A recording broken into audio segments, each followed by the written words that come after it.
What's going on, Whisper Nation? It is the mock draft marathon. We are getting started with a 12-team half-point PPR alongside Yahoo's very own Liz Loza. Let's get it started. Right here. We're here. We're here. I can't believe we did it. Liz, welcome in. Thanks for helping us kick this thing off. Absolutely. Thank you guys for having me. I'm honored that I get to begin the festivities. Yeah, for those of you that don't know, Liz passed on the Olympics for this. These are the opening ceremonies. She chose these opening ceremonies over the drones, which we'll take. Weren't those opening ceremonies boring though? I gotta be honest. Are they ever that great? I mean, when I think of Japan, I don't think of tap dancing. I'll be honest about that. That was exactly what came to my mind. I don't. Maybe I'm just on a different. No, I was like, "Where's Mario? Where's Luigi? Where's Godzilla? Bring it!" Anyway, it's your show. You start the way you want. I want to say one thing though, since it is the opening ceremony of the Olympics and it just happened. It's always, while the opening ceremony might be whatever it is, the Parade of Nations always, that part's good. It gets me in the feels. It does, especially seeing the United States come out. When you see, when the Russians come out and look like Russians and the French come out and look like French, and you just see it, and then you see the Americans roll through and you see every different type of human being. It actually makes me really proud to be an American. And so that's my one little bit I wanted to share there on the Olympics, which is happening now. But this is the mock draft marathon, which is basically, we're gonna have to put our Olympic shorts on here and dive into some of these players. We got a lot of drafts, like 24 drafts. We have Liz Loza kicking it off. I mean, life's pretty great for us. I do want to mention for this first one, it is in Yahoo because Liz is from Yahoo. She is the lead fantasy analyst over there. Congrats. Golf clap there. So this first one, unfortunately, we can't have Whisper Nation join us, but you guys can follow along. We'll be posting up the picks here as soon as the draft board gets started here in 3 minutes. And then we will be kicking it over to Sleeper, and we'll be dropping those links in our Discord, as well as tweeting them out as well. Liz, I noticed you took the 11 spot. It's a half-point PPR 12 team. Any particular strategy, or is that I know we were just kind of running into this one. Is that a preferred draft spot of yours this year? No, I haven't mocked out of truly. I haven't mocked out of the 11 spot yet this summer, and so I thought, let's get loose and see what happens. Yeah, I love it. A learning experience for myself as well. And isn't that why we love doing these mocks so much before Whisper Nation? So make sure you just keep mocking all the time, around the clock. Good thing we got you covered here with the 24 hours. Yeah, I just want to remind Whisper Nation, I'm going to drop it in the chat here too, but you guys can join our free Discord channel. Now, the links there are going to be a little bit later than if you were on our Patreon. So really, if you want to get the first access to the links, get on over to Patreon and subscribe over there. To patreon.com/the Fantasy Whispers. But I will drop that Discord for the free chat in here too. Can I make a comment about when people you're going to be doing this for like 24 hours. That's and so right, I feel like when people, a lot of platforms have their mock drafts, and sometimes it's like look how smart I am. Look at my picks. But I just want to reiterate to people who are actually listening for actionable advice. The point of a mock draft is to make big mistakes so that you can learn from them. Practice makes progress, never perfect. So before everybody starts, eventually at some point you're going to get trolled because you're on hour 7 or 8 or 9 or 11. I skipped 10. And and you're like, you know what? I've been mocking from this position, or I keep picking this guy instead. I'm going to swerve here or zag here.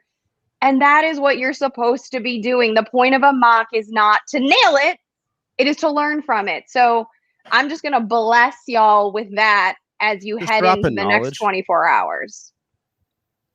That's why she's the best in the biz, because it's like not only are we gonna make big mistakes because we're mocking, but we're gonna make big mistakes because we're mocking for 24 straight hours. So this will not be a mistake-free show. I know that people are trying to just to double down on that Liz Loza point there too. It is so pivotal here because we talk about getting sniped, and preparing for the snipe and to not make a hasty decision immediately following that. And sometimes when they zig and then you're forced to zag, it sucks in that moment, but if you just try it on for size and keep working the team with what you're dealt, by the end of round 15, you look at a team that you might not have been accustomed to, but you're really feeling good about. So just let yourself be loose a little bit. Like Liz had said, this is a mock draft. We're here to have fun and make mistakes. All right. Where did my draft is now loading? Yeah, there it's loading. All right, let's get this screen up here. Yeah, where's mine? Shoot. Oh, here it is. Oh, okay. Liz, top of the draft, we've been seeing a lot of conversation now about who that number 101 spot is. Do you think there's a consensus choice right now, or is it between a few players for you? There's definitely a consensus choice. It is Christian McCaffrey. I don't think anyone is veering from that. He's the number 1 overall pick in every single ECR metric I've seen.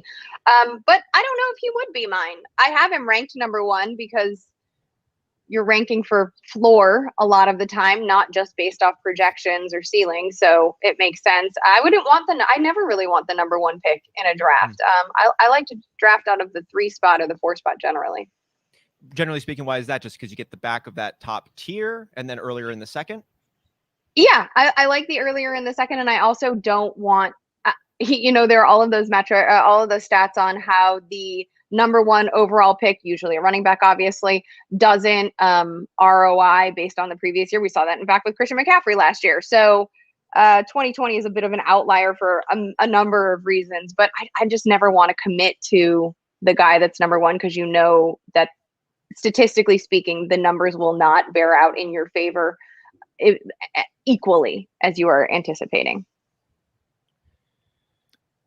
Great points on those ones. So do you think that you aim then for are you looking for ceiling at the top or in your round 1 selection, or are you looking for floor? No, I am generally looking for floor in my number 1 spot. It's like the real NFL, right? Like that's why Gettleman gets so much hate for picking Saquon Barkley, because the ROI for that position in real football, the market isn't bearing that out, right? They're not returning on a running back for as much draft capital as it costs. So if your draft capital costs the most at the top of your draft, then you want to secure it with something that you're going to get a return on. Totally agree on that point. Listen, Whisper Nation thought that they were just tuning in for a mock draft today, or a bunch of mock drafts. Liz is over here dropping actual GM knowledge over here on how to run a team. That's how you do it. So who has the highest floor then? I think that's up for a debate. I mean, I think obviously the market believes that Christian McCaffrey has the highest floor, but I would argue that Ezekiel Elliott has the highest floor. Ooh, I love that take.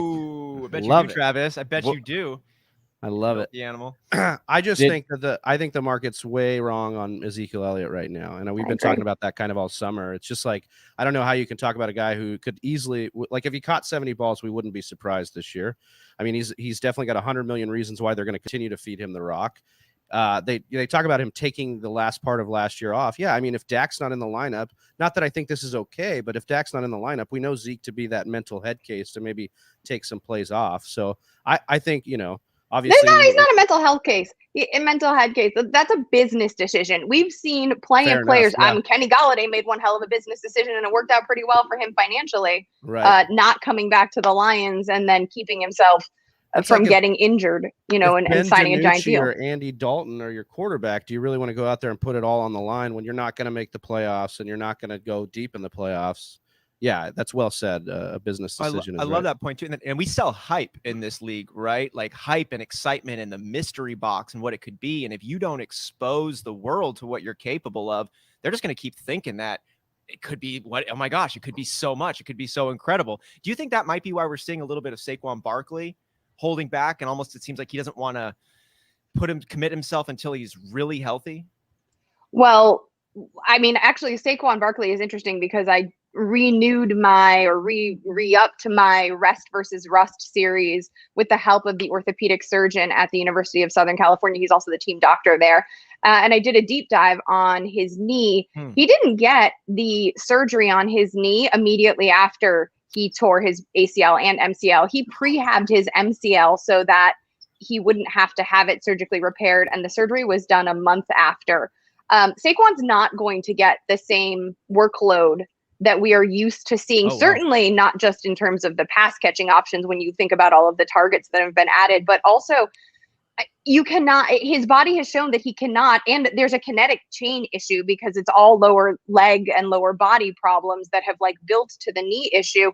He's not going to be, they're not going to risk, again, when we're talking about high draft capital, the chance of him being hurt. Now, that's all fine and good until the games start, but if you look at his opening season schedule, it is rough. I don't see him getting like the 20 plus touches that he did regularly, at least to start the season. And here's another fun fact about Saquon. He has the least favorable strength of schedule of any running back, any top running back in the league. So it would not surprise me if the rust flies off eventually, but that start to the season is going to be slow. And as everyone knows in this league, you cannot go 0-2 over your first 2 weeks of a redraft season. You are talking me off a ledge. I've drafted Saquon Barkley in our league of record the past 2 seasons. So I've gotten to enjoy that boat of health there. And I am not going to be considering him now. And it almost seems like the way that folks are talking about Ezekiel Elliott, based on what you just said, Liz, they should be applying that to Saquon Barkley. I have Barkley as my RB6 outside of my top 5. I have Zeke as my number 4. I might move him up to number 3. Whoa, I got goosebumps on that one. I don't lie about these. There it is. Yeah. I love the would it point. Be better to show the board, maybe? Oh yeah, that's actually a great idea. Draft. See, this results. is why you have a team here that tells you, hey guys, wait, where is the draft board? I know it's some here. Draft results. And then there's draft board on that top row. All right. Right, there we go. I'm making my second pick, which is a little bit controversial, but I have good reason why I'm making it. Can you speak to controversial? Yes. Because everybody wants to say Joe Mixon's so controversial, but I really think that he belongs at least right here or, even a little bit mid-second. But everybody's got a problem with Joe Mixon, or they're on the extreme other side. They love him, so much. Very polarizing. Typically at the 11th spot here, I would have drafted Travis Kelce, but again, I want to shake things up, and I haven't drafted Diggs yet, and I haven't drafted out of the spot, so I kind of want to see where things fall. I like Mixon because this is a little bit of a fun fact and a stat that I've leaned on. In 2019, he evaded the most tackles per game. That's not a metric that you particularly want your running back to have because it means the O-line is absolute shite. And that means that he is having to evade 6 tackles a week. He can do it. Great. So we know the talent. When they brought in Joe Burrow, just Joe Burrow with AJ Green and T. Higgins and Tyler Boyd was able to stretch the field enough that the boxes lightened considerably, and Mixon averaged about 2 fewer evaded tackles per week. Now, he did get hurt, and injury concern is something, but also guess what? This is a running back position. Show me a running back that doesn't get hurt, especially that isn't going to get hurt over an extended now 17-week season, or 18-week, I should say, 17 for fantasy purposes season. The boxes lightened significantly, and it was 6 in the box. Player Profiler has one of my favorite stacked box rates. You throw in Jamar Chase, and that field is stretched even more, which means that Mixon is going to become all the more efficient. Also, here's another glimmer of hope. There's no more Gio Bernard. So those pass catching opportunities, which we know Mixon can convert on, will be more available to him now.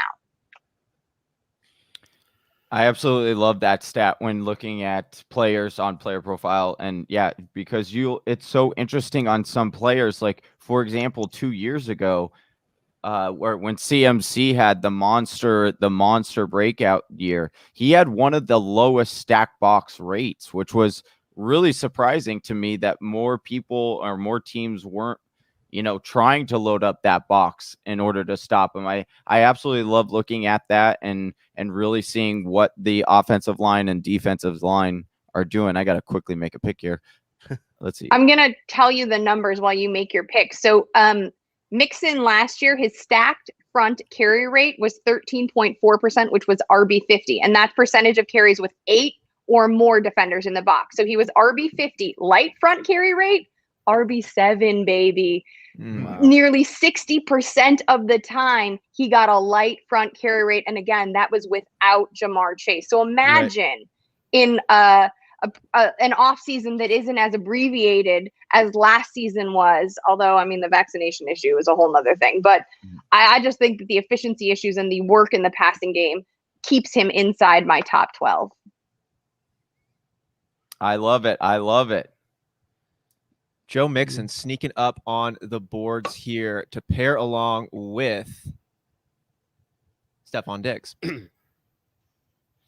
Yeah, to Liz's point, I think it's interesting to see how Cincinnati's trying to build it out. We'll see how successful they can be, but spread the ball out and then assist the run that way. As so long it's been, start the run and then or lean on the run, and then that will help the pass. And this is kind of a reverse osmosis sort of thing with it. But I think that's exactly, they're playing to Joe Burrow's strengths, and that should in turn help Joe Mixon, because if they do become the Cowboys of the North, as we've said a couple times, then you're going to want that Joe Mixon, falling in for a couple touchdowns a game or that possibility.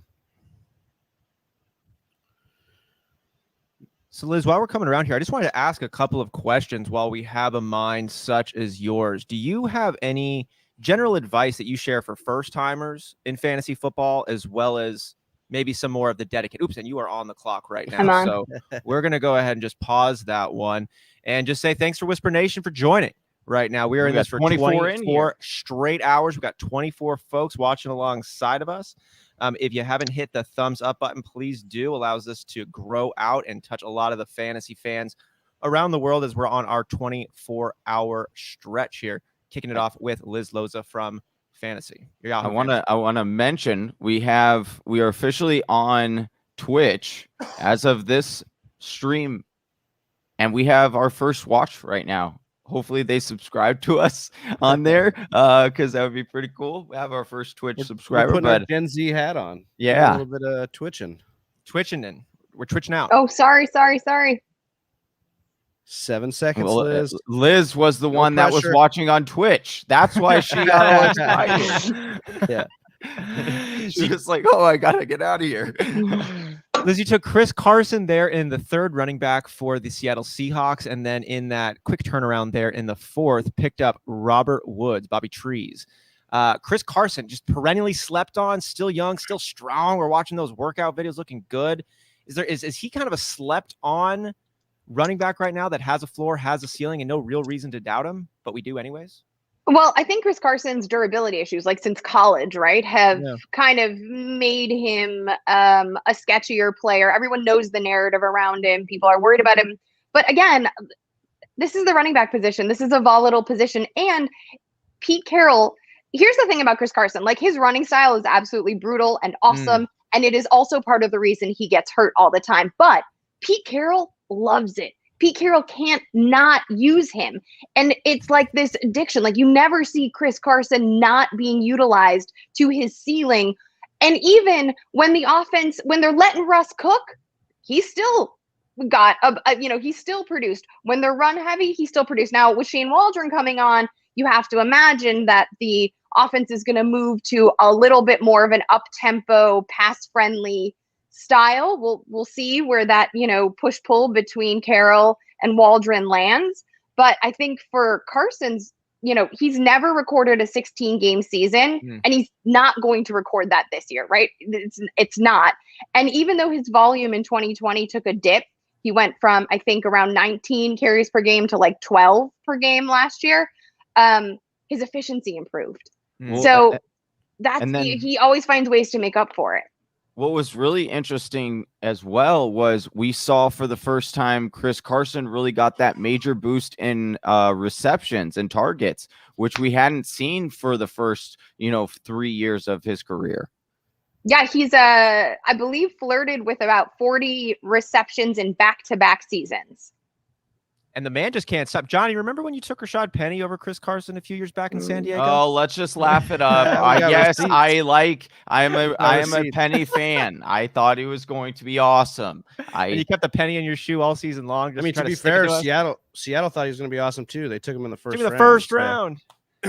I mean, so I bring him up because I like to poke at you, Johnny, but I also wanted to ask Liz, if Chris Carson's durability issues persist, do you have a strong feeling of who would be the next man up in the Seattle running back room? Well, I think you mentioned Penny, but Penny, we're not quite sure if he's, he had his own ACL issue to deal with. I don't even know if he's going to be ready at the top of the season.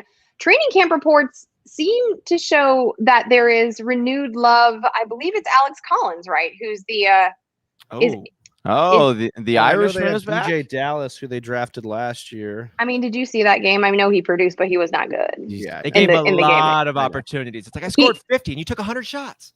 He let Russell Wilson get sacked. Like that's that's not unless he's working on his blocking. But like Alex Collins, I've been hearing whispers that he's actually climbing his way up the depth chart and showing well, and he does have that running style that, you know, is by no means Chris Carson-esque. It's not nearly as creative, but that kind of smash mouth appeal that Carroll seems to lean into. So yeah, it's interesting.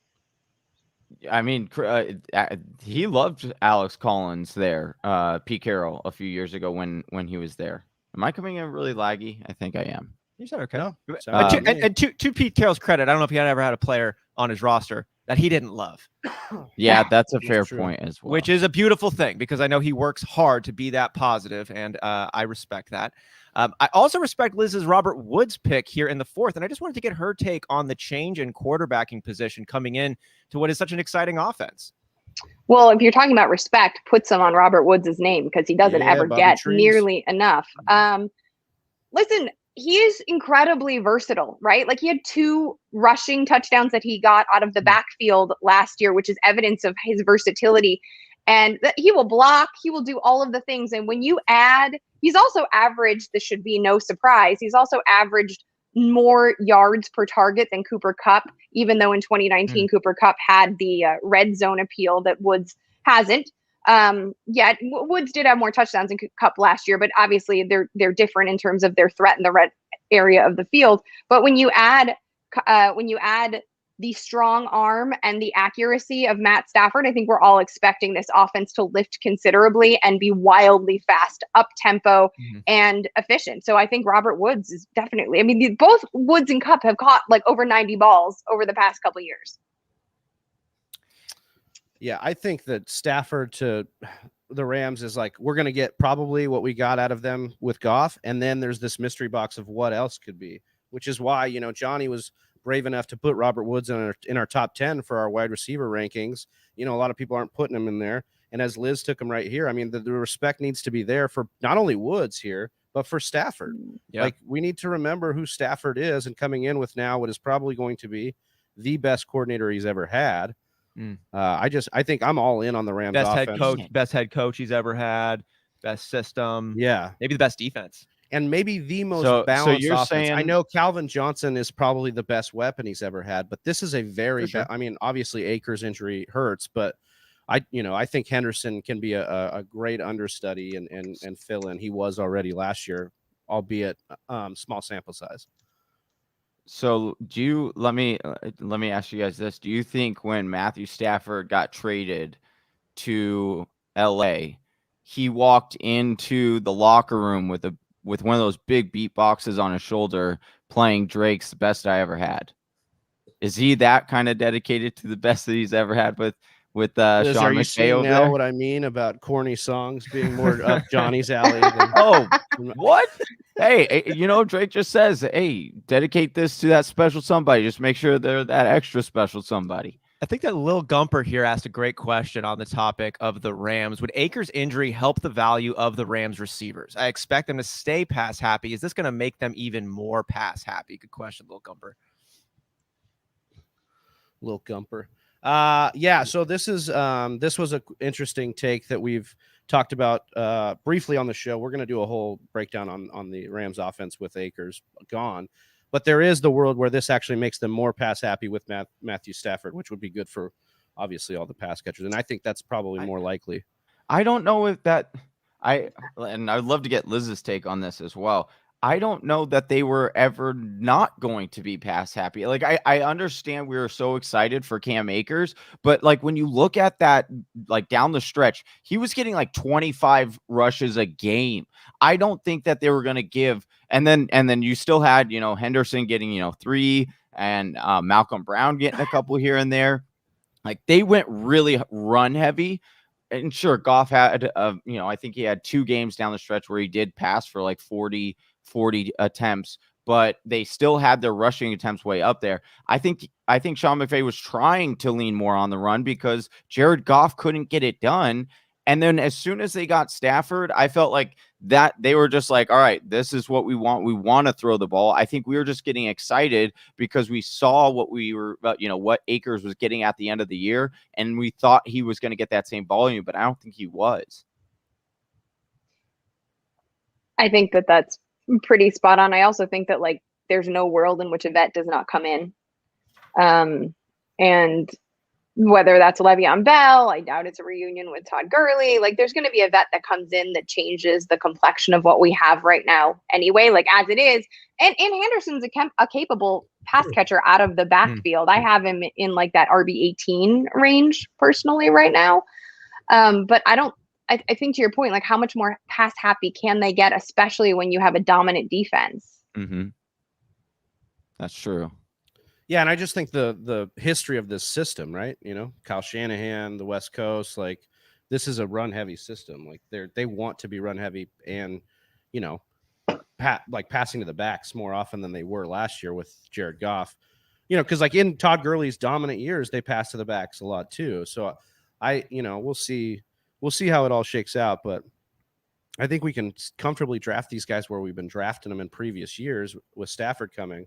And then bank on some sort of upgrade too, Speaking of people switching teams, I wanted to jump over to Liz's last pick here. Robbie Anderson, we know the number 2 wide receiver, might be competing a little bit for that number 1 is kind of what I want to ask her about. We have the reunion of Sam Darnold now coming in, where that was his previous quarterback in the New York Jets football system under Adam Gase.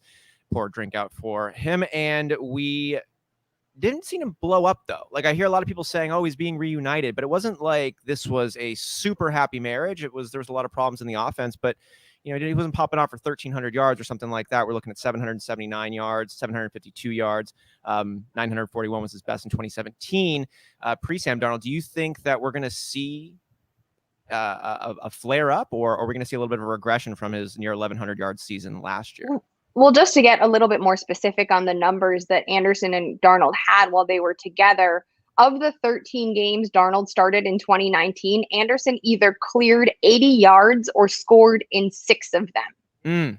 So I like that, especially when you, as you mentioned, fold in the dysfunctionality of the offense as a whole and probably that locker room. And, that was a city boy summer situation going on as well. So there's a lot to factor in. So I like that pre-existing rapport. What makes me like Anderson, though, is that, again, I like talented players. Andy Barron's taught me that talent is always the tiebreaker. And I'm not saying that DJ Moore isn't, but I do think that what makes DJ Moore special are his athletic ability, his measurables, his metrics, right? His spark score. That's amazing. But Anderson has shown himself to be versatile, and his role shifted throughout 2020. He wasn't the end zone weapon that he had been with the Jets, but he led Carolina's receiving corps in targets and receptions. He cleared 90 catches, was the wide receiver 8 in catches. So I like that he is evolving his skill set, and that just means more availability to the offense in different scoring opportunities. Oh, I love that take there. And I know you got your pick coming up here, so I won't ask you a hard-hitting question, but Robbie Anderson then, big value vibes coming out of him.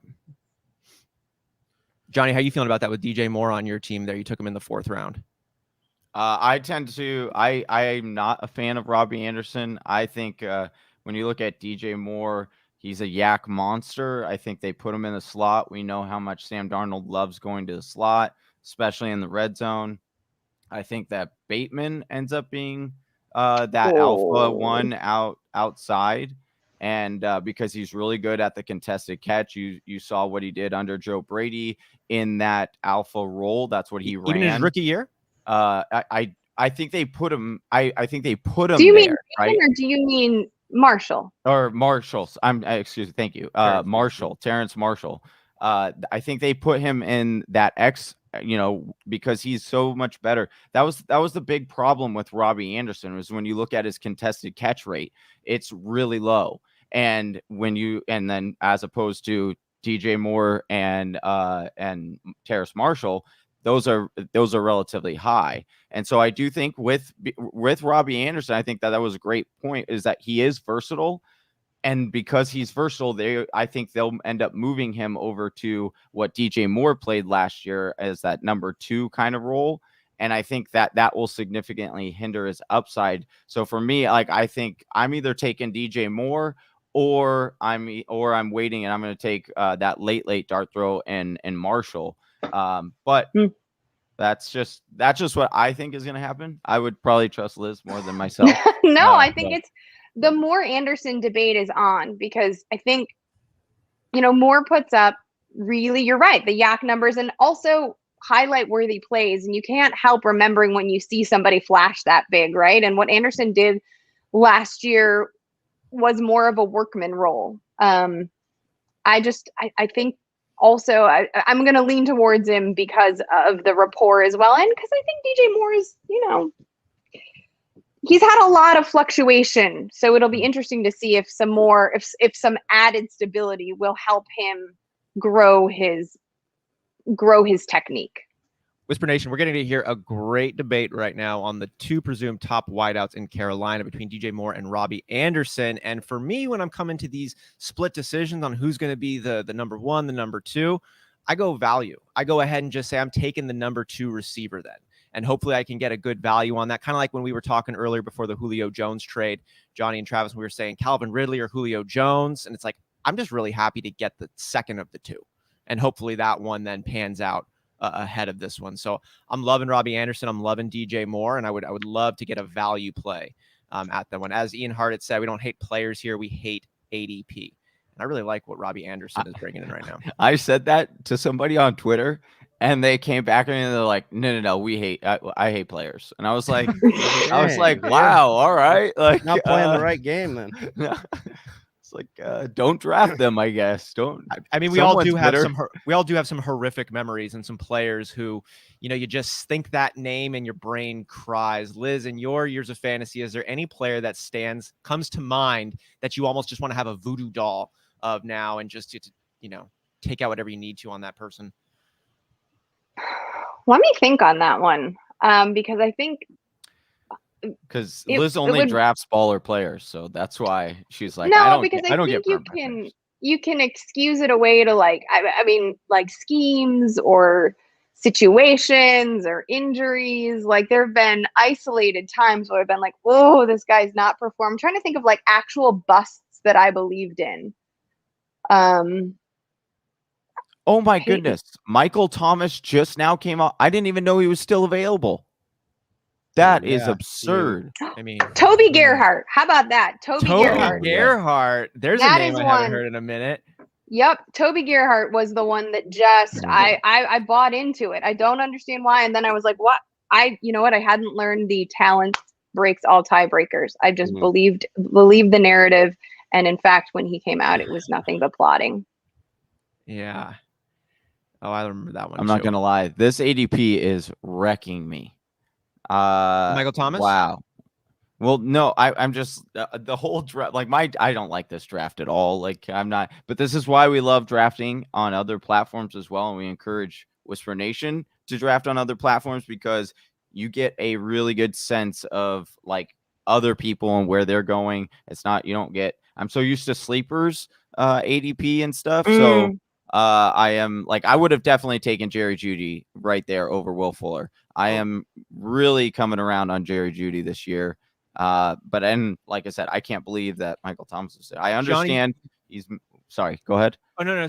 You just brought up such a phenomenal point here. We talk about the players, we talk about analysis all the time through the lens of fantasy football. And when you're actually having your draft, which is what we're preparing ourselves to do for your actual season, the platform that you're selecting on is going to have a huge influence on where folks are taken. And, Sleeper to ESPN to NFL to Yahoo are going to have different ADPs. And sometimes they're pretty egregious how wide those rankings are. So you might be thinking you're going to be getting so-and-so player to lock at number 3 and are in the third round, and they might be way lower or way higher, just depending on that specific platform's rankings. So be sure to review, make sure you do your own rankings, and better yet, just go ahead and pick up the Fantasy Whispers draft kit right now for $10, and then you can just have those rankings already established, and it doesn't matter where the rankings are popping up on the platform. You've already got the good information there to make accurate decisions queued up right in front of you.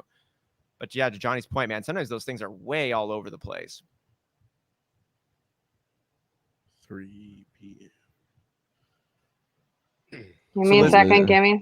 Oh, I'm going to do what I'm going to do right here. Okay. Oh, you just broke my heart, Liz.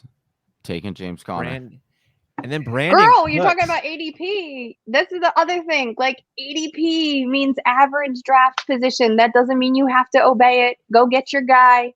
Do what you want to do. This is forget the rules for a second. Live how you want to live. Like, James Conner's an incredible value. I don't know why everybody else, like the Chase Edmonds truthers, have dug their heels in incredibly stiff. And I'm just like, does James Conner, if James Conner is my RB4, okay, I think he's probably going to lead that backfield. And is he going to miss time? Absolutely. But I'm comfortable with that at my RB4. Well, there's okay. I am 120% Chase Edmond truther, and I just don't understand where the narrative is coming from that Chase Edmonds is not getting this lead. Now I understand. Now this is what I'll preface it with. I understand when people come back and they're just like, I would rather take James Conner because I think that Edmonds could, fall off because I don't believe in him, and the ADP, is 3 rounds different. I understand that, but when people keep saying or going with the narrative that Cardinals don't believe in Chase Edmonds as their lead running back, that is beyond what the GM has said. It's beyond what. So you believe what coaches? You believe what they say? When it's all aligning, when I've got the GM, when I've got the head coach, when I've got the quarterback and the player all saying that, hey, Chase Edmonds is the guy and he's going to have an RB1 season. Now, will he have an RB1 season? I don't have him quite that high, but I believe all of them when they say he's going to get the bulk of the carry. I've also had beat writers that I know here in Arizona that have all said, yep, it's going to be Chase Edmonds is going to get the 55 to 60%, and Conner will get a little bit left, or what Edmonds had last year. Does James Conner have the juice to take that spot from Chase Edmonds? Absolutely. He's had 2 starts, and those 2 starts, he was the number 1 overall running back. And then in the second one, he was an RB2. He was RB21, I believe, Chase or Edmonds? something like that. Yes. Okay. And does James Conner have the juice to take it from him, though? Oh, I don't believe so. This is the other thing. Like, we act like James Conner is this great running back. He had 1 good season. He had one, like the last 2 seasons, he's significantly declined. There was a reason why Pittsburgh didn't want him back. There's a reason why we signed him to a 1-year, $3.5 million contract, because it's so minimal. It was the cheapest one that we could throw out there. And if we were so sold on James Conner, if we can get him so cheap, why would we only sign him to a 1-year deal? Like, you would sign him, you would lock him up. Just say, all right, we'll give you 2 to 3 years at that cheap price, and then we got a running back if they really believe him. But they don't. They believe in Chase Edmonds. It's his last year of his contract, and they want to make sure that he's their guy that they want moving forward. But we just I don't think anyone is disputing the fact that the coaching staff views Conner as a jag. Yes, 100%. However, if Stefanski had, if Cliff Kingsbury had all of this belief in Chase Edmonds, who's been on the squad for 3 years, why the hell has he never carried the ball more than 12 times, save twice over the past 2 seasons? Because you have a really efficient guy in David Johnson at first, right? Like, David Johnson was a top 10 back when we had him, right? And then you get Kenyon Drake, who... Why'd they add Kenyon Drake? There were those moments. Right. You want to know why? Because it was the game 2 of Chase Edmonds taking over because David Johnson had messed up his ankle. And Chase Edmonds was running he ran a cross. And then when he pulled up and he had a really bad hamstring injury that it hampered him for like 5 games. And so they didn't have another running back on the roster. So they had to make a move. And Drake was the cheapest running back that they could go out and get. And then they were like, okay, once they traded for him, they're like, well, let's see what he's got, because he's an efficient. All the metrics are saying he's a really efficient runner. And he was. But then what you started to see at the end of last year was them starting to fade out sorry, now they started to fade out Drake. And if you look down the stretch, Edmonds was actually slowly getting the bigger and bigger market share. He was getting over 50% of the snaps for them. So they were already starting to phase him out. Well, as we said, we don't hate players. I think just to sorry, Austin. I think just to surmise, like, it's possible that Johnny is right and Liz is right here. And that's the point here, is like Liz is talking about a value. She gets to go and snag up Connor. And then if something were to happen with Edmonds, because I've been in the same boat as Johnny, that I think they will, like, every crack at this job is going to Chase Edmonds to start. But you can be in both Johnny and Liz's camp, that thinking that if anything happens to Chase, or if Chase's leash is as short as it looks like it is, then it's Connor's job eventually, and then you have a great value in scooping him up. I think drafting both is a fine strategy. You know, I do. Yeah. Like, even if you weren't going to take Edmonds and you passed on him and you take Connor later, I think that's a fine investment. Yeah, because I think that is really the you hit the nail on the head there, because most people are saying, oh, I would just avoid it. However, you have to realize, like, Arizona, since Cliff Kingsbury has come over, they've been a top 10 rushing offense the last 2 years. So you want a piece of that. They're going to be in the red zone a lot. And sure, is Kyler going to keep some? Yeah, but he's also come out and said, hey, I don't want to run as much this year. I want to make sure that I keep my body healthy, and so they should continue to give the rock. Now, James Conner will probably get the touchdowns or the red zone carries, so he does have that higher upside for that. But I think that if you grab both of these, because they're both not, it's a cheap backfield to get, and I think that that's what you want. Speaking of cheap, I wanted to ask about Liz's pick following James Conner there, Brandon Cooks. We'd said put some respect on Robert Woods' name. I want to encourage folks to put a little bit of respect on Brandon Cooks' name here. The man is 27 years old. He has played 15 or more games in all but just 2 seasons. And in all of those seasons where he's played 15 games or more, he's broken 1,000 yards. Right. Do we have a reason to believe Brandon Cooks is not poised for another 1,000-yard season? I mean, I think he's going to clear 80 catches and 1,000 yards. He averaged 10.25 looks per game over the last 4 games of the season when Will Fuller was suspended. Volume is still king or queen in fantasy football. And even if, the quality of the targets are not the same with Tyrod Taylor throwing the ball, if Tyrod even makes it, if we don't have Mills instead, he's still going to be the recipient of all of those looks, and he's still speedy, and he's still productive, and he's still 27, as you mentioned. I got some love for Nico Collins on this squad, but is it gonna be pretty? Nah. But can it be enough, particularly at the place that I'm taking him? Yeah, I'll take volume. I mean, every time that low as a bench player.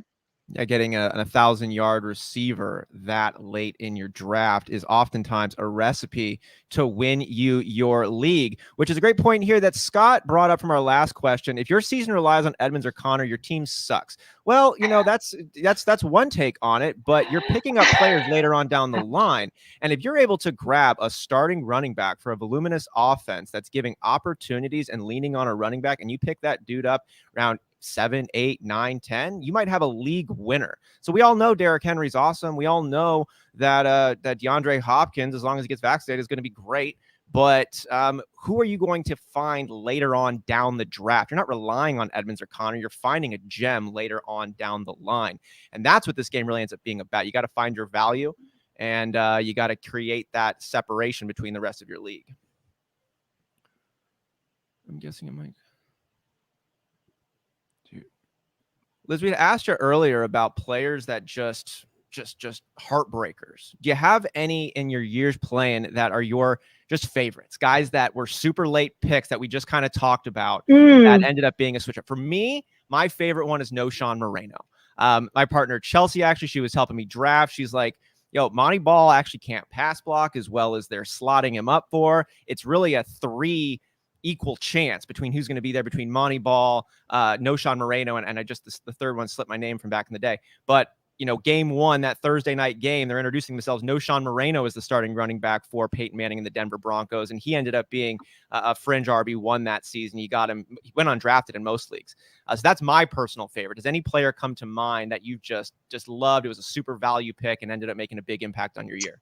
I think one from most recently was Mark Andrews. He was one of my deep sleeper picks heading into the 2019 season.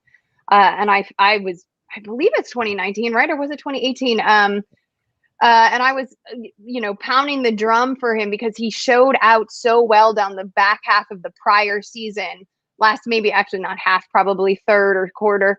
And I was like, this guy's going to be something. And listening to the reports about the rapport between Andrews and Jackson in camp had me totally sold. And I had really, really liked what I saw out of him while I was doing my dynasty rookie reviews, my scouting process. And so I think he's been one of my favorites. Now, I didn't draft him and his value has changed since that big year. And the position is volatile enough as it is that it's a little bit head scratching. But I think he's probably one that I was most proud of. That was a good one. I love Mark Andrews. Friend of the show. He is a friend of the show. Yeah. Oh, that's cool. Mark he went to high school here in Arizona, and his dad knows my father-in-law. Oh, cool. Yeah. He's awesome. How is Mark Andrews going to do this season? Liz, is it going to be an improvement from Lamar? Is it going to be still a little bit inconsistent? I called him the Alvin Kamara of tight ends in years past. He's on the field for like 55% of snaps. He wasn't out there as much as you'd like to think, but just always doing work with all the opportunities he got. How's he going to do this year, though? How's that consistency going to look? Well, we know that he is Lamar Jackson's favorite target in the red area of the field, and I still have him as my tight end 6, right? It's just the volume becomes the question. I've got Hawkinson because of the lack of options in Detroit a little bit higher, right? And then you've got Kyle Pitts added to the fold. So it's hard to move Andrews inside of your top 5, but I think he is still a sterling option at the position. I don't think anyone's going to debate. You never want to chase touchdowns is what people say. However, when you're drafting a tight end, that's the name of the game. You are definitely chasing touchdowns. Hold on one second. I am on. Don't go chasing touchdowns.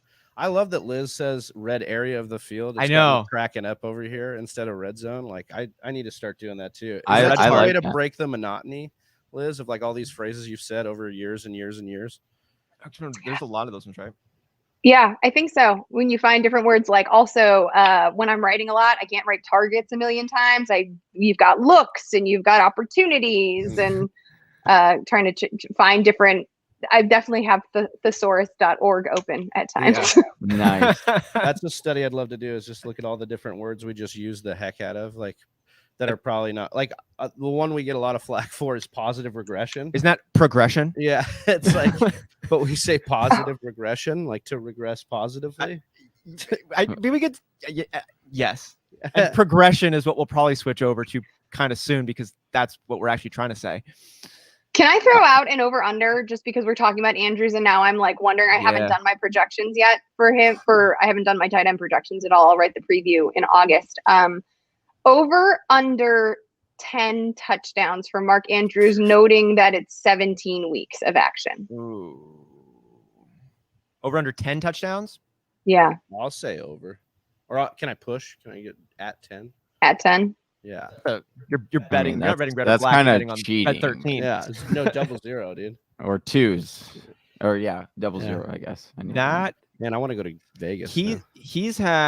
Mark Andrews has had 10 touchdowns one time. He's had 7 last year. I think that's a great over under number. I think it's going under, but I think he has a good season. Yeah, I think I would feel like 8 to 9 for him. Yeah, it seems a little bit more realistic, but now, how do you think Hollywood Brown is going to be doing? I had seen some positive numbers about the end of his season, and I know we're all hoping. We all look at the big play potential, and it just hasn't come to fruition yet. Is this the year we're going to see that rapport come together, or is it a lost cause?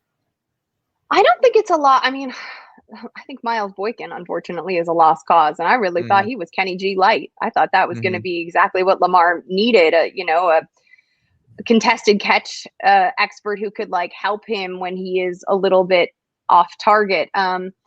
Regardless, I digress because I was wrong about that. Talk about heartbreakers. I did miss on Marquise Brown too, though, because I really thought, I think everyone did, especially last year, that he would take a step forward. But you are right, as the last like month and a half of the season, I think.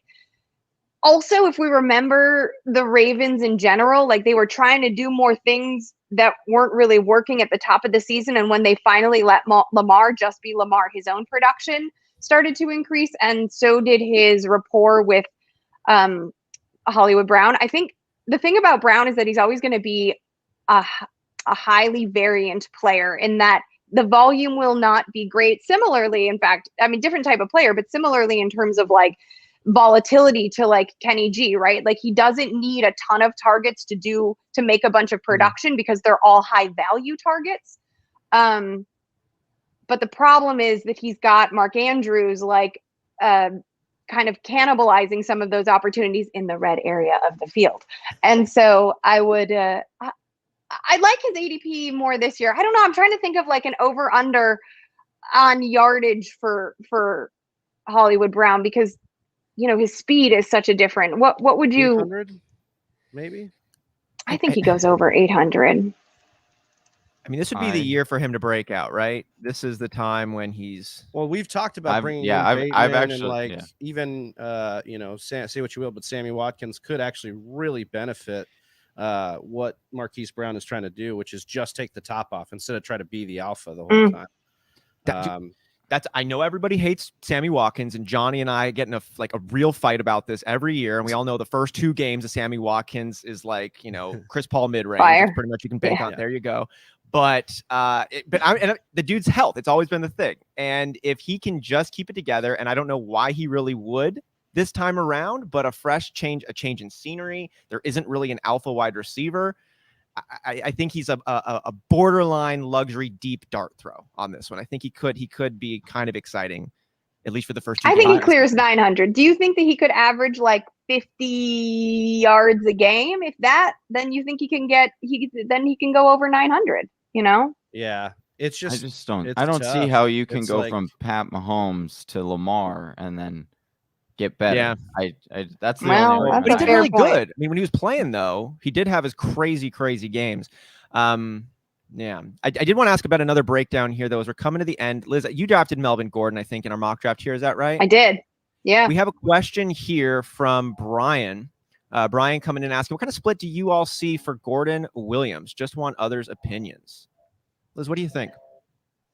So I think Javonte Williams is going to be this year's Cam Akers in that different kind of player, but in that he is going to rip it up. But when it's too late for fantasy purposes, people are going to keep him flash and you're going to be tempted and you can't really drop him because you spent such good draft capital on him. And then by the time he blows up, you will be 2 in the hole for it to make a difference. You won't be able to make the playoffs because you've been waiting on him to show up to get your butt to the fantasy playoffs. Here's the thing that also, I got a question on Twitter a couple of days ago that someone asked me, like, when does contracts or like payment ever factor into your analysis? Well, it does when looking at this backfield because Melvin Gordon, who was the RB12 overall in over 15 games last season. He played 15 games and he was the RB12 overall in 2020. He went over 1,100 scrimmage yards and he had 10 touchdowns last year. He's in the last year of his deal. Javonte Williams, the rookie, yes, the investment is there. Obviously, Denver, is in love with the kid and for good reason. However, why wouldn't you run the option that you already paid for, who you only have around for 1 more year? Why not run him into the ground financially and then gently fold Williams in, especially when you have such a young squad? Like you need some veteran presence on this team that is even confused at the quarterback position. Can I answer you, Liz? It's like, why not just keep your used car that you have paid off and drive it into the ground? Only we're in America and we love buying new things. So let's get that new car out there, baby. We love Javonte Williams. Yeah, but that car, the minute you drive it off the lot, It depreciates by 25%. The new numbers, though, for the first time, like in U.S. auto history, wasn't that a shortage though? Right? There are all kinds of weird reasons. Maybe we got a shortage of viable running backs over there in Denver. Who knows what's going to end up happening? But Liz, this was absolutely incredible getting to draft and kick off the mock draft marathon, year 3 of our signature event. We know that we can catch you over at Yahoo as their head fantasy football analyst. Is there anything that we should keep a special eye out to, or special places we should follow you at? Sure. Well, you can follow me on Twitter and Instagram at LizLoza_FF. I'm working the Olympic beat right now. So download the Yahoo Sports app and the Yahoo Fantasy app, but the Yahoo Sports app to catch all of our Olympic coverage. It's really fun. We're doing some interesting things. Also, I have gotten very into Formula One after binging the Netflix series, Drive to Survive, the Hungarian Grand Prix. I'm half Hungarian, by the way. The Hungarian Grand Prix is this weekend. I will be watching that. I'm a Lewis Hamilton stan. All you Verstappen fans can suck it. He is Ivan Drago behind the steering wheel, and with like 100 pounds less. But so anyone who's like interested in chatting about Formula One, BetMGM has some offerings. I bet on them a little bit last week because of the British Grand Prix. So if anyone's into Formula One, at me about that. I'm very excited. Formula One's like my side piece. Like this she is thick in all places, and I am loving it. And I'm still married to fantasy football. There's been some good years. We're not in therapy or anything, but later nights, some good weekends, having some good times. I just got my Olympic hat in the mail. I'm very excited about it. So I'm gonna be downloading the NBC Olympic app coverage, catching all of that coming. The Yahoo Sports. Yahoo Sports. Thank you so much. Excuse me. Thank you. Of course. Awesome. Liz, All thank right, you Liz, so much. Thank you again so much, and we'll hopefully catch you next year, and we'll be around on the internet. Sounds good, guys. I hope I didn't scare you away with the Chase Edmonds arguments. Oh no, girl! I will remind you when it fails. Don't worry. Oh, shots fired. Have a great marathon, guys. Here's to all the Mountain Dew, Red Bull, coffee, whatever you're drinking. Stay strong, and thanks for having me kick it off. It was a treat. Appreciate you, Liz. Love you so much, Liz. Bye, guys. Bye. We did it, boys. There was one down. There's one down. One All down. Right. Whisper Nation. How you doing? Austin, you gotta you want to switch over to your sleeper screen here? Oh yeah. Help us as we navigate through some of these pieces here. And we'll add the link. We're going to don't have any of those. Welcome in our next guest here. Good morning, boys. How's it Good going? morning. How you doing? Good. Liz Loza, huh? That's a tough act to follow over there. That's nice. Great guest to have on. To be honest with you, I don't think it was real. I don't actually believe what we just experienced. That's amazing. I had to read the tag. I had my glasses and I was like, does that say Liz Loza? I was like, oh, okay, that's cool. Great, Liz Loza. Nice. On the sheet. How you doing this fine morning? I'm doing good. This is the first time I've ever done a show in the morning, so I'm finding that my energy levels are different. I'm so much more mellow right now. Usually I do shows when I come home after my day job, when I have like all the caffeine and energy drinks or what have you flowing through my system. So I'm just like, yeah, man. I think Jake, look, I'm already getting hyped up and about to get my microphone. Like James Conner, RB1 season, man. But now I'm just like way more mellow and rational. I'm not going to be flying off the rails like I usually am. But yeah, happy to be here, guys. Nice to meet you guys. Yeah, nice to meet you. Yeah. Isn't it? Wasn't that it?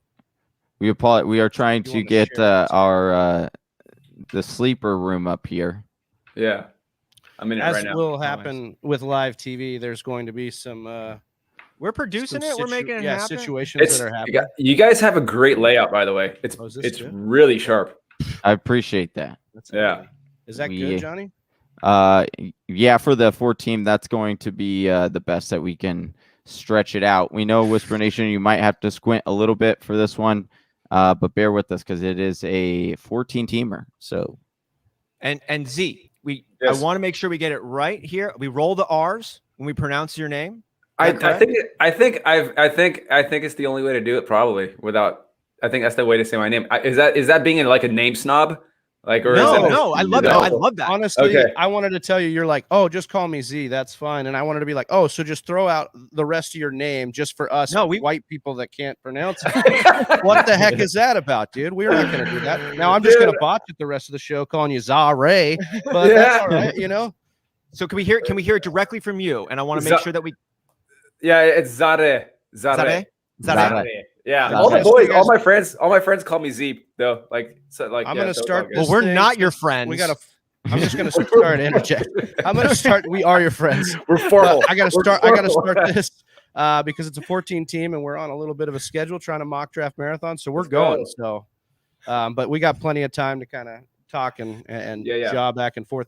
We'll start with Zareh. Just asking you who you are, what you do, what do you contribute to the fantasy community? Yeah, I do. I do writing at Yards Per Fantasy. Alex Johnson gave me my first crack at writing, and I've been going ever since last summer. And then I signed on with the Dynasty Nerds as a Devi writer a few months ago. And my first crack in the football industry was with PFF as a base data analyst. I'm basically like a play charter, but in much finer detail. And that's going to get starting again. Obviously when college season starts, because I do the charting for college games. So yeah. Dude, that's awesome. And I just wanted to say, because I thought we're not friends, we're family. Hey, that's good. I like it. So, hey, we're pulling out our football family here. Hell yeah. Unfortunately, we couldn't get Vin Diesel on the show. He was too booked up creating Fast 11, but I thought it was Fast 10. Fasten your seatbelts. No, I mean they already recorded that one. Now they're on to that one just is being in the editing process. And maybe I shouldn't say that now. I don't know. No, I'm just kidding. I don't know really. I'm just. Where are they at right now? Are they like on 8? Where are they at? I know. I think they just was 9. Fast 9 or Fast 10 Fast 9 just came out. Yeah, because that's a joke. Fast 10 has to be fasten your seatbelts. My fiance wants to go see every Fast and the Furious movie in theaters all the time. So whoa, you got that's a gem right there. That's dedicated. Yeah, thank you. Yeah, she's all right. It's pretty good. It's pretty good. Speaking of mispronouncing names, Jacob Bley, Ball Don't Lie, Draft Don't Lie is joining us. What's up, buddy? Number one fan. We got Donnie. This is a redraft, Donnie. I think actually all of the drafts today, if I'm not mistaken, are redrafts. So we're off the dynasty train then. We are off the dynasty train for right now. Yeah. Unfortunately for some people. I told you I wasn't playing when I was taking Antonio Gibson in the first round. Wow. So, can we talk a little bit about that? Reach for your guy. Yeah, buddy. Reach for your guy. We like to say that here. And Antonio Gibson is your guy, obviously. We talk a lot about these explosive, exciting second-year running backs. Cam Akers, pour one out. Antonio Gibson, J.K. Dobbins, DeAndre Swift, Johnny's boy. Antonio Gibson, though, is your sophomore of choice. I'm taking it. Yeah, I like him. I like him going into this year. I think we're going to see the same pattern of development in the pros that we saw with Christian McCaffrey when he was with Ron Rivera, where he was kind of limited. I looked at their snap percentages in both of their first years, and Christian McCaffrey did have more snaps, but like he never amassed like 80% until the end of the year. Antonio Gibson is a player I think they took their time with him and they let him develop. We saw as the year went on that he progressively became more trustworthy with the coaching staff. I think we're going to see them start to utilize his natural pass catching talents that we saw at Memphis. I have faith in him. And honestly, I am an aggressive drafter. So if I see a guy I like, I take him. And we're not saving lives. We're playing fantasy football. So take the guy you want to take. That is an amazing point. We talk about it all the time. Grab the guy you want to watch play. Grab the guy you enjoy. Nothing's worse than thinking a guy is statted a little bit better, but you don't like him and you pass on the dude you love just to pick up the guy you thought was going to be better. And then it actually flips. And now you got a guy on your team you hate and the guy you loved is balling out for someone else. Yes. I want to ask you, so you made a really good point in, talking about CMC, comparing him to, or looking at his workload because of Ron Rivera. Right. Mm-hmm. And I thought it was a good point that was brought up in Liz's section. And I think that it's a good segue for this question. So, oftentimes we always think it's really funny and we are guilty of it too. We hear coaching staffs or GMs or whomever come out and compare certain players to other certain players, or we hear them say, certain players can achieve this. For example, when Marlon Mack a couple of years ago, I remember when the GM came out and was like, oh, Marlon Mack can go for over, 1,200 rushing yards. And we all laughed. And then what did he do that year? He went over 1,200 rushing yards. So where do you draw the line of like, oh, I'm going to, cause and I bring this up because you said CMC and Ron Rivera and the whole coaching staff, when they drafted Gibson, said, hey, this is he comps to CMC, and we all chuckled. We said, oh yeah, right. And then we saw him last year, and then it's like, oh, wait a second. So at what point do you what do you think is, you're fading the noise versus, okay, I'm actually gonna put weight into what they're saying? Honestly, even when the Antonio Gibson comp or the CMC comp was made to Antonio Gibson last year, I totally just threw that out. I think, I really don't take any coaches for their word. Like there's a slight, it's all with a small, tiny atomic grain of salt that you should, because their entire job description is deception. They need to throw off everybody at all times. They're never going to reveal their true colors. That's just part of the game. So what I do is I just try to take as much visual and analytical context evidence into what's it called, consideration. So what I'll do is what I'm doing this year for yards per fantasy is I will be looking at, say there's players out there who are rookies and coaches are copying him to like Alvin Kamara or this guy or that guy. What I want to do is I want to sit down and I want to look at these players in their first few weeks, especially preseason football. I want to see how they're performing with the snaps that they're getting in preseason football. We know they're going to get much more exposure than the starters. So this is my process for doing it. I will throw out all the coach speak and I will go look at preseason football and see how they perform on the field. What snaps are they getting? Where are they on the field? Are they on the field in certain game scripts scenarios? Are they lining up outside? What type of blocking schemes are they running with? What type of fronts are they having success with? I like to look at all these things in like fine detail as far as like getting a good grasp of the contextual experience that they're out there with. Any guys this year that are you're looking at or holding breath for or looking to have that approach as the season comes up? And just any position at all? Anyone comes to mind? Anyone who stands out? Jacob Harris. Jacob Harris, really? Tight end for the Rams. Yeah. Jacob Harris, tight end for the Rams. And I think this time of year we get caught up in our hype because we're so entrenched in off season and we're so in our bubbles with the people that we like that we have to come down to earth sometimes. But I am so high on Jacob Harris. It's ridiculous. I know he's a raw tight end. He's actually a wide receiver that I believe converted to tight end and didn't have like a real breakout year until last year. But, he played in the slot. He played at wide receiver in 2 years. I can't remember the exact stats, but in 2 years, he amassed 49 receptions for 987 yards and 9 touchdowns. So that's sub 50 receptions for nearly 1,000 yards. I don't know where we see that often. He averaged 20.1 yards per catch. His average depth of target in college was 16.6 yards. So that would have put him third in the NFL last year for ADOT. So we see that he's very efficient. I mean, he can burn cornerbacks all the time. He's very efficient. And I know his skill set isn't truly developed. His route tree isn't truly developed. So that's a player I'll be watching to see how he has progressed in training camp. I think in maybe the first 2 months, you won't see much exposure as far as snap percentages go. But keep your eye on him. Watch his snap percentages as the year goes on, because I think Tyler Higbee will remain in line as a traditional tight end. But the Rams want to make it a point to go downfield. All their offseason acquisitions this year were downfield threats. Tutu Atwell, Deshaun Jackson, Jacob Harris. All the receiving options they got were for downfield threats. They were horrible downfield last year. So I think McVay wants to make it a point to get the mismatches going, downfield threats. That's why I have my eye on Jacob Harris this year. I love that's an interesting take there. We're looking at a 6'5", 220-pound. As you said, some are still looking at him as a wide receiver. So him coming in at age 24, running a 4.43 40 at his pro day. Right. From a tight end position. And I don't care if they can't block as long as they're still on the field. Look at Jimmy Graham from years past, back in his heyday. Like, give me that offensive weapon. Just underpay him because you call him a tight end, but watch him do magic technically as a wide receiver. Yeah.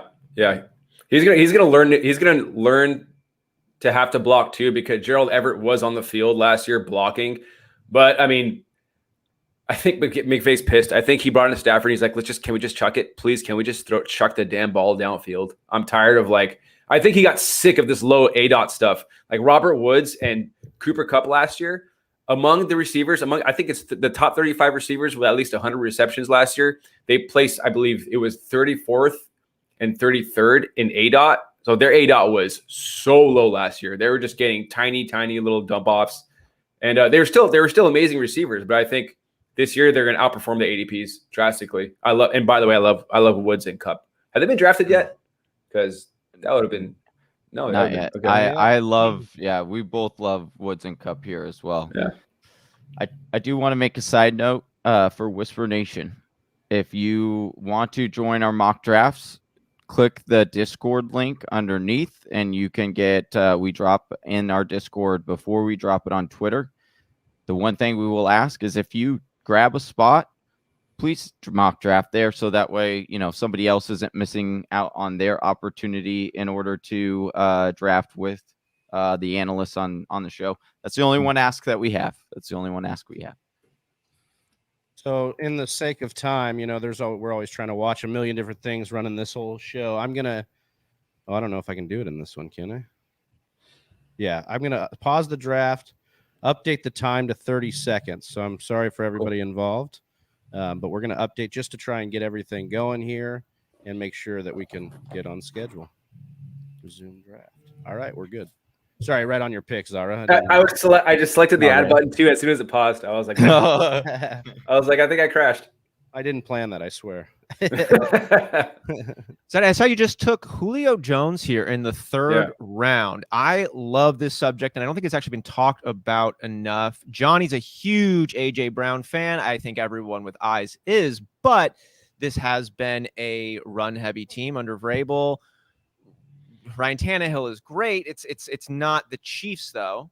What are we looking at right now between Julio Jones, A.J. Brown, and anybody else not named Derrick Henry in the Titans offense? I think it's just the two of those guys on the field. And if you want to throw in Ferkser in there, you can throw Ferkser in there, I believe. Right? For Daddy, baby. Big Daddy. Yeah. Honestly, what I'm looking at is Arthur Smith's departure. Because with his tenure on the Titans, you were looking at an offense that threw it at bare minimum. They're always like bottom percentile in offensive passes attempted, and with the new I forgot the offensive coordinator's name in Tennessee, but I know he was with the Raiders in 2017 as the offensive coordinator. And if we draw from that sample size, they placed like mid. They were like middle of the pack in the league for pass attempts. I think they were like 15th. I think about like 540 pass attempts, which is about the norm for a normal offensive, well-balanced team. So I'm looking at that as a positive for the passing game in Julio Jones. As far as him and A.J. Brown, where they finish, I still love A.J. Brown. I still have him above Julio Jones, but Julio Jones, man, like on a whole new revamped team with the play action with Derrick Henry. I mean, what A.J. Brown has done by himself. I say by himself. I know Corey Davis is there, but what he's done by himself without Julio Jones. I mean, Julio Jones is going to eat with A.J. Brown on the field, with Derrick Henry drawing up that play action, bringing that extra safety down the box. It's going to be amazing. He's going to put up solid numbers. I think so too. Tennessee, dark horse Super Bowl team. I think they could be coming up here as one of that. Nice. Somebody says that Travis is everyone's hero. I appreciate that. Travis Kelce. It's Travis Kelce. Oh, yeah. Travis Kelce, everyone's hero. Yes, if you're lucky enough to get him. Yeah. But did you guys do Scott Fishbowl this year? We are in Scott Fishbowl. Yeah. Are you in it as well, is he? I am. It's my first year, and I've already lost. My boy Michael Thomas, and hopefully not Saquon Barkley. That's not good. Yeah. I guess we got Liz Loza shared some really interesting information here on Saquon and the timeline of how he had gotten his surgeries and his rehab done, rehabbing the MCL, delaying the surgery. She's expecting a little bit of a regression in terms of opportunity. What do you see from the Saquon field? And this is speaking full disclosure as someone who has drafted Saquon Barkley in the top 4 the last 2 years in our redraft league of record. She had me kind of fade a little bit on the excitement level taking him this round. But is that right in terms of how you're thinking of it, or should we crank that excitement up? Saquon's back; he's going to be there. Man, like I said before, everything that people say in the offseason is throw everybody off. I don't think anybody wants to know. Anybody on any team wants anybody to know what's happening. Saquon Barkley, like, he was training 20 minutes north of me in Santa Barbara. Like, he was like doing agility drills in the sand. That's the walking in sand is a horrible experience in itself. Beach sand sucks. So if the guy's up there doing agility drills, you know, I don't know. We might see him eased in, and but I still think he's a first round pick. Again, I'm not taking anybody at their word. I mean, if we look at the Aaron Rodgers situation, every single 5 minutes, he's staying, he's going, he's staying, he's going, he's staying, he's going. I think you just kind of like have to put faith in the process and know where to pick your spots as far as dialogue goes coming out of the camp. I'm not a doctor, obviously. I haven't heard too many people as far as, you know, the fantasy medical contributors that we have in the fantasy community. I haven't seen too many of them speak negatively. I don't know if you guys have. Have you guys seen anybody say anything yet about that, or like as far as like real like MDs and physical therapists? So Edwin Perez, I think that's his name. Perez. Yeah. He's actually been so pro Saquon this offseason. Right. Just saying that like he's going to be fine as far as coming back from the injury. I think that's not something we're actually even considering though, right? Like the knock on Saquon would be if they actually do limit him coming back. Like he's even come on record and say, I want to make sure I'm 110% before I come back and show the world who Saquon is. I don't know, you know, Liz, at her point, I don't know what to think of it. I think I'm just fading him at that price in the top 5. Yeah. I'm just going with the other guys who I have a little bit less concern about the, you know, I'm going a Dalvin Cook or a Kamara over Zeke. Or Absolutely. Over Saquon.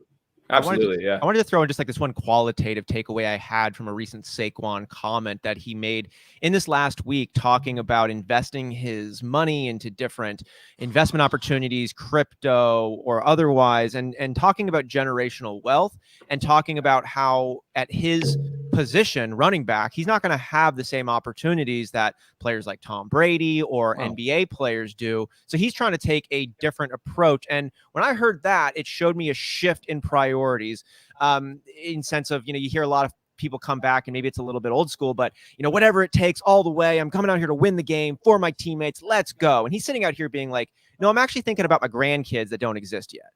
And when that's happening, I'm seeing maybe a little bit more caution, maybe a little bit of, I'm good enough to play week 2, but I'm going to wait till week 4, because if my reputation is gone, then my entire ability to bring in revenue for myself and family and whatever is essentially shot. You got to keep that excitement going. So it seems like he's just got his mind in a couple of different places. And after 2 years of heavy injury, it doesn't surprise me. Almost like we saw Kawhi Leonard change his tone in the NBA. And I'm a little concerned about Saquon coming in this year, but you should. But there's a lot of great players here to take a look at outside of that, including all these players that I auto drafted, trying to do a bunch of behind the scenes stuff. Sorry about that, guys. Saquon went 8th in this draft. You guys think that's a good place to take him, or would you guys pivot to like Chubb, Aaron Jones, Joe Mixon, Eckler? Well, Johnny, why don't you elaborate on this? Because we had Saquon outside of our top 10, which was kind of a head turner, you know, to people in the industry, I'm sure, but we really just don't have a lot of faith in Saquon coming into the year, and then as far as workload, you know. So Johnny, speak on that. Yeah, it wasn't as much like not having faith in Saquon as it's, you know, like you said, I believe, based on what I've seen from other athletes, basically other than Adrian Peterson, he was the one exception where he came back and then he ran for 2,000 yards, and, you know, the knee actually, you know, getting that repaired actually benefited him. Most of the time what we see is players take a second to get their legs back. They're a little bit slower coming back. And I had already, you know, put into my projections that, because of what we saw them do in the offseason as far as the Giants picking up running backs and what they said about those running backs. Again, I understand they're puff pieces that, you know, that, you know, they're just trying to promote their guys and be confident in their picks. But at the same time, there is a little bit of validity to it. You know, like people will say what they feel, and sure, they might exaggerate it, but that feeling came from somewhere. That, you know, the reason they said that came from somewhere. And so when, you know, Gettle comes out and is like, you know, Devontae Booker is a 3-down running back. Now, do I believe that? Absolutely not. But do I believe that they tend, you know, he heard that somewhere saying, you know, one of the coaching staff saying, you know, like if we need to give him a couple more carries because, you know, we think he could be a 3-down running back, then that's probably somewhere where it's going to be. You know, there's 3 sides to every story. The what he says, what she says, and then the truth, you know? So you kind of have to decipher for yourself, but that was why I kind of moved him down a little bit, because I do expect him to be eased in. And then once again, Liz bringing up the point about the difficult schedule. So I had that, and all the pass catching. I don't think that he'll have nearly the amount of, you know, target market share that he's seen before. And so when all that stuff adds up and ends up, you know, dropping him down my rankings, and you know, you asked about Nick Chubb. Nick Chubb is one of my favorite running backs this year.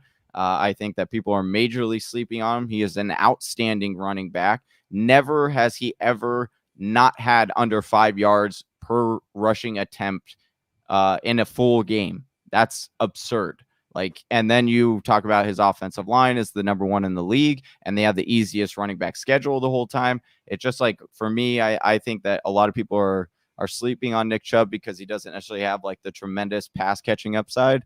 But I guarantee we talk about if Nick Chubb goes down all the time, what happens if Kareem Hunt goes down? Then it's a surefire. Yeah, it's a surefire. He's RB1. Can we talk about just like Nick Chubb is my favorite running back in the league. And if we could just talk about players we love to watch just for the joy of watching football, just that beautiful, aesthetically pleasing thing, the athleticism, Nick Chubb is it for me, man. Like he's the guy I will watch anytime. I think I watch his highlights like at least once a week during the offseason just to get me fired up, just to get me in a good mood, man. Yeah, Johnny would agree with you on that guy as well. He's a big Chubb. I mean, I'm a huge Chubb fan as well. I'm just saying, like, Johnny's been the one to go to bat big time. Every year I try to write an article at the end of the year that's just like my favorite players to watch. Yeah, because we crunch all the numbers and we forget, like, we're trying to win, but like sometimes I just want to see this guy score 3 touchdowns. You know, like I want to see my guy hit. And that's kind of a fun article to write, and just because this is a fun game, it's supposed to be having fun here. Absolutely. And you hit it on the head right there when you talk about watching your guys and having fun watching them. Nick Chubb is just one of those guys where you watch his runs and he runs beautifully. He just does. Like, he's one of my favorite players as well. Our co-host here that's about to jump back on, to use the restroom, but Austin has Nick Chubb on his dynasty team, and I've been I've been pestering him all offseason to try to trade him to me, but I don't know if it'll happen, but I'm a huge fan. If Hunt goes down, what's Chubb like? RB1. I mean, he's got to be RB1 with Hunt. That's the thing. He could be with Hunt, even though the lack of receptions, he could still do it, right? I think, didn't he finish with more fantasy points than Hunt with like 3 or 2 games less played last year? Yeah, and the thing is people think he can't catch, but he can. He's actually really efficient at receiving. It's just Kareem Hunt is like one of the best running backs at receiving, and he's also happens to be like a really good and talented running back. So I think they're looking long-term more so at that, at that asset that they have. And they're like, well, if we can spare him not getting hit on these receptions, and we can put in an equally talented, well, I wouldn't say equally talented, but Kareem Hunt's very, very talented. And you can put him in, save the work on both these guys, and they're just going to make them last longer, and we're just as efficient. I think that's why you see so many targets go to Kareem Hunt. But I would think that if Hunt went down, you would see a really big influx in Kareem Hunt's or in Nick Chubb's receptions. Now, will he get 100%? No, because no running back does that. But I do think he would see a pretty big uptick in the target market share for that team. Sticking with the Browns, how do you guys feel about Baker Mayfield this year? How do you feel about Baker Mayfield? I feel good. I feel warm and good. You meant that. Like, I love the way I'll ask a waiter sometimes in a restaurant, like, hey, what do you recommend? And somebody like, this, that. But somebody's like, oh, but the quesadillas, like, you got to really trust. The way you just talked about Baker Mayfield is like the way they talk about those quesadillas. Like, yes, feels great, man. This is what you got to get. I feel like as they said in Pineapple Express, I feel like a warm stick of butter melting on a hot stack of pancakes. I love that. Yes. I just almost destroyed our tech right now. I just spit iced coffee everywhere. Oh my goodness. It took us too long to set up, man. That would have been a disaster. But why not? Baker Mayfield owns the record for touchdown passes as a rookie. He's got Herbert just jumped it. He had the record. Thank you. Until Dirty Herbs came in and took it from him.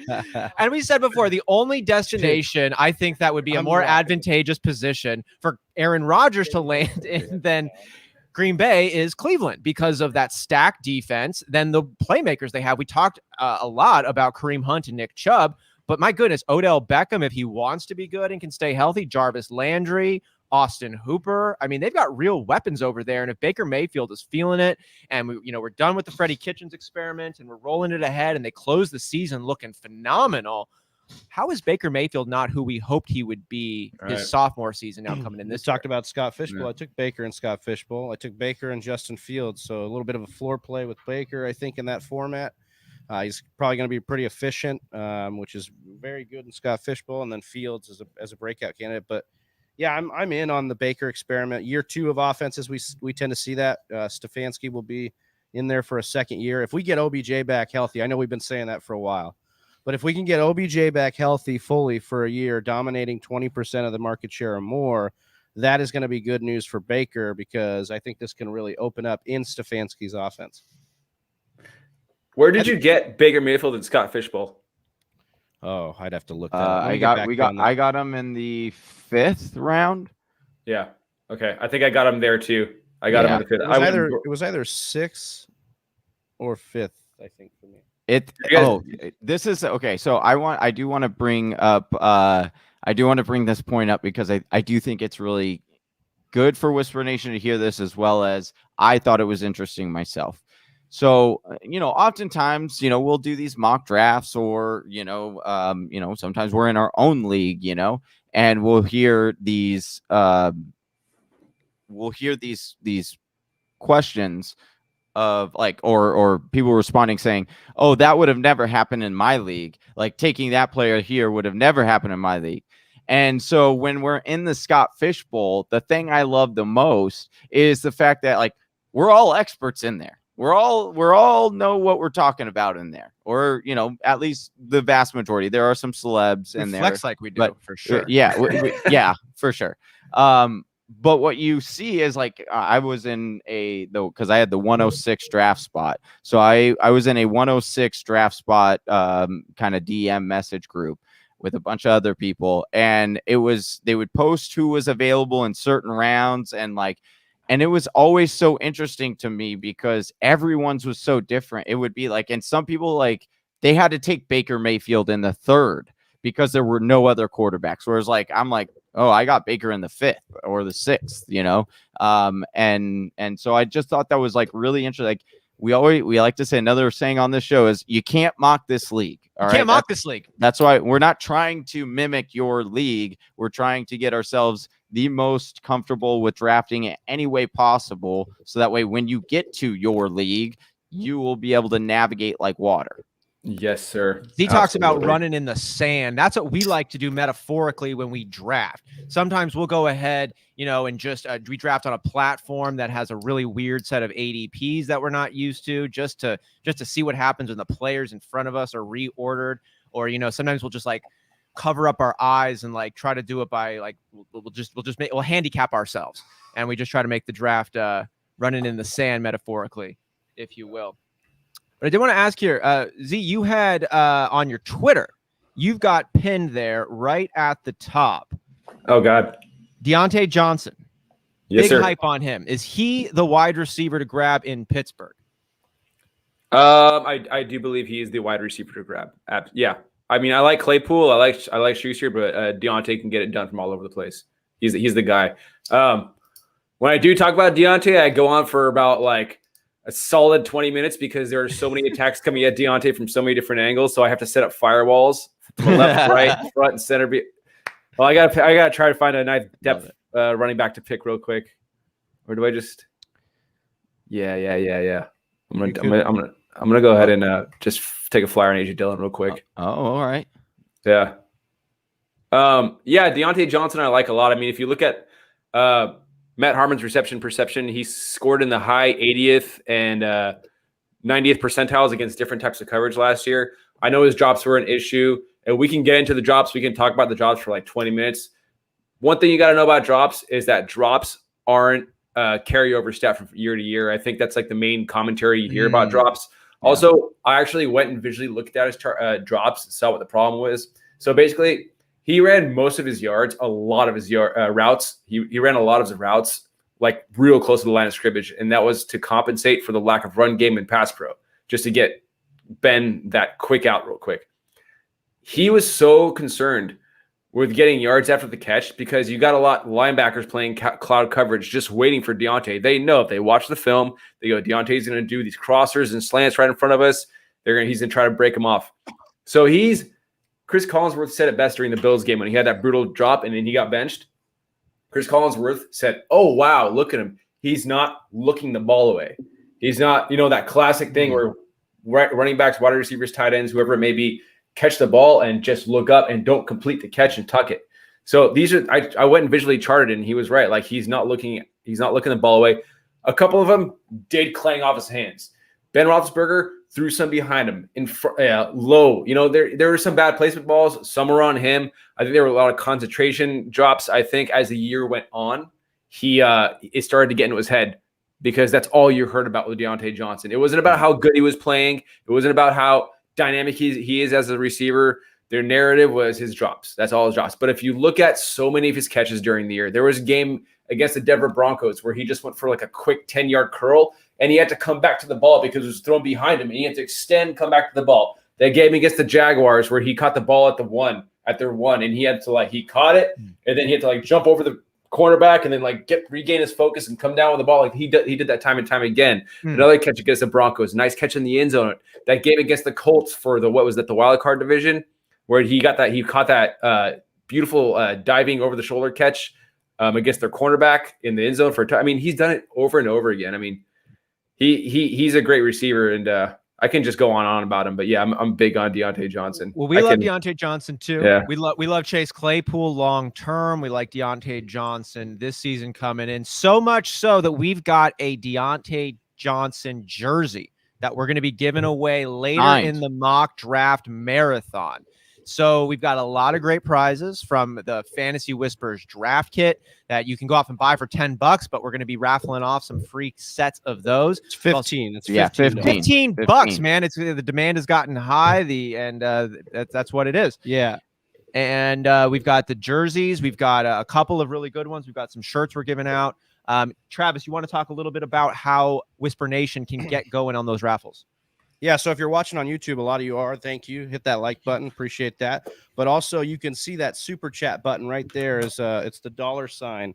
If you hit that, sign up real quick, and then donate either $5 or $10. That'll get you either one ticket or two into the raffle.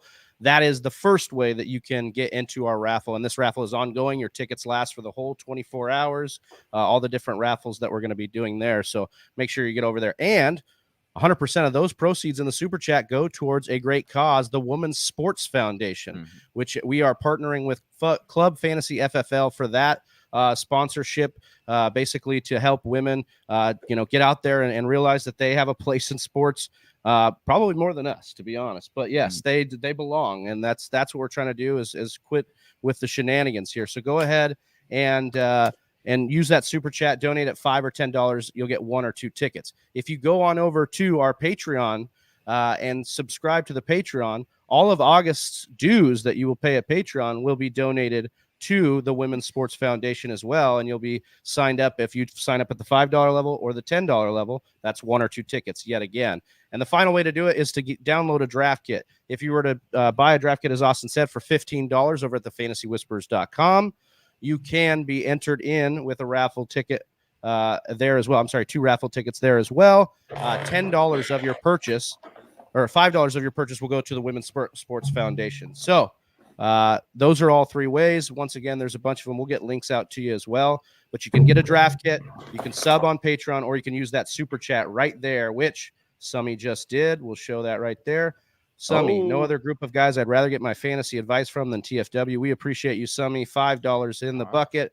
Hey. Summy will now get our first ticket in the raffle. First ticket, and he gets a woo! Woo! Come on, Z. Let's go. Get us to the woo. Woo!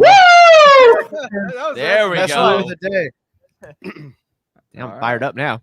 I sometimes do that when I get to work in the morning just to get myself awake and fired up. Yeah, we understand that. Awake is what we do over here with a 24-hour mock draft marathon. Yeah. Oh man, I auto drafted myself twice. Oh, already. I've done it all. I've been trying to get everything going here. Yeah, it's. I did not want Gronk. I was going to ask you some questions when it came back around. I thought that was Summy. A spicy take. There's the ticket. Oh, I almost dropped the ticket. Summy said he did that for the woos. Hey. Only for the woos. Well, that's right. Whisper Nation, not only are you donating to the Women's Sports Foundation, you're donating to get some woos live on camera from us. We'll give you such good woos. We're going to woo so hard. We're going to woo you. But go ahead, Johnny. Oh, I was going to say, I'm not going to lie. I was really hoping it would have happened during Liz Loza's section or during when she was on, because it would have been fun to get a woo from her because she would have went all out too. I know. Well, no doubt on this one. But, when you did talk about the auto selection, that's something that oftentimes it happens when you're drafting digitally. Our League of Record, we absolutely love to do in-person drafts. The analysis and all the number crunching is a part of this game, but being together with your league, forming that community is really what keeps us coming back time and time again. But a lot of the drafts are done digitally, and tech glitches happen. And what we always encourage is to, one, know the rules that are coming in, but then also if it's a league that you're actively working on, talk about ways to handle glitches. You can do that. In our League of Record, we have if your computer freezes or an auto pick just happens or the time's about to run out, if you verbally say the player that you want, then that locks it in. And just do yourself a favor, Whisper Nation, get ahead of that and come up with how you handle some of these issues, because tech glitches do happen, auto picks happen, freezes happen, whatever it might be. So just establish what some of those iron out wrinkles will be ahead of time. It'll save your whole league a lot of grief. And yeah. For those that haven't already liked and subscribed to the channel, please do so, especially if you're watching over on YouTube. If you're watching on any of the other platforms like Twitch, Twitter, Facebook, make sure you're subscribed or following on those as well. We would appreciate it big time. It helps us grow the channel, continue to grow Whisper Nation, and bring you more guests, great guests like Z. Zareh, what are you working on right now for PFF, or what's on the radar right now you'd like to get plugged here that you've been, I know you're writing quite a bit. What do you got coming down the pipeline? Actually, directly after I finish up with you guys, I got to finish my Rams preview article for 2021 over at Dynasty Nerds. That'll be published sometime this week. So I'm working on that right now. And then I'm planning on kind of taking a pretty solid break in August just to tend to the things in my house, because once the season kicks off, right, it's just full go, and just like there's paint chipping and socks are piling up, and it's just going to be, it just turns into a mess. So I really want to start working on the house before it gets going. So you're telling me you're not selling right now like everyone else? Like, we hit so many. I mean, I feel like everyone this week was like selling their house or getting it ready to be sold. I rent. Yeah, I'm a renter. Yeah, nice. Yeah. Oh, you're like most millennials. Yeah, exactly. I'm screwed. I told my fiance, I was like, babe, just because sometimes she'll send me a picture. She'll go, "Oh, this is a nice house in the area." I was like, "There's no way we're affording that. There's no realistic way we're affording that." Did you see the just forgot about? Did you watch the SNL bit when it was a couple of weeks back, when it was just showing people just like when they're fantasizing and they turn the lights off and they go on Zillow and they take all the restrictions off. No filters. No area, no price filters. Like, let's just scroll. Let's just that's a pretty good concept. And just go. Yeah. That's what's no, coming up. man. Yeah, I gotta check that out. We have one round left, huh? We have one round left. Yeah. Who are some of your deep end of draft flyers you're targeting this year, Zareh? Who should we be keeping in? We all know that it's high upside. You're probably not going to hit, but who are you just like stoked if you land at the end of the draft? At the end of a draft, I like Jonas Smith. I like Jonas Smith a lot on the Patriots. I saw that. I was just doing some shallow digging, and I saw that I think if we're looking at the Bill Belichick and his historic love affair with a 2 tight end set in New England, you got Aaron Hernandez, Rob Gronkowski, 2 great tight ends, but 2 different archetypes of a tight end athletically. And Jonas Smith fits more of the Aaron Hernandez role. I don't think he's as good as Hernandez. I think we're going to see Hunter Henry in line playing that traditional, seam stretcher role. I like Hunter Henry too, but we saw Aaron Hernandez. He had 111 snaps in the backfield. Jonas Smith, we've seen him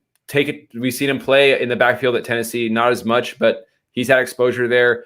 Bill Belichick has commented on how he thinks Jonas Smith can run it out of that backfield. He's going to get him. He's going to create a lot of opportunities for him, a lot of design plays. I like Jonas Smith to provide solid high-end week 1 tight end weeks this season. Nothing consistent, but I like him a lot at the end of drafts. He's also a better blocker than Hunter Henry is, which will keep him on the field more as well. Absolutely. Best ability is availability. Dude, that's such a great point, though. You bring up Hunter Henry, also Jonas Smith. These guys are going right at the end here in this mock draft we got going, at the end of it all. And it's almost like sacrilegious there. We're looking at a Bill Belichick team that doesn't have any spicy receivers. I mean, Johnny could do a great breakdown on another deep flyer there from the Patriots at the wide receiver position. I think he had a fire take on our mock draft last week on that. But if we're looking at a traditional Bill Belichick system who is in love with his tight ends, you got 2 of them you like. Not necessarily they're both going to work out, but this could be a tight end driven team. And these guys are going so late and they're talented. Mm-hmm. And another guy I like absolutely. At the end of drafts is the guy I just selected, James White. He finished the year 10th at the position, 10th in targets at the running back position, and that's in a year where the whole offense was a complete mess, and he had a tragedy happen in his family. So it was off the rails with him, and I think he's going to come back and be one of those. He's going to be right up there with Naheem Hines and those pass catching running backs that provide value strictly through receptions. James White is good. I've had James White in standard scoring leagues serve as a solid RB2. James White is one of those guys. Mm-hmm. Yeah. You get him so late, right? He's like the ideal flex in a lot of positions. Yeah.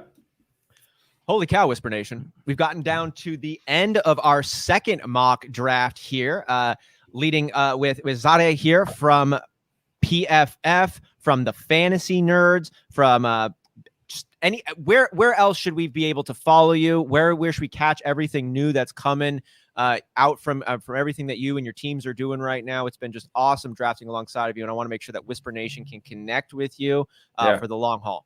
Yeah, I'm with the Yards Per Fantasy, Dynasty Nerds, and PFF, and look out for what I'll be doing with Yards Per Fantasy during the year. I will be putting out polls during the year and in the preseason, asking the public what player they want to see film done the most about, because I think you see when you can't watch certain out of market games and you wonder, why did my running back do so bad? It's going to be running back specific because you can't see it. All you see is a box score. So what I'm going to do is I'm going to try to go on Game Pass, look at certain plays, find out, was it the running back? Was it the line? Was it game script? I'll be putting up game script percentages. Was he on the field for what, here, there, then what happened to him? So look out for that during the season and the preseason. And thanks for having me. Appreciate it.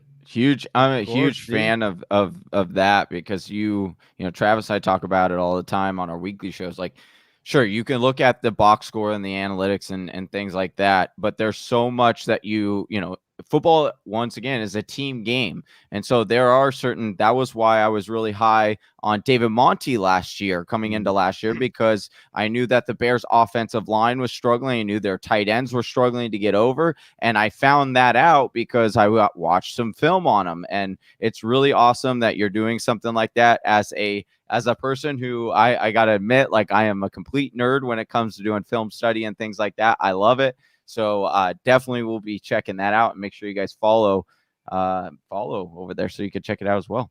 Before we let you go on here, we got into the end of the draft, but Zareh, I was wondering if you would do us the honor of breaking down your team a little bit and talking about some of the pieces you like on your squad, maybe where you would have shifted, if any of those opportunities, now that the whole thing has been done. What do you think on your take here, taking Antonio Gibson there in the first round? Yeah, Antonio Gibson is a player I just have a lot of faith in. I think he evolved quickly as a running back last year. From the beginning to the end of the year, we saw a great evolution. I think we're going to see that grow exponentially. I think he's going to be more involved in the passing game. J.D. McKissick was a product of the lack of receiving talent they had in Washington. Darren Waller is essentially a high-end wide receiver, one in each tight end slot. That is a massive leverage. That is massive leverage that you'll have at the position against your opponents. Julio Jones, I think he's going to provide solid tight end wide receiver one numbers with high upside weeks. Cooper Kupp is a good floor. And this kind of comes back to like roster construction. Like you have to look at the expectations you have for each player and then kind of complement them with other players to like, provide just a solid floor for your team. Like Cooper Kupp is a solid floor every week. T. Higgins, let's hope Joe Burrow comes back week 1. They're going to be throwing it up just like the Dallas Cowboys. Everybody has the Dallas Cowboys throwing the ball a million times. I think the Bengals are going to be doing the same thing. I think T. Higgins is going to eat. Russell Wilson, I think that their offensive coordinator there, I believe his name is Shane Waldron. There is a lot of discussion about him opening up the offense finally. We talk about this every year. But when you talk about like Tyler, when I read some reports that Tyler Lockett is saying, look, we're going to be playing everywhere in this offense this year. There's going to be so much room for creativity. Russell Wilson feels the same. Russell Wilson was making threats about a holdout, and you don't just let that guy go. You got to make him happy, Green Bay. And then, Raheem Mostert, my draft started, I just started taking value, with Kupp, Jones, Higgins, Wilson. And then, what happened actually is I was going to draft Mostert where Wilson was, but I got auto drafted Wilson and Mostert swung back around. So I kind of went like a little late round-ish, late zero RB kind of strategy, just, organically. And then Gallup came around because I think Gallup is like the T. Higgins of the Dallas Cowboys. He's going to be getting a bunch of beautiful deep balls. He's a deep ball specialist on their team. A.J. Dillon should serve as a solid, low-end RB2 at sometimes. And Aaron Jones goes down. We know what happens then. Gronk was an auto pick. he was an auto pick accident. Trey Lance upside pick, rushing floor at least. Jalen Reagor, I think, is a steal late in the draft. And James White, like I said, I think he's going to reclaim that pass catching role. And if anything, he'll serve as my RB2. Boom. I am a fan of what you did here. I mean, I wouldn't probably vote that anybody take Gibson in the first round, but you told us, you let us know ahead of time you were coming in hot with Gibson. So yeah. I don't blame you for drafting your guy, but it is one of those things where it's like, if you maybe won't get him, especially in a 14 team where he's coming back around, take your guy like we've talked about. I got no problem taking Antonio Gibson over Austin Eckler. I have no problem. I'll put that flag down right now. I have no problem taking Antonio Gibson over Austin Eckler. Well, you and Z are in that boat, so you'll be there next year. I have a couple problems, but yeah, I think, there's no doubt that Gibson's ceiling is to be drafted in the top 5 next year. I mean, that's what we're playing with. But I think he'll be easy top 10 next year, most likely. Yeah, I think he definitely could get there, especially because we brought this point up the other day on our show. Was everyone wants to complain about he had 10 touchdowns. I don't see him repeating that at all. But when you look at what Ryan brings over to that offense, they'll be Washington was 25th in red zone attempts, or what does Liz call it? The red area? Red area. Yeah, they were 25th in the league. And then you look at what Fitz did with the Dolphins, they were ranked 15th. So you should see more red zone or red area targets and rushes for Gibson this year, so he could definitely get back to that 10 plus touchdowns for sure. Mm-hmm.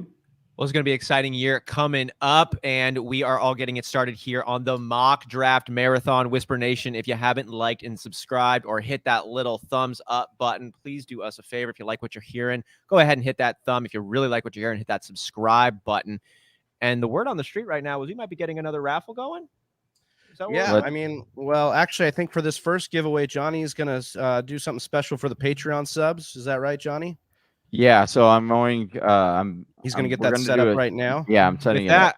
I want to give just another warm, sincere thank you to our guest here at Hour 2, getting us started here with our daytime drafting, Hour 2 of 24 on the Mock Draft Marathon. Zareh, it's been an absolute pleasure. Thank you so much for dropping knowledge, sharing your time, and linking up with Whisper Nation here.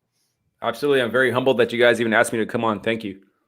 Guys, yeah, I've been seeing you around on Twitter. I just wanted to let you know that I saw your takes and refreshing. I thought I saw your takes and they were refreshing. And I think you were talking about Cam Newton was one of them. You just had this take on like Cam Newton this year. And it was like, everybody wants to be down on him, but like, let's take a look at what happens if like he does hit. And I think that's just something we need more of in the industry is being able to say like, okay, let's go against the hive mind once in a while and see what were to happen if we did so. And I saw you there, been following you kind of ever since, and just really appreciate you coming on here and giving Whisper Nation a little piece of that fantasy mind you got over there.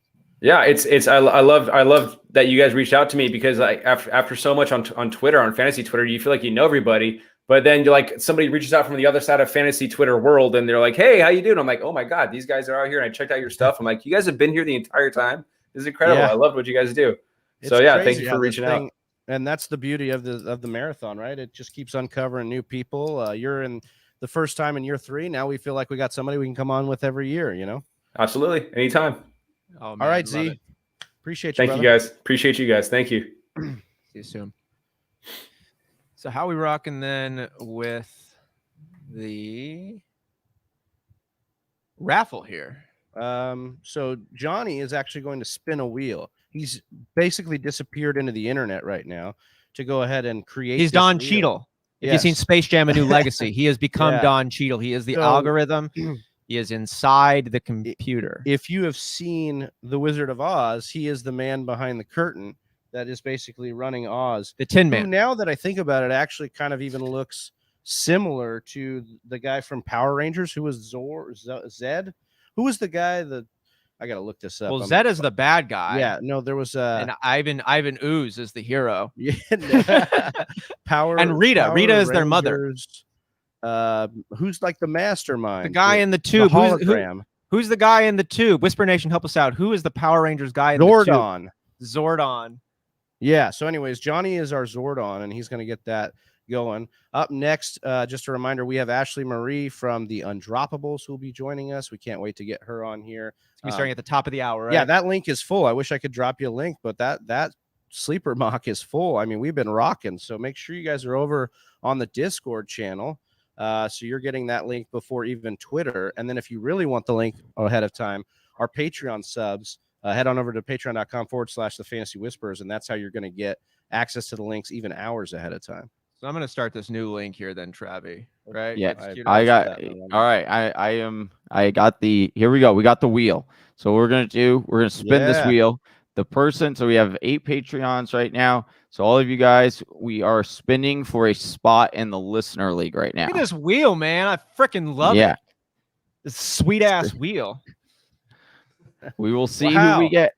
Oh, it comes free with this Troy, my boy. Troy, my boy. Welcome Troy, in, my boy, my to toy the boy. Woo! I just did that woo prematurely. I don't know if we're supposed to do that or not. Woo! But like, I mean, he's got that sweet ass mustache. Yeah. Does he still have it? He does. He does. Fudge, yeah. I can't say the F word, right, John? That's the one you told me I can't say. Yes, I lose monetization like 10 times. But I can say other words. But you never sent me the words I can say. Hey, Ashley, we could say, hey, Ashley. We know that one for sure. What's up? Nothing. I'm so happy to join. Yeah.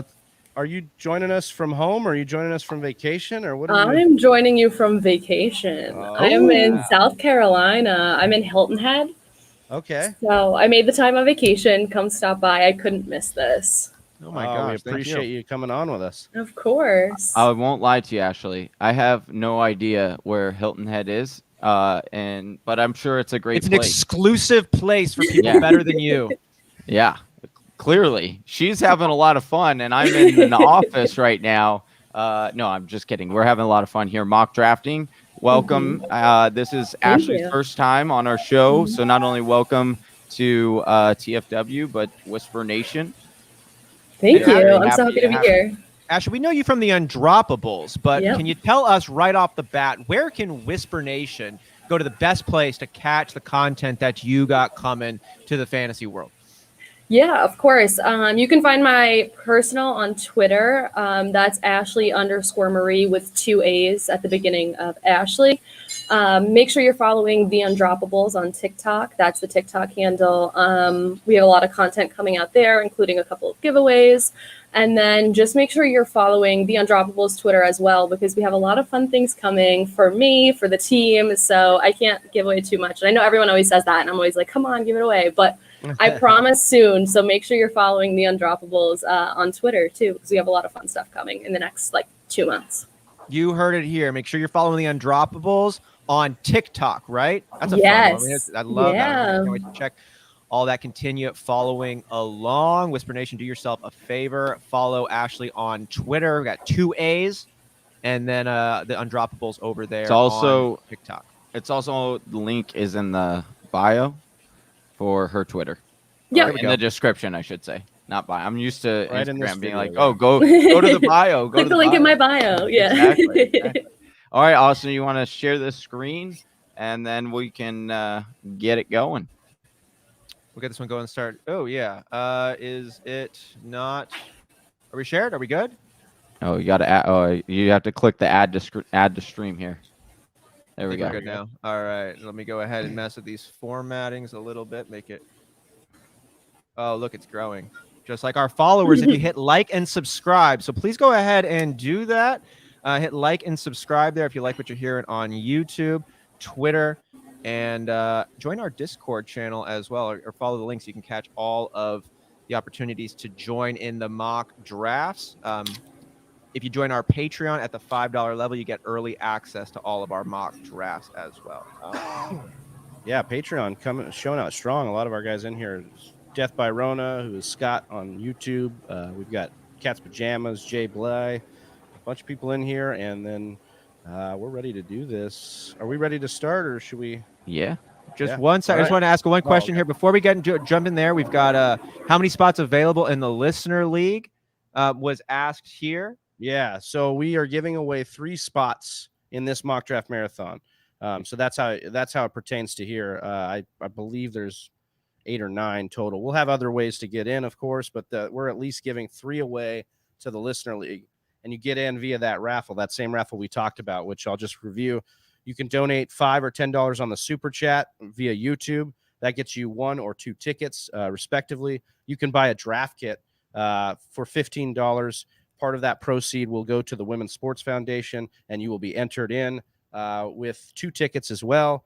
And then you can also join on Patreon. And if you join during the mock draft marathon, all of your August dues go to the Women's Sports Foundation, and you get entered in with 1 or 2 tickets via the price breakdown there. So Johnny has 1 ticket in already. We had our boy Summy with the super chat last segment, and now we are ready to continue stacking those raffles. The raffle goes on, and we'll be doing another giveaway in, I think, 2 shows, 2 hours. So, Ashley, if you're ready, you picked the 4 spot. Any reason why you did pick that?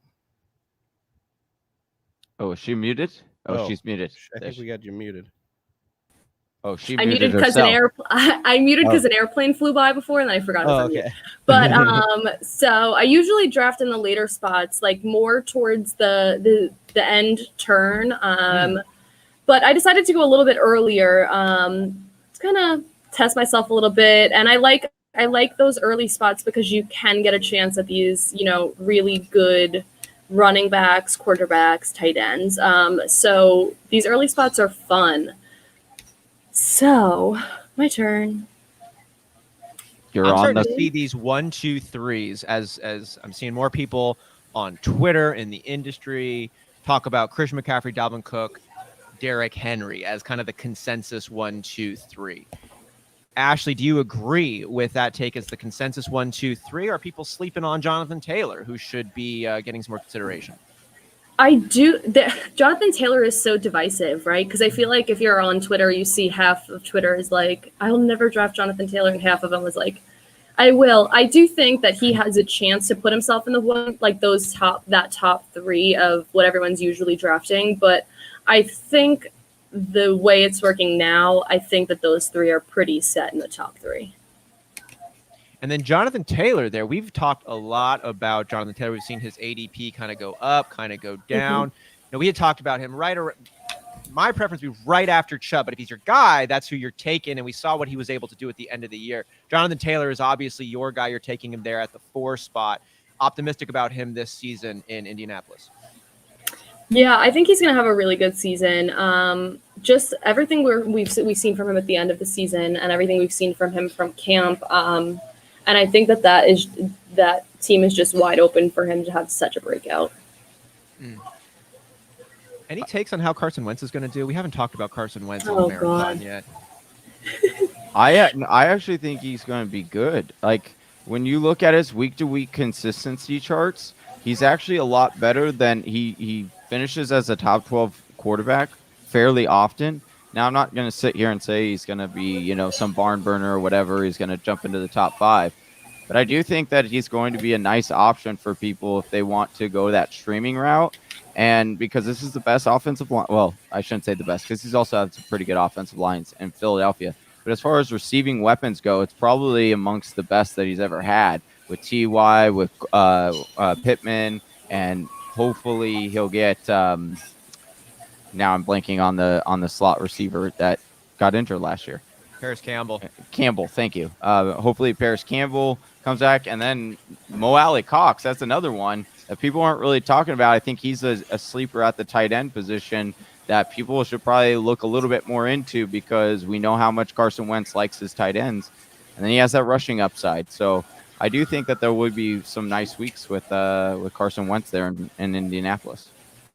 Ashley, you took J.K. Dobbins here in the second, and this is one of my favorite subjects coming into this year right now is the sophomore running backs. And I know you're about to make your third round pick, so I'll make my lead up here a little bit longer for you.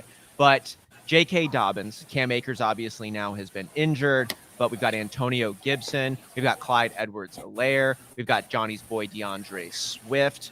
How are you looking at this talented group of sophomore running backs, and who are you prioritizing? I saw you take J.K. Dobbins. You obviously like him, but how are you kind of stacking up this sophomore class of running backs that all had productive years in their freshman seasons? Yeah, I think J.K. Dobbins is really going to be at the top of that. You have other ones like, I think Jonathan Taylor's in his sophomore year, Antonio Gibson. I think those three are going to be really good. I actually really like Clyde Edwards-Helaire too. I feel like that offense is, like I said, for Jonathan Taylor, but even more so for Helaire is that offense, that running back room is wide open for him. And we did see a little bit of his production go down at the end of the season, and that's because his cut into Olivia Bell, and he's not going to come back. And so far, unless they grab another really stud wide receiver, putting Helaire as their top guy. So I really do think Helaire has a really good chance to break out a lot. I totally agree with that take. I get hated on a little bit by Johnny and Travis for my appreciation and expectations of CEH. And I know that last year him going number 1 overall was a little artificially inflated because of Patrick Mahomes' encouragement to take him. And we called him kind of a bust because a lot of people had him slotted in the top 7. But the dude still had a fairly productive year, especially from a rookie running back perspective. And I think he's just going to do better this year, especially the fact they didn't take any other running backs thus far in the offseason. Yeah, and I think I say a lot about managing expectations, right? And I think he really didn't do that bad last year. And I think everybody thought he did bad simply because of how high they drafted him. So it was considered a failure. So I think with him going a little bit later this year, I think you can get him for a really good value, and don't overlook him. Like I said, I think he's really going to have a really good chance to make a good year. I love that. And as Ian Harditz had said on our mock draft episode a couple of Mondays ago, we don't hate players. We just hate ADPs. And Clyde Edwards-Helaire right now, I like where his ADP is coming in. Other players, though, we're going to see a lot of movement. We talk about Darrell Henderson. We expect to see that rising and falling. We talk about some of these later round dart throws here, but I want to know from you, Ashley, are there any players right now that you are just really excited about and you have no problem reaching for? Because here on the show, we like to say, reach for your guy if you got one. So who is your guy right now that you would not have a problem getting mocked for, essentially, if you took him early on? Yeah, so I have two guys. I really love Cooper Kupp, and I won't go too high for him. Like, I wouldn't like draft him here, but a little bit lower, I would probably draft him. And I have no problem reaching for him. I think last year was a little bit off for him, and with the new QB, I think it's really going to light up for him. And we know that he rehabbed a knee injury. They never really disclosed what the knee injury exactly was, but he rehabbed a knee injury for the entire offseason. I think he's going to do really good. And then I really, really love Rashad Bateman, and I don't really love where he landed, but I will reach for him a couple of spots because I really do think we have all this talk of like, who's this year's Justin Jefferson? And I really think that it could be Rashad Bateman. And we know that offense is trying to push to throw more. So I really think that if that works out and they cut down a little bit on the rush and they push Lamar Jackson to throw a little bit, that Rashad Bateman is going to be one of those top wide receivers there. I feel like the Baltimore Ravens are turning almost into the new Eagles, where every year they've got some exciting, sexy new receiver that they drafted, whether it's Jalen Reagor the year before, and now Smith is coming in this year, and we've got Hollywood Brown a couple of years ago. Now we got Rashad Bateman, and I love Rashad Bateman. I think that's a great take, and I'm excited about it. I'm just hoping it's going to work out for the Ravens here soon and Lamar Jackson. I know Johnny has some opinions on Lamar Jackson, but I think we can all agree some real good help would go a real long way. I think that there's a possibility, and we've talked about this, where you get a guy like Bateman in and you get a guy like Sammy Watkins. We talked a little bit about it a couple segments ago. And somehow that starts to unlock some things for Marquise Brown. And then all of a sudden Lamar is back to being a guy who can actually pass again. So I think that's a situation that is worth monitoring. And look, Lamar has improved as a passer every year except for from last year, from the 2 years ago to last year. So in his career. So I think that's a situation to monitor as well. So we saw you take Julio Jones. I wanted to get your take, Ashley, on this one, as we just asked Saturdays on the wide receiver group there in Tennessee. Is Julio Jones and how do you see AJ Brown and Julio Jones shaking out there in Tennessee, and really the other offensive weapons outside of Derrick Henry? What's your take on that, Ashley? I do think I'm really high on Tannehill this year, so I really think there's going to be a lot of targets to share. I think Julio could get a little bit more than AJ Brown, but in my head, I think they're going to be fairly even. I think they're just going to run different roles. I love that offense this year. I feel like they have all of the tools of something great, and I really just hope it clicks. And like I said, I am so high on Tannehill this year. I think the Titans are my dark horse Super Bowl pick. I might be putting a bet on that one after the mock draft marathon here is all done. Is that a dark horse pick though? Like they went so deep last year. They probably should have went to the Super Bowl last year, realistically. So is it a dark horse pick? And they just got Julio. Maybe it's not, but I feel like it kind of is still. Like, is anybody? I feel like everyone respects Tennessee, but does anyone actually take them seriously?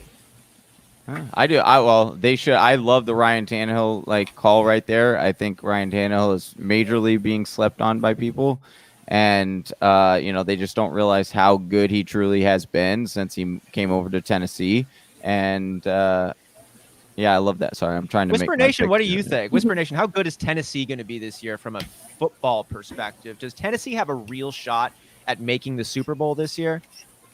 I want to know what our audience here thinks on this one, because I think this is I had thought maybe they missed their window, but with getting Julio Jones, now you're kind of not only replacing Corey Davis and some of that output, but you're improving on it. And now you're looking like, okay, maybe we extended the window a little bit with them. If they can clean some things up in the secondary, I think that from a real football perspective, they could be dangerous. No doubt on this one.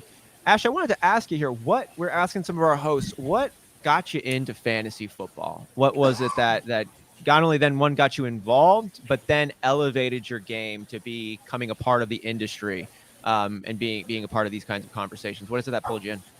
Yeah, I started fantasy football fairly recently compared to everyone else. I started, I want to say, like 4 or 5 years ago. I got involved with my family. I mean, the same way most people start is like league, and that's how I got started. I have always loved football. I grew up watching football with my dad. I'm a Giants fan, so we were always, rocking our gear, sitting on the couch, watching football. So that's how I got into it. And I was like, you know what? I feel like this adds a whole new fun level to football. And so I decided to play with my family. And I actually did really well. I can't remember what. I came in I think second that year. And I was hooked after that I was like, I actually learned more about like players, and as much as I knew football, I knew the game, I knew the teams, I knew the players, I like elevated my understanding of football and of, target shares and learning the lingo and everything. And then this year kind of elevated my game. I was on Clubhouse this whole year, and I helped moderate a room with Regina Wright, who's also on the Undroppables. They picked both of us up. We run a Clubhouse room on Wednesdays at 8 o'clock Eastern Standard Time called She Loves Football. And we basically just talk all things football. And a friend there, Bob Gilchrist, had told us to sign up for Scott Fishbowl.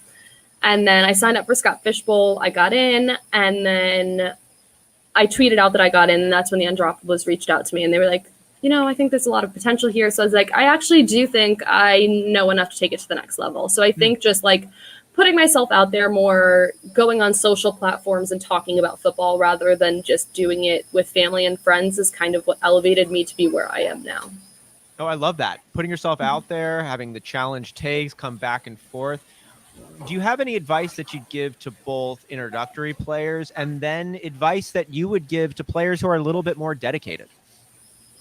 Yeah, and introductory players, I would say talk to people, but take everyone's advice with a grain of salt, because like I was kind of one of those people that someone was like, here's the really good player for this year, and I'd be like, oh, perfect, and I like wouldn't really read into it as much, and then it would not work out well for me. So I would say, take in everyone's opinions, but don't be too influenced by them. And then for the people who are like, deep into fantasy, I say take yourself out of fantasy for a minute, take yourself into football. Sometimes we get lost in hold on, I'm trying to make my pick. We get lost in like this fantasy world, and you can easily not venture out. And then you get stuck like with all of the fantasy takes, and you should take a step back and look at football too. Oh, I love that, right? Like we get so involved in the numbers and the analysis and the path that gets dictated by numbers. We kind of forget that these are human beings that are developing with personalities, and the amount of energy you have flowing through your system. There's a lot of variables that factor into that. I think that's a brilliant take on the outlook on fantasy football. And is there any players this year, or excuse me, I wanted to ask players in the past, both that have really, really disappointed you, and then players that have really, really pleasantly surprised you that you have directly benefited or gotten hurt from on this one? Yeah. Alvin Kamara brought me to a championship, so I will always love Alvin Kamara. I had him that year that he was scoring 40 points every other week, so that will always sit well with me. I think I had Cam Akers last year at the end in that game that he really didn't score any points. And that was one that I took on advice, someone was like, it's seriously going to be so good. And I was like, okay, I really needed to pick someone up because either someone was on a bye or someone was hurt. And I picked him up and he scored almost 0 points. So that one burned me a little bit. And I will forever, never, ever draft Mike Gesicki again. Johnny's boy. Yeah, no, not me. He's my arch enemy. He really screwed me over, and now like every time I hear his name, I'm like, oh no. He's one of those players that like I can't, like, even if he did so well this year and like became the top tight end in the league, I genuinely don't think I could do it. Like, and I know that's not a mindset we should have in fantasy, but it's like, oh, I was burned so bad that I was like, I can't do it again. I think it's a fine mindset to have, though. Like, there's always going to be dart throws. There's always going to be upside players. And if you know a guy you really don't want, I've had guys I really didn't want that I statted well and I picked him up anyways. And then he didn't perform. And then I had this guy I didn't like on my team and he wasn't doing well either. And it's a tough fantasy season. It's go with the guys you really like. Yeah. I will say Gesicki was definitely a disappointment for what he should have been. The thing I do like, the thing that I would try to change your mind with, would be that one is that we've heard twice now that Tua has come out and he said he had no idea what the playbook was. Like he knew what the plays were that were being called, but he knew like if it was a play that wouldn't work. And like he saw the defense and was like, okay, this play is not going to work because I know what the defense is showing me. He would still run it because he didn't have confidence checking out of it to a play that would actually work. And so they are planning on, or they've been quizzing him nonstop every single week on his new playbook. So that will be super helpful. And then the other thing I'll say is that down the stretch, when Tua was the quarterback, he put together a couple of, weeks where he was the tight end 6 and 7. And he did that like 3 weeks down the stretch. And so you could already start to see that rapport with them building. And then you put him more so in closer to the line of scrimmage because now they have an outside guy in Will Fuller that they can use as the down the field stretcher. And then they also, can put other guys in their natural position, like Tony Parker as the alpha and Waddle as, the slot guy. And I think that will open up the field a little bit more. He'll be on linebackers. He could use that advantage a little bit more. But I hear what you're saying, man. If I'm Ashley, I'm just taking Jonnu Smith. That's a lot of ifs. That's a lot of ifs for me. I know. And there's a lot of ifs on a lot of players, and I'm just saying that. Of course, I'm not saying she needs to go get him because I would rather have Tyler Higbee, who I could get 3 rounds later, and Tyler Higbee is going to be a top 5, top 4 tight end in the league. So I'm not saying yes, you need to go out and get him. I'm just saying there will be weeks this week or this year that you will be able to stream Mike Gesicki because he's talented. He's an athlete. Any tight ends you do want to go out and get, Ashley? Is there any late round flyers specifically at the tight end position? I feel like every year there's so many physical tight ends who we think should do well, and sometimes they pan out. Noah Fant last year, pre-injury, comes to mind. Every year there's a lot, and we know how available they are. But who is your gem at the tight end position? Do you have one right now? I love Adam Troutman. Yeah. I really do. I'm riding the Troutman train. I think he has a really good chance to do well. I think another, like if you're in like a deeper league, I do like Mo Alley Cox as a later one. But one of those like regular fantasy leagues, I really do like Adam Troutman. Was able to grab Big Mo in the Scott Fish Bowl, so pretty excited about that. Yeah. You picked up in our Dynasty rookie draft, too. He was available, I did. Tony. Mo Alley Cox, I just have to speak on Mo Alley Cox. Like, dude is like an ex-basketball player, collegiate basketball player. Yards after catch is one of the best in the league, just metrically. And they just need to get him the ball. So they got rid of Trey Burton. Obviously, Jack Doyle's still there. But we know that we know that Carson Wentz loved Zach Ertz and loved him, just loved to pepper him. And there is a lot of question marks with those wide receivers in Indy. Michael Pittman's there, but, can he be an alpha? T.Y. Hilton, obviously the injury situation and more of a top taker offer, if you will. And then we've got, Paris Campbell being hurt and injury prone himself. I don't like to say injury prone, but has been banged up. So That could lead to Mo Alley Cox being a very deep dart throw that I'd like to go and check out, even over like a guy like, I know a popular one is Irv Smith, but I don't see the volume for Irv Smith being in that offense or the role being there. And Mike Zimmer has said as such. So for me, I actually kind of lean in on the Mo Alley Cox as a late dart throw as well. Ashley, what's the most fun thing you've done so far on vacation? I got here yesterday, so we surfed today. That was fun. Nice. Wow. Yeah. Where are you originally located? I grew up in Long Island. I Okay. moved to Massachusetts for the summer, so I'm there for the summer, but I spend most of my time in Long Island. And then, we're on vacation, so we surfed today. I also lived in Hawaii for a little bit of time. Oh, nice. So Wow. I have surfed before, so A I woman wasn't of the brand world. new to it. Yeah, I love traveling. Traveling is so fun. I lived in Hawaii for like 5 months, and that was like the most amazing experience With ever. your Johnny's been to with your Hawaii a fam- bunch. I love Hawaii. Yeah. Oh, two questions here. What island? And then did you live by yourself, or did you go with your family, or? I lived on Oahu. I lived in Manoa, and I went by myself. My family came to drop me off. I did a semester there. So I did basically like a study abroad, but it was an exchange program.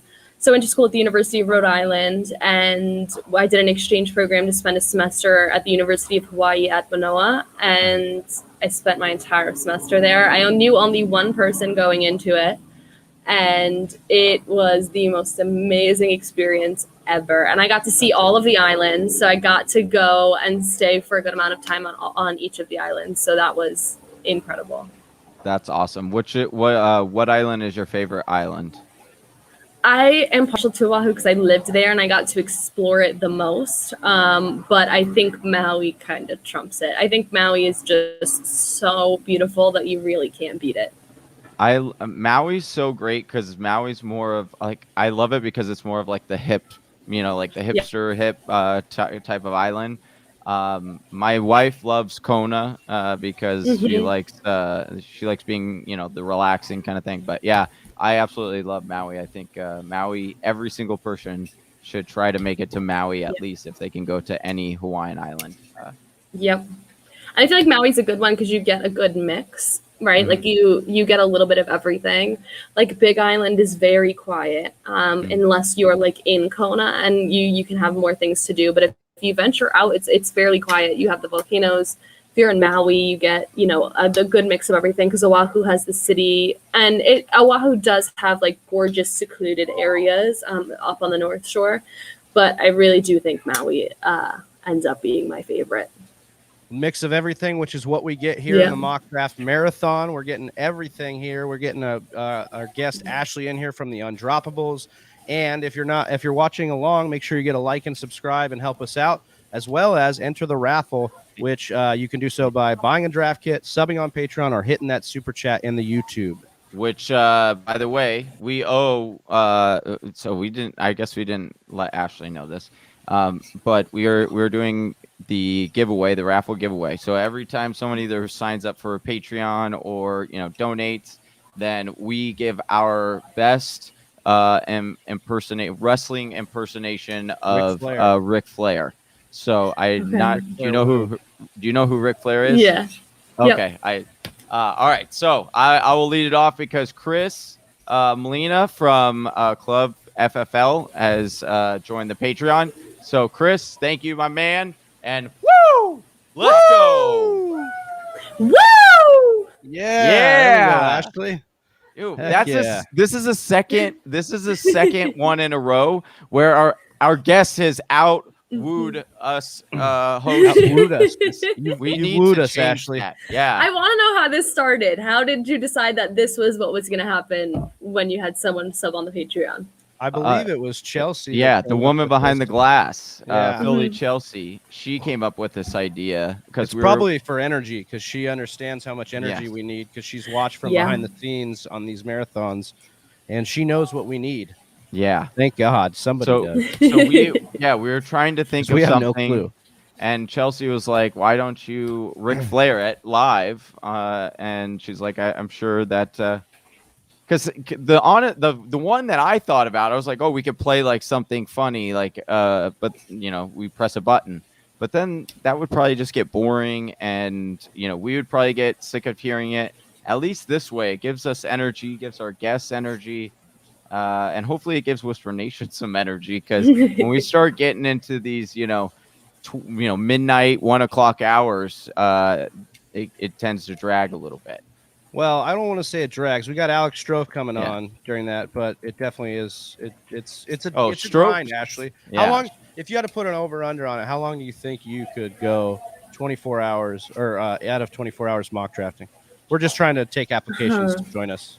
I could probably go for a while. I'm a late night, so as long as it doesn't start in the early morning, then I think I could do it. Because I'm not a morning person. So if you start in like the afternoon, I could probably go for a really long time. But I can't start in the morning. So I could probably last I would give myself at least 15 hours. Okay. Okay, that's solid. Did you see that? Speaking of a long haul, did you see that fantasy punishment where the guy had to sit in a Waffle House? Yes. And eat waffles, and it took an hour off his Waffle House. If he every 2 waffles he ate was an hour off of his time, but he's he had to spend 24 hours there. So if he ate 2 waffles right at the start, then he only had to spend 23 hours there. Right. But by the time 6 waffles, he's like, this is not going to end well. I have to try and come up with a plan here. He live tweeted the whole thing. It was so funny. Oh, did you watch any of the live tweet, or just went back and read it?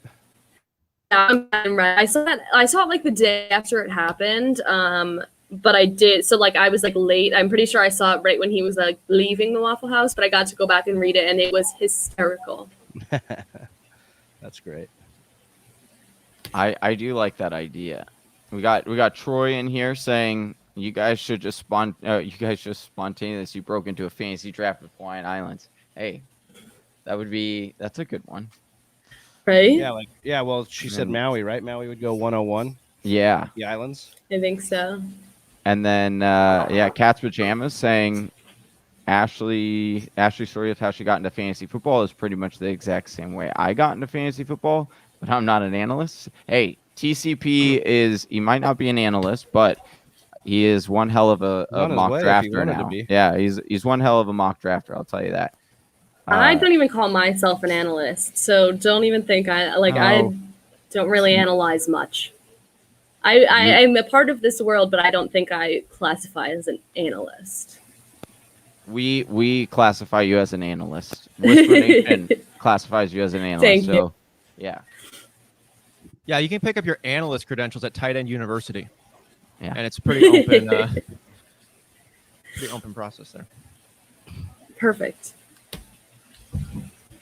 All right. TCP is on the clock here. Elijah Moore. Love Elijah Moore. The good one.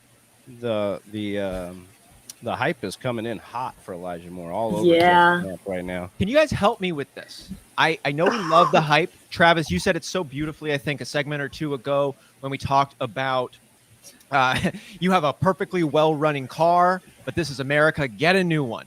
We heard a lot of hype about Mims last year. We're hearing a lot of hype about Elijah Moore right now. Is the departure of Adam Gase and the new quarterback reason to legitimately get excited? Or are we just excited because we're excited? Is Mims old news? Is Elijah Moore actually that much better? I see some of the things in Philadelphia as well when they keep drafting these high pedigree wide receivers. How do we shake out that with a guy who had hype last year, didn't totally perform, and now there's a rookie who's hyped as well? Is he the truth? Where are we at kind of with that whole conversation? Well, I'll jump in. I do think that the difference is that Mims, and obviously we have not seen, Elijah Moore play it down in the NFL. Yeah. But Mims had hype at the draft and then did not really bring that over to training camp from what I saw. And there wasn't a training camp, right? There was no COVID off. There was a COVID off season. Now we're seeing him get on the field with the Jets, and the Jets are raving about him. They're they love what he's got going on. So I think that's a big difference. And then Elijah Moore, his ability is in the slot where Mims, they wanted to play more of the outside role. I'm going to draft this player right now. And so I think that could help him, especially in PPR formats, as opposed to Mims, who had to try to be the alpha of this team. So it's just slotted up more than for a I think it could be consistent. And I think there's a lot of recency bias with the Jets. People really want the Jets to be good now, and they see the regime change, and they're saying, okay, I think it's here for them to kind of do it. I think that's a really good take on this one. It's like I love the mystery box. You're like, oh my gosh, he could be this guy that we got last year, and it's like, well, I love the Antonio Brown pick. I have to say that. Honestly, I love it. I was just gonna say I love it. He really had a connection with Brady, and if you watched the Bucs documentary that came out, they said Brady was the one who actually had to pitch Antonio Brown coming to the Bucs. Yeah. And I know he missed a lot of time, but in his few games, he led the team in targets, red zone targets in the last 9 games of the season. So I really love him this year. I think there's a lot of reason to be stoked on Antonio Brown, especially where he's going right now. And Ashley, I know you're drafting right now, closing out the mock here.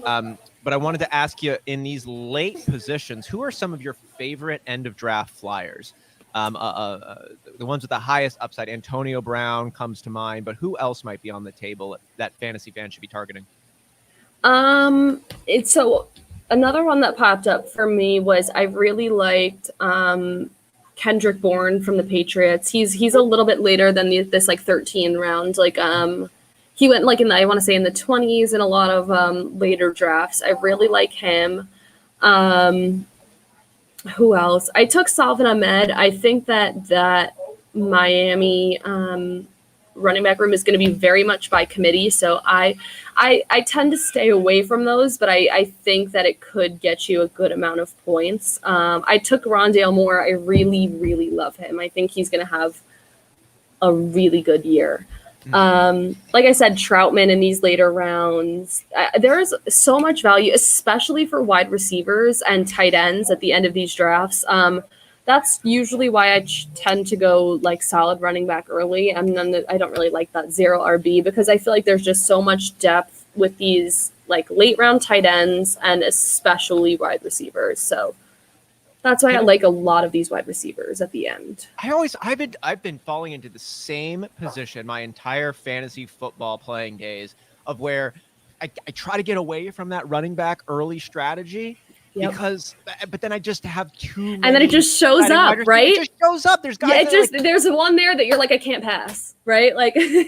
Yeah, you can't pass on them, and then you get to round 7, 8, 9, and there's wide receivers that I'm literally excited by. I'm this guy's going to be a dude, and I don't want to have a team full of 3 or 4 good wide receivers already, and then taking a flyer on this one, and then I'm taking some 2nd, 3rd string running back that I need somebody to get hurt for him to become relevant, and yeah, I'm with you, Ashley. Yep. That's why like I said, usually it's just okay. And even mock drafts, right? I'll be all right, I'll try to not go with running backs in the beginning. There's no implications here, let's just try it. And then it's someone like Alvin Kamara would fall into my lap in late rounds that he shouldn't be there. And I'd be he'll fall to the 2nd round. And I'll be well, now I can't pass it up. I try, can't pass it up, too bad. So it always ends up with those running backs early. And then you can see on my team, I really don't these 10, 11, 12, you start to run running backs, right? So it's you're not really excited by any of the running backs at that spot. I would say 10 probably, but 12, 13, you start to be I'm not so excited about these guys the same way I'm excited with the people who go before in the earlier rounds. So that's why I really like to get my running backs early. That makes a lot of sense. I agree with you 100% there. Whisper Nation, we got to the end of another mock draft here in our mock draft marathon. Woo! Ashley, thank you for helping us get to this point in it. I was wondering if you could do us all the honor of sharing some of your insights behind the team that you just went ahead and drafted, starting at the 4 position. Would just love to get an overall take on what you were thinking, where you think some of the strengths lie, maybe now seeing where it's all said and done, if there are any positions that you would have done a little bit differently given what was then seen available. Just what's your take now given this completed mock draft on your team? Would love to hear your thoughts. Yeah, I really do love the team. I think there's a couple of weaknesses. I forgot to draft a second tight end. So if this was a real draft, I'd have to pick someone off waivers, especially with Kittle. I'm not a huge fan of Kittle this year, but at 3-4, I felt like that was a good place for him to go. So I took him there. And especially I think after you get the, Kelsey, Waller, Kittle, then there's kind of a little bit of a fall off. I would even put Andrews up there, but so Kittle's a little bit of a weak spot there. Kenny Golladay at the Giants. I usually don't try not to draft Giants players because they usually break my heart during the game itself. And I don't need to have fantasy break my heart too. But he is just so good. And I'm loving everything I'm seeing from Daniel Jones in the offseason that I really think. And we've talked a lot about for the Giants, we haven't had a guy like Kenny Golladay since OBJ left, someone who could really lead a room and who could lead these wide receivers and be that standout guy. And I think Kenny Golladay is that guy. I definitely think I probably could have grabbed another running back in those middle rounds there. Especially because I'm not a huge fan of Leonard Fournette. He is one of those guys again that I was not thrilled with how he performed for me in the past. But if you have him, if fantasy went into playoffs, then I would love Leonard Fournette, because playoff Lenny, but during the regular season, I feel like honestly where I got him wasn't that bad. I'm just not a huge fan of him. I got Rashad Bateman at 10-7. I love that for him. I do have Waddle too, so I have 3 rookies and 3 rookie wide receivers. So that's interesting. I always lean towards the rookies. I really do. And I got Josh Allen. I usually don't get Josh Allen. Usually he goes before I get a chance to get him. Like I said, I usually play in the later rounds, and a lot of times I don't get a chance to get him. But I love having him there, and having him at 4-7 too, I felt like was really good value. I think Josh Allen is going to be a contender for the top QB spot in the league. I would agree with you on this one. I like this team here. And I also really got to say, James Robinson on your team, I swear, I've been the only freaking person willing to put him on any of my mocks, even at this point, even given his ADP. And I think it's a tremendous steal. I think he's going to lead the team in touches. I think he's going to get most of the goal line work. And given where he's going right now, what was it, the 7th round you picked him up in? I think that's a great pick. And I think that's I will say it does scare me a little bit because it's Jacksonville. I think that just because of everything that's been happening there, you have a complete overhaul that I think there's a chance for it to not go as well. But I think that he, no matter what happens, is going to be really good there. So, go ahead. Go ahead. No, go ahead, Travis. Go ahead. I was just going to say, Ashley, we're going to actually maybe have you look at the board and see if you could pick out somebody else. So I'll give you a chance to do that. And while she does that, and then maybe break down their team a little bit, why they're your favorite. While she does that, I just want to remind everybody to enter the raffle. First, hit like and subscribe on whatever platform you're in. But if you wanted to enter the raffle, you can do so by donating on Super Chat via YouTube. It's just that $ right next to the chat when you're in there. $5 or $10 gets you 1 or 2 tickets respectively. If you go ahead and get the draft kit at thefantasywhispers.com, you will get entered for a raffle ticket as well. And then if you really want to get it done, the best way to do it is Patreon. You go over to patreon.com/thefantasywhispers, and you can get yourself entered in at the $5 or $10 levels. All of your dues next month will be going to the Women's Sports Foundation, which is a proud cause that we're linking up with Club Fantasy FFL to support. And you'll get entered in as well. And we're going to have another giveaway here soon, right, Johnny? Yep. And then when you do that, not only are you supporting a good cause, but then you get a bunch of free content from us on our Patreon, because we put out extra shows over there. We get you get exclusive Discord rights and more access to us and questions. And so it's a really good thing to do that over there. It's a really good thing to do that. I wanted to bring up credit right here saying everyone is sleeping on Kauai, and you're right. People are just sleeping in Kauai because that's all they do over there. Oh, wow. And but Dave, don't get me wrong. I was woken up by chickens on Kauai. Oh, there you go. Chickens and roosters outside of my window. Hey, I do like Kauai. That's where my wife and I, shameless plug, that's where we spent our honeymoon. She booked us this really nice 4 seasons there. Absolute beautiful place. But it just not my cup of tea when, people go to bed at, 7 o'clock. It's just not who I like. John, you're not really happy unless you're stuffed in a closet reading fantasy football numbers anyways. Yeah, pretty much. That's like actually kind of true now these days. Yeah. Ashley, so if you had a second to take a look at if there's any team here that stands out as the winner of this mock draft, I think this is a great thing to ask our guest host to do. Yeah. Just say, who here, stand out above the crowd. I'm going to mark that down at 10:41 so that when we can do our montage of Johnny's hokey, corny songs. What was the other song? Drake, Best I Ever Had, and now it's the Goofy movie song. Hey, you guys all know you wanted to jump in on that one. That one, everyone loves the Goofy movie song. I do love the Goofy movie. And Goofy's a way underrated Disney character. It slaps. For sure. Goofy is a single dad working his ass off to provide for his family. Goofy is way underrated. Meanwhile, the mouse gets all the credit for just running. He does all kinds of stuff. Is Goofy a dog? Yeah, he is a dog, but then but he has a dog named Pluto who he can't. Well, no, he has a dog named Pluto that he can't talk to. Nature is metal, man. It's crazy. Maybe all dogs can't talk to each other. They all do go to heaven. So Ashley, is there anybody that stands out in our mock draft that is going to get the crown from you? From me, I think drafting out of the 7th spot, Death by Rona. Death I think you just created a monster. I have to. You just created a monster. Hey, I will say that we have to give our listeners their dues when this is what he said right when she came on. We'll flash up his comment. He said, this is a good team. Ashley, get ready to be impressed. And he called his shot at 11:57. It's now 12:42.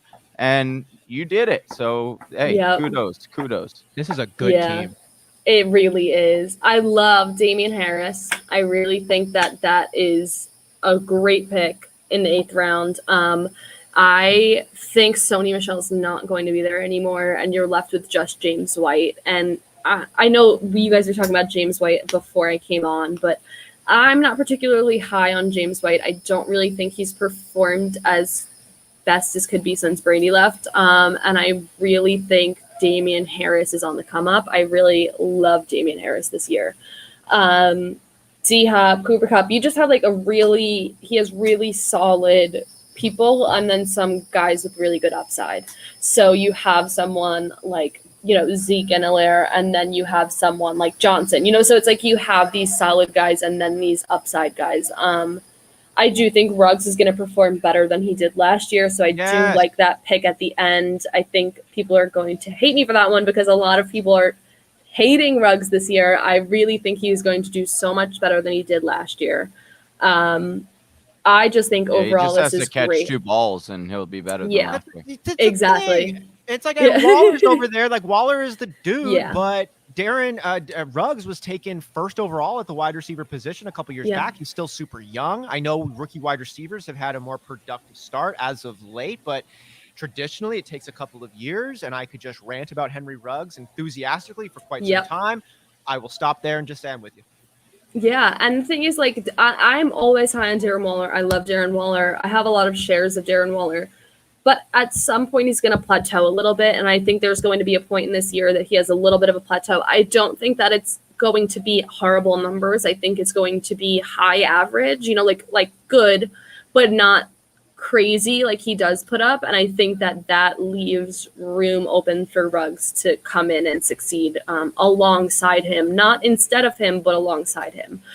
So I do like Ruggs in the last round there. I think Dallas Goedert is a good tight end at that 9 in the 9th round. I don't know how much I like Herbert, but I think with who was left on the board, Tannehill is still there. I probably would have taken Tannehill because, like I said, I love Tannehill this year. But other than that, I really love the entire team. Tannehill over Dirty Herbs.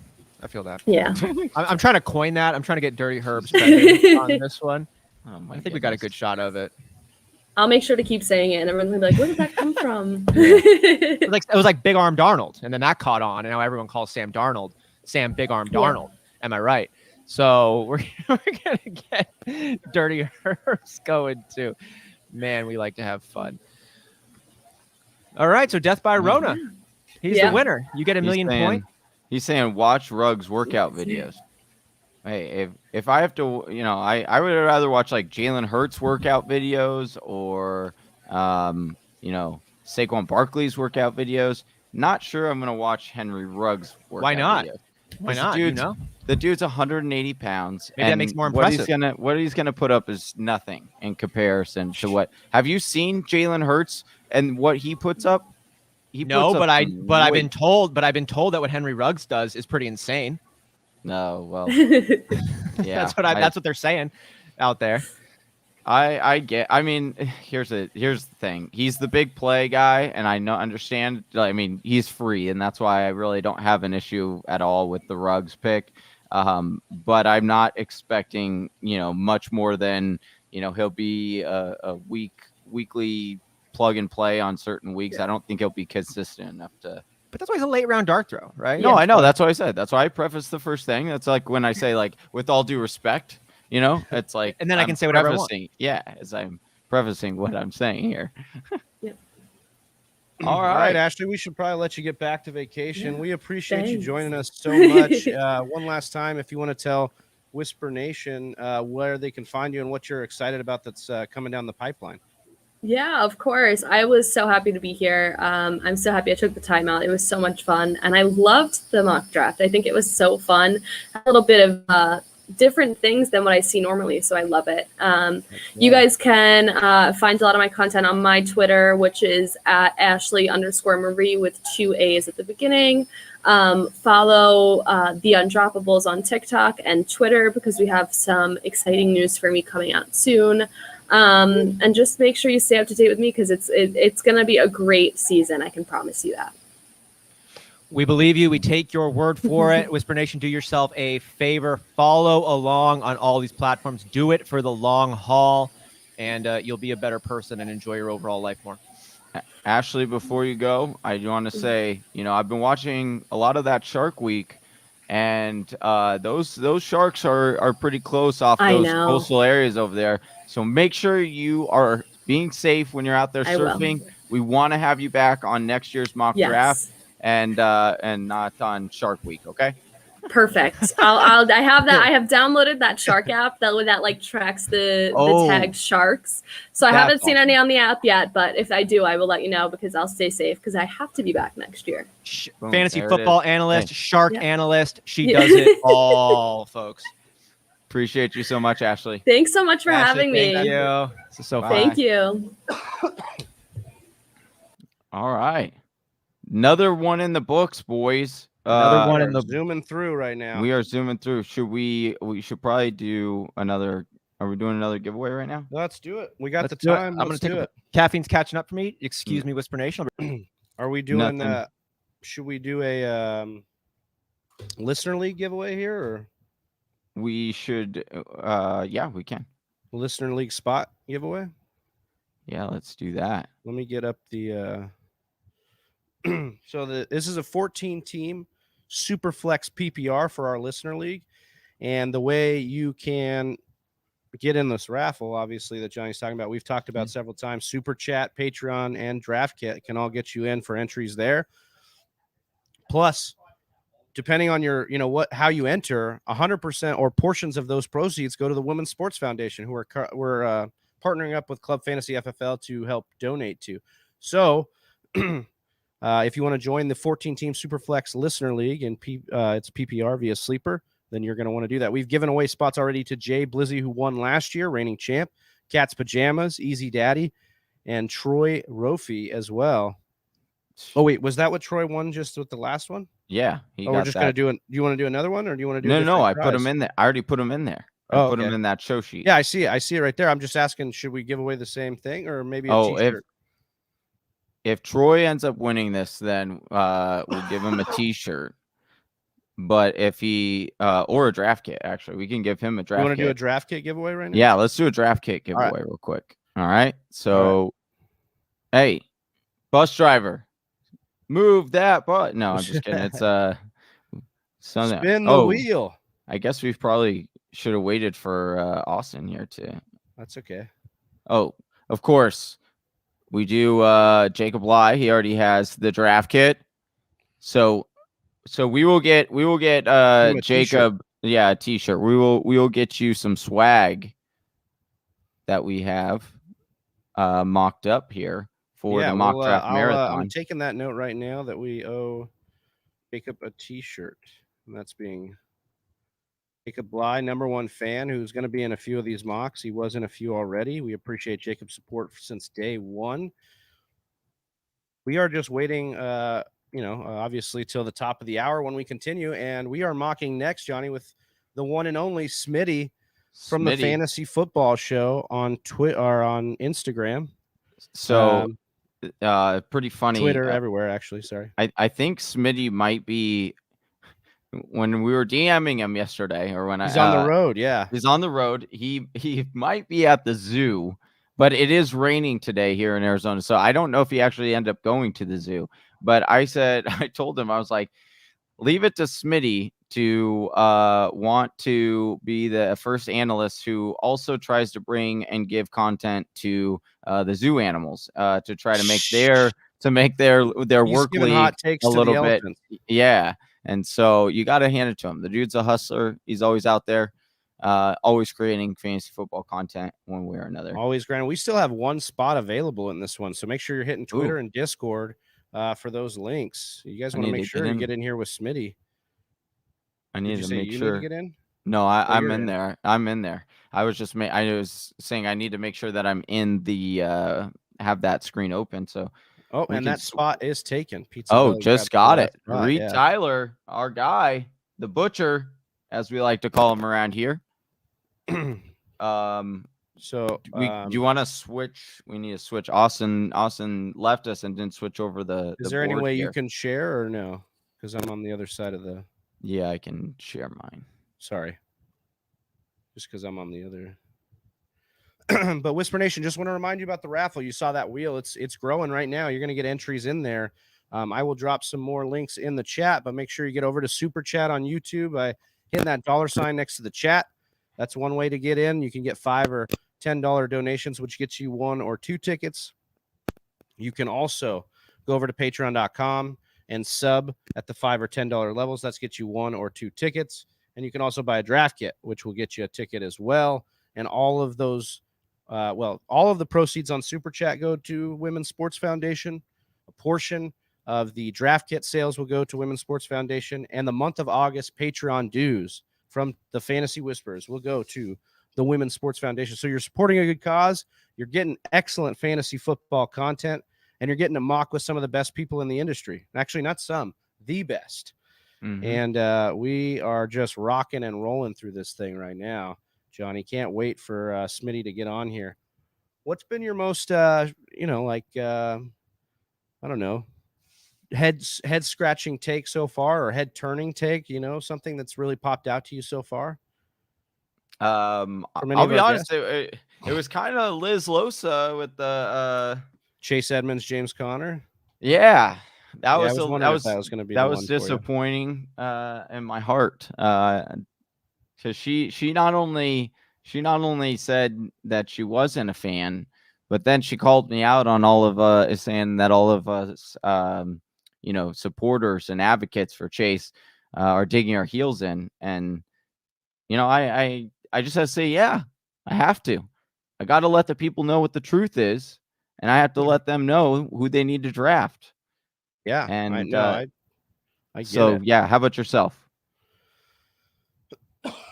Excuse me. Yeah, I think that was up there. Just a firm James Conner take was nice.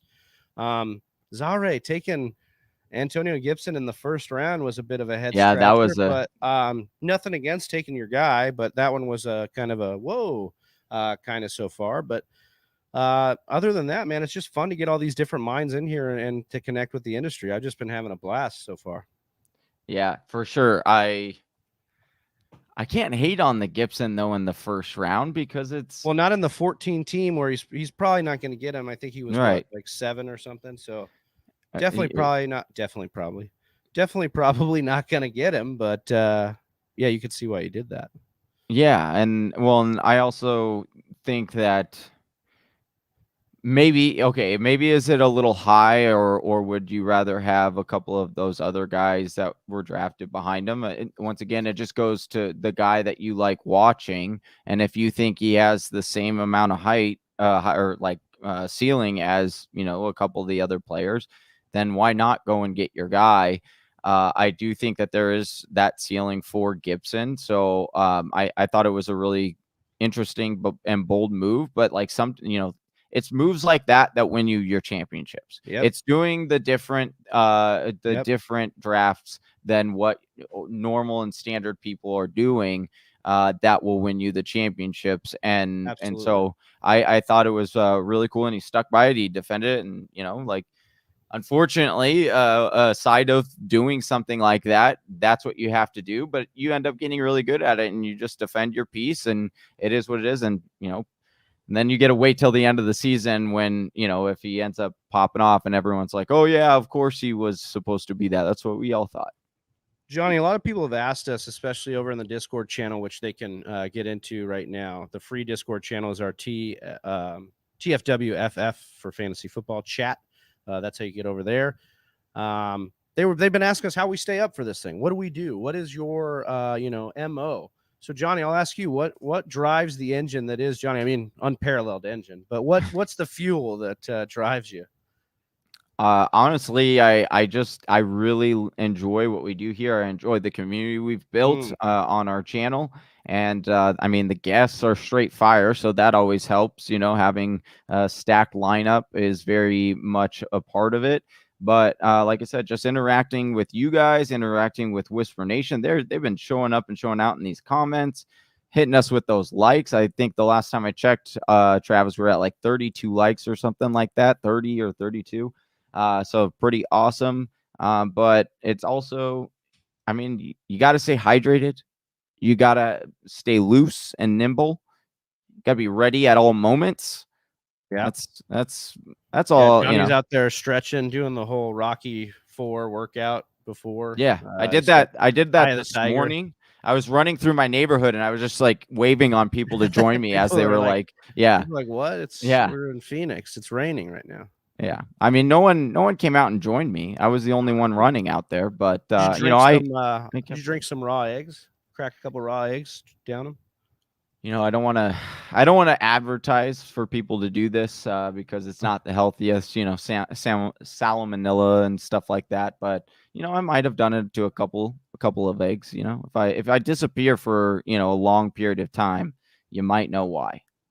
You just got to drink those calories. That's what I was told.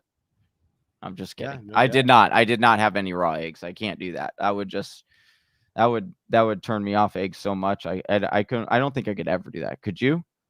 No, I don't remember if I've tried it or not, but it's definitely not something I'm going to be getting into anytime soon. I don't care what kind of benefits.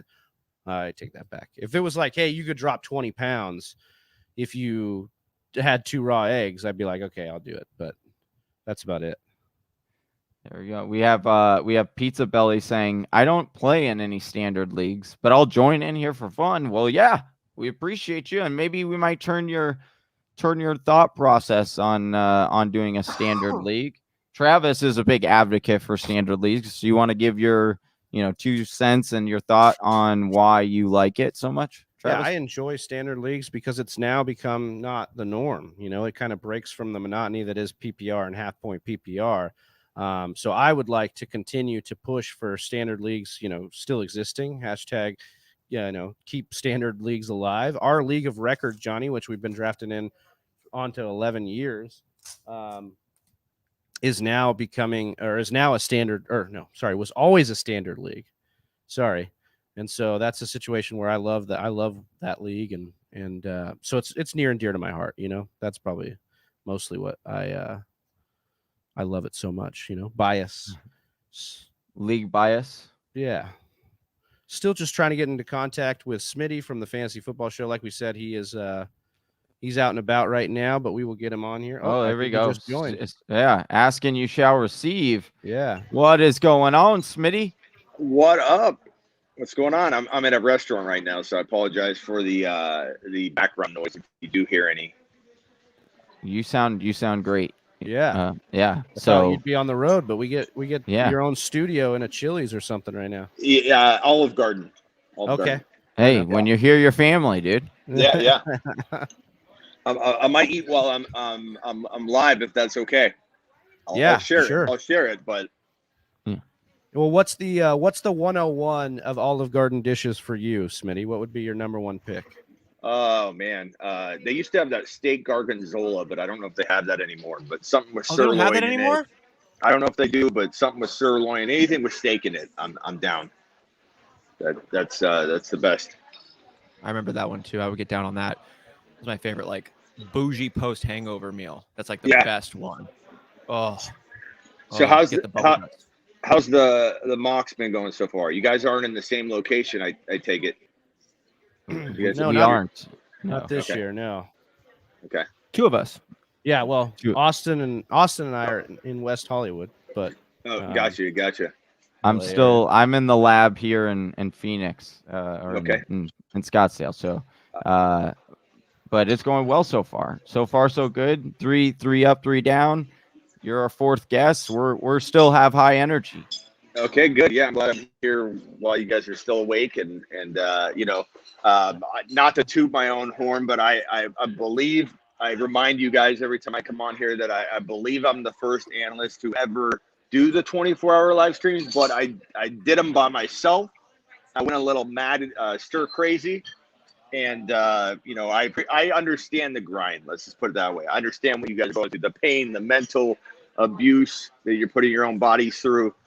And Smitty, we relied on that advice. I remember Johnny talking to us when it first started. He's like, "Look, I've been talking to Smitty on this one.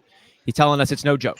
24 hours, you got to really lean in. You got to know what you're getting into." And he has referenced that conversation multiple times. Yeah, and when somebody warned me about it before I did it. They're like, "Man, I don't know if you want to do that. You're gonna potentially have some people have gotten into some very dark places doing stuff like that." I'm like, "No, dude.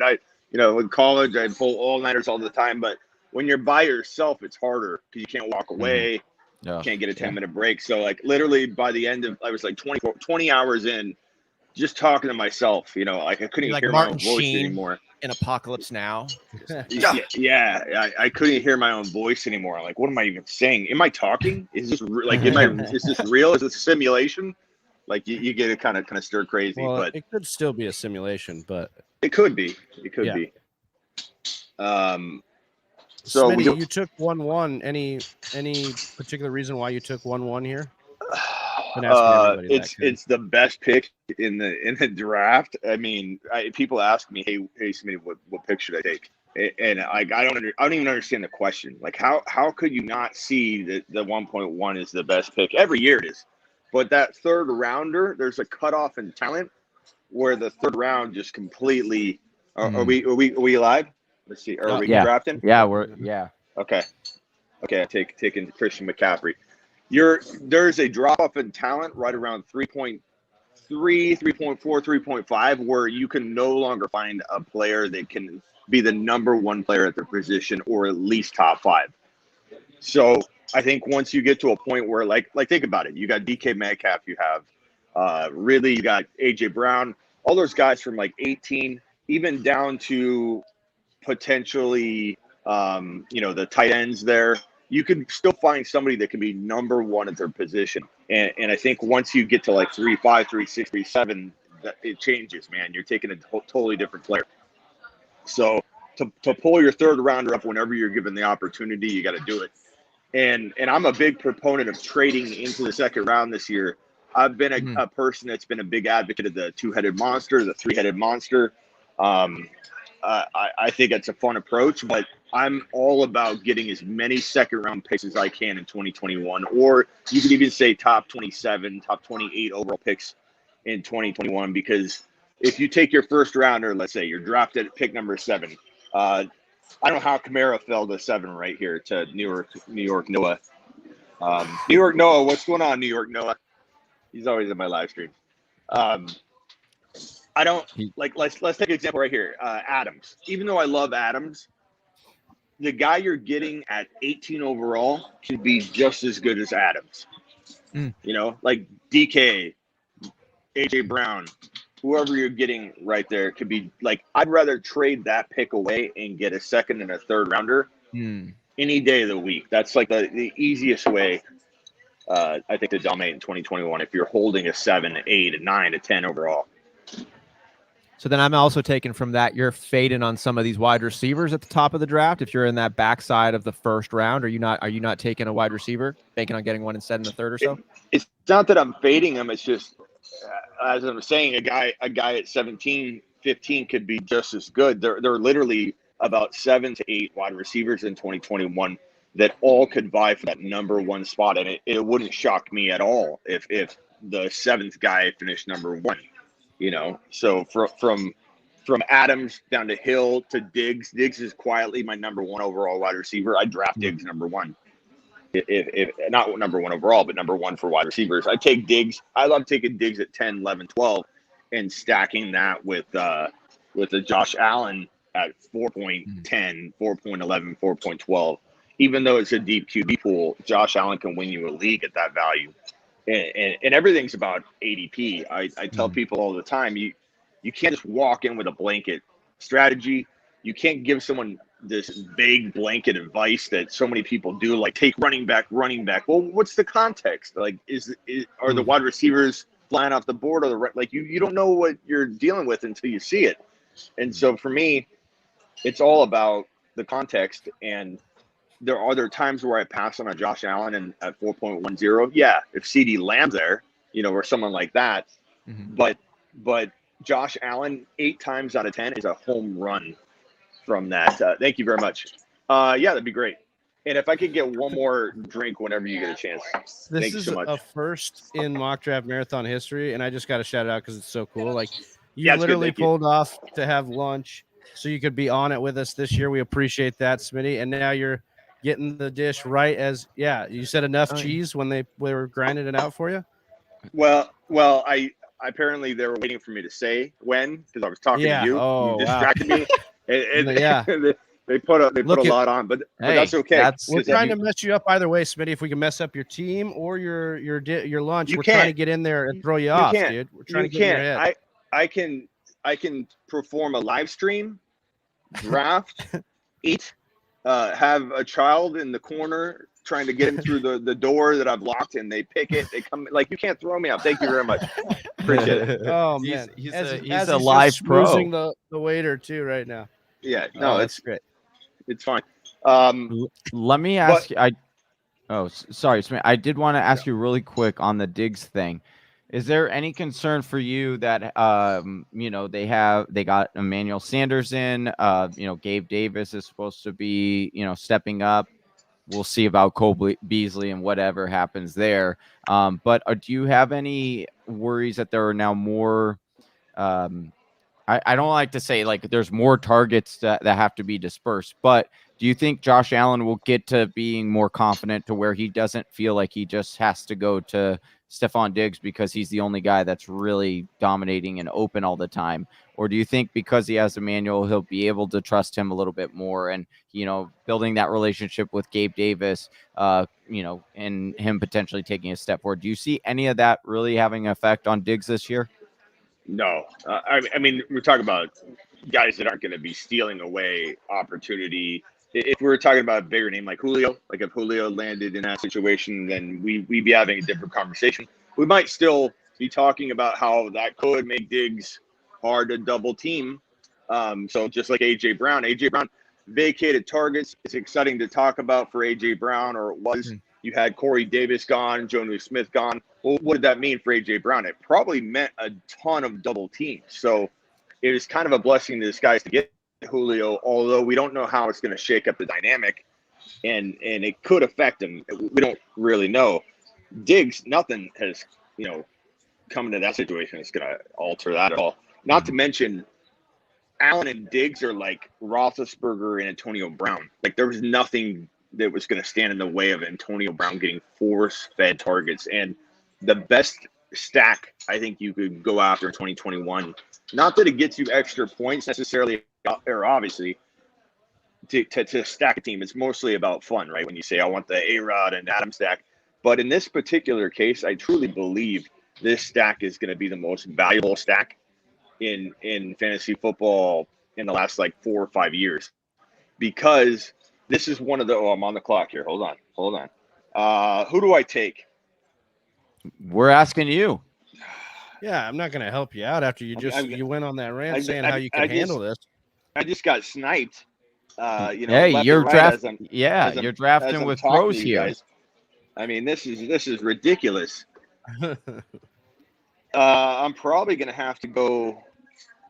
Man, should I try? I'm going to try something interesting today. I need some more time. I might take Waller here. I don't typically take Waller in the third or second round here, but I feel like I got sniped. This was kind of crazy. Now, I could go with a running back or a wide receiver and force that, but honestly, I'm looking at Swift. I'm looking at Sanders. I'm going J.K. Dobbins. All right.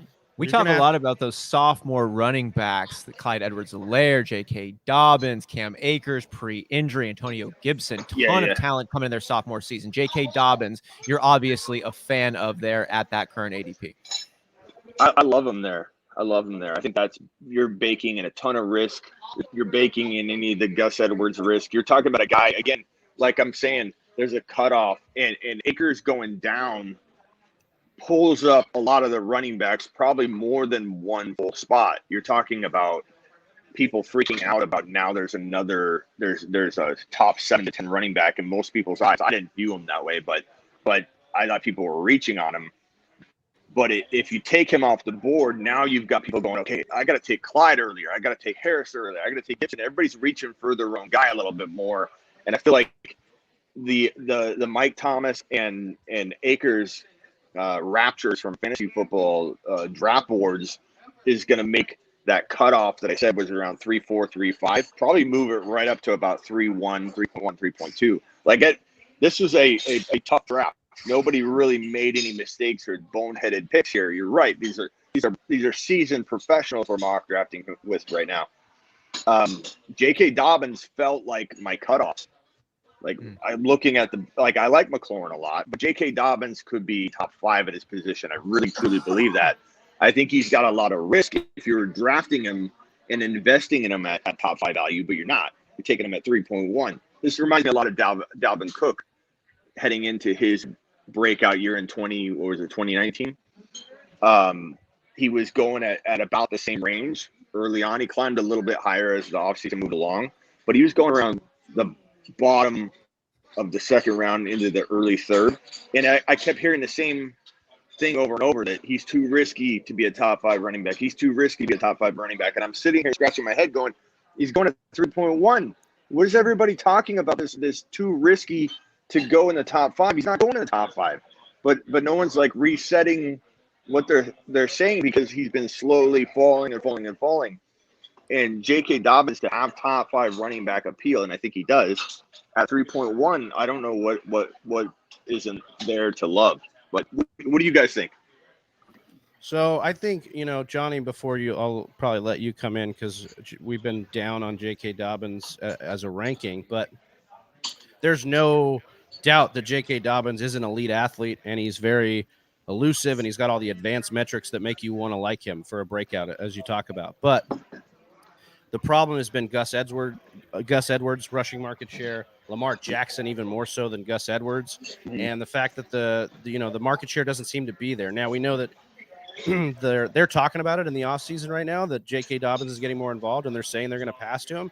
Lamar's not going to dump off to J.K. That's just not how he does it. He runs instead, and so that's just a problem for me to draft. Now, in standard, which is this draft, that makes a lot of sense that you take him here if you're going to shoot for the upside and shoot for the breakout, because he should overcome that if he becomes the sole guy.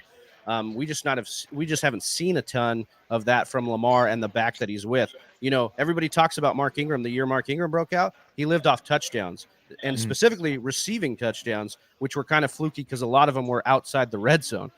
So there's just like some situations here where there's just too many questions for Dobbins for me. For guys that were going past him, like David Montgomery. Like I love a Montgomery there instead because I have, you know, I could have equal questions, but I at least have seen it in the last 6 weeks of the season that they do want to give Montgomery the whole load. Well, and that was the thing. Like David Montgomery was a top 5 running back in the last half of the season, and so I have seen him do that. Whereas J.K. It's the Dobbins, mystery box line, right? Like I wanted to talk about David Montgomery, not to cut you off here, Johnny, but it's just always like we get excited about the possibility of somebody becoming something, and it's like, oh my God, J.K. Dobbins has all this opportunity. He could be a top 5 running back. Or David Montgomery there is a top 5 running back. Like, yeah, you also have Cohen coming. I'm not saying that I like Montgomery. He's great value at 4th round value. That's where his ADP typically falls around, or 3.5 to 4.4, depends who you're drafting with. That's great value. That's like JK package. You're packaging and all the risk. He's number 4 out of all running backs last year. Not number 5. He's number 4 overall. Not just at the second half of the season. He's number 4 overall. Easy schedule. A lot of people will cite. I don't really care so much about that. I think I still like him a lot at that 3rd round value. But JK, I mean, we're talking about 1 year to look at. Like, he's going to get better. I think too many people act as though he doesn't have upside to improve, that the team won't lean on him more. There's not a whole lot to look at with JK. And so if you assume things won't get better, that they won't lean on him more, then I get it, you know. But for me, I feel like he's priced exactly where he needs to be to have and still hold a lot of that risk. But, you know, it's arguable. And guys like this, they're going to either – I'll put it this way. He feels like he could definitely bust. But I'm willing to take a chance at 3.1. Yeah, like I guess if he doesn't have to be your RB1 anymore, like if you were going upside down in drafts earlier this year, then he would have to be your RB1, and I don't want to do that. RB2 is still a little tough, but if you go RB robust in the next couple rounds, which, you know, then you kind of cover your bets. It's just tough for me to get there with Dobbins in the 3rd where you had to take him, but in the 4th, like you said, I think that's some good value. See, I think I don't think you're going to get Jake in the 4th, but I think that if he fell to like mid-3rd, that's even better. But, you know, with this draft slot, I can do that. Yeah, exactly. You had to take him. But I still think that in hindsight, this will look like a steal. That's just my opinion on it. Well, I mean, that's what you do, though, Smitty. Like you made a career on these bold takes, and so I don't want to besmirch you too much here. Like you have definitely called Alvin Kamara. You know, like you've had a Patrick Mahomes, like a bunch of them under your belt. So if you're calling that shot on J.K. Dobbins, I love that. One, because I'll go and snag him a few shares of him, but selfishly. Yeah, I just think you're packaging more risk than you think. I think at 3.1, you said you wouldn't want him as your running back 1, but he's kind of a tough running back 2. Like honestly, if I'm going wide receiver, I love him as my running back 1. I love him as my running back 1, and I'm going to pair him with another guy that I feel could break out. So, you know, in a wide receiver approach, he would be the ideal running back 1. But that's context. Like if I'm drafting where I'm drafting, maybe, you know, and you're not going to go wide receiver at 1.1, you can't have him as your running back 1. But, you know, we'll see how it plays out. Definitely feels like he's holding a lot of risk, but I think with everything, it's like a scale. And if there's risk on this side of the scale and upside on this side of the scale, you want to have the scale weighed down. I'm good, thank you. You want to have the scale weighed down heavily on the upside portion so that the scale is like leaning on the table like that. There are players where I feel like Akers. Akers felt like the risk was way on holding down that other side of the scale. There's injury risk, there's situational risk. And so he's my biggest avoid of all of 2021. And I know a lot of people are going to say, oh, he got hurt, you're taking a victory lap. I'm not taking another victory lap. It's what I do for a living. I've got to try and predict what players may or may not, you know, last the year. Okay, I'm here on the clock. I need a wide receiver. Man, I feel like there's a couple of really good wide receivers that fell. Who are you thinking of? What do you guys think of Godwin or Evans if you're deciding between the two? That's one of the toughest decisions to make in 2020. Between Chris Godwin and Mike Evans? Yeah, I think Godwin has the higher upside, but I think Evans has the safest floor of probably any wide receiver. Do you draft? Would you guys ever consider going Godwin and Evans with these two picks? I don't think I'm going to, but it's tempting. I personally would. I'm a big fan to do it. Like, the Antonio Brown piece concerns me just a little bit. I feel like we're not talking about Antonio Brown's role as much as he deserves to be, given the production that he showed late in the season, given the rapport that he's shown with Tom Brady. And it looks like he's a full-fledged member of the team. He's not like this second class member that he was as all of the different behavioral and legal disputes are being worked out. Like he's in the team, and Antonio Brown is a beast. And I am a little bit concerned by what that could mean for Chris Godwin. You guys like Godwin or Golladay more? I think Golladay is getting way undervalued. Oh, I do too. I love Golladay. I've been on Galladay's train like for a while now, because I think, and I keep prefacing this. I'm not saying that Danny Dimes is all of a sudden going to be Josh Allen this year, or that Kenny G is going to be Stephon Diggs. But what I will say is, like, I think that those two are going to match up very well. They're both going to benefit each other, and I think that people are going too far on the hate of Kenny G, when we have to remember, like, this guy is a very talented wide receiver, and there is a reason why, well, partially David Gettleman, but there's also a reason why he got paid so much money. It's because there is a lot of value there for him and his skill set. And so I think that Kenny G is definitely a guy that I've been eyeing. He was 6 to 10 for almost everybody walking into last year, and people have very short memories as to how high they were on him. I think he's a fantastic, like, in this situation where I wait on wide receiver until the 4th and 5th round, like he would make a fine, like, let's say I was considering going with another position. Let's say I was to go running back or whatever and just take one wide receiver and have only one wide receiver walking out of the top 5 rounds. He'd still be a good player, in my opinion, to grab. He's got upside to be a wide receiver one in fantasy. No one's asking him to be at this value. And I think that's the most important thing to emphasize here with J.K. Dobbins, with Golladay, with any, like, I'm look at the board here with CeeDee Lamb at 4.6. I think it's a steal. One of the steals of the draft, my boy, New York Noah taking CeeDee Lamb.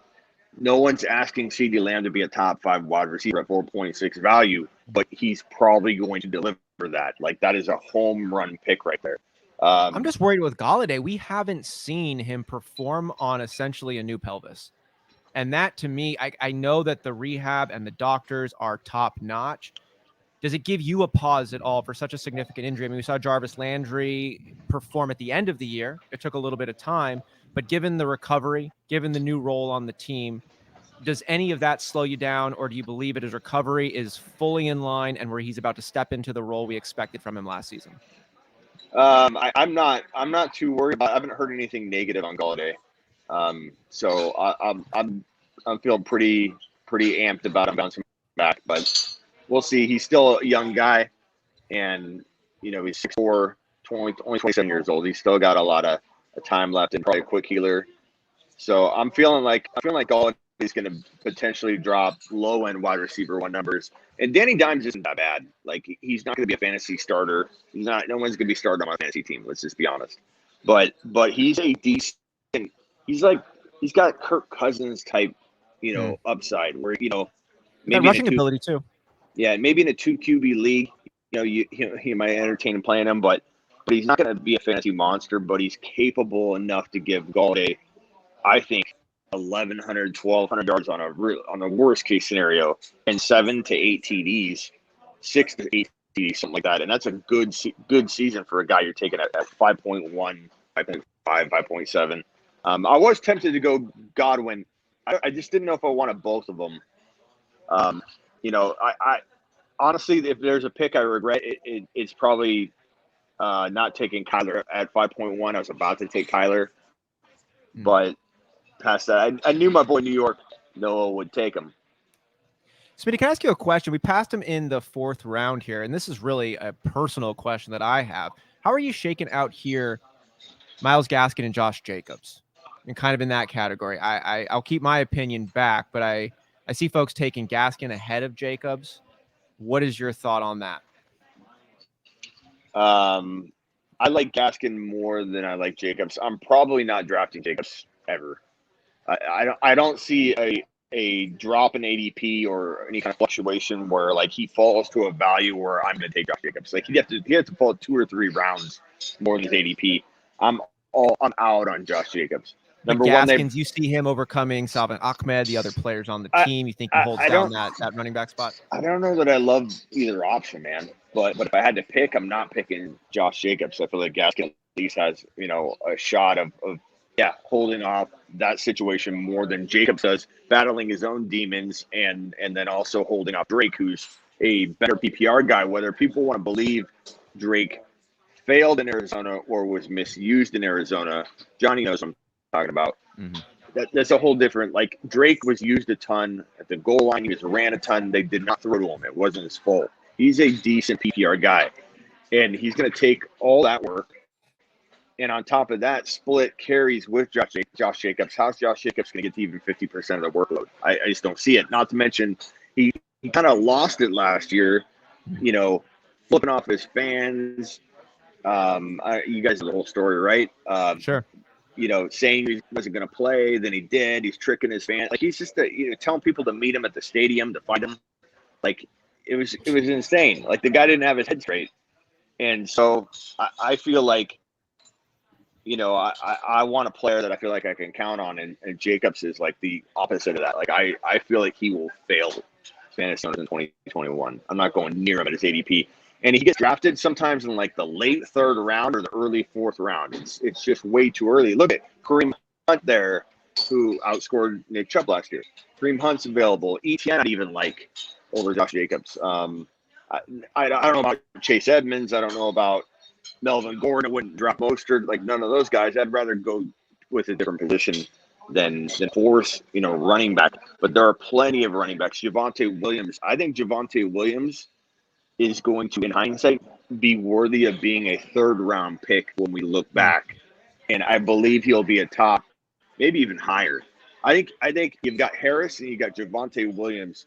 If people heard right now that Javonte Williams was the starter, they traded away Melvin Gordon this afternoon.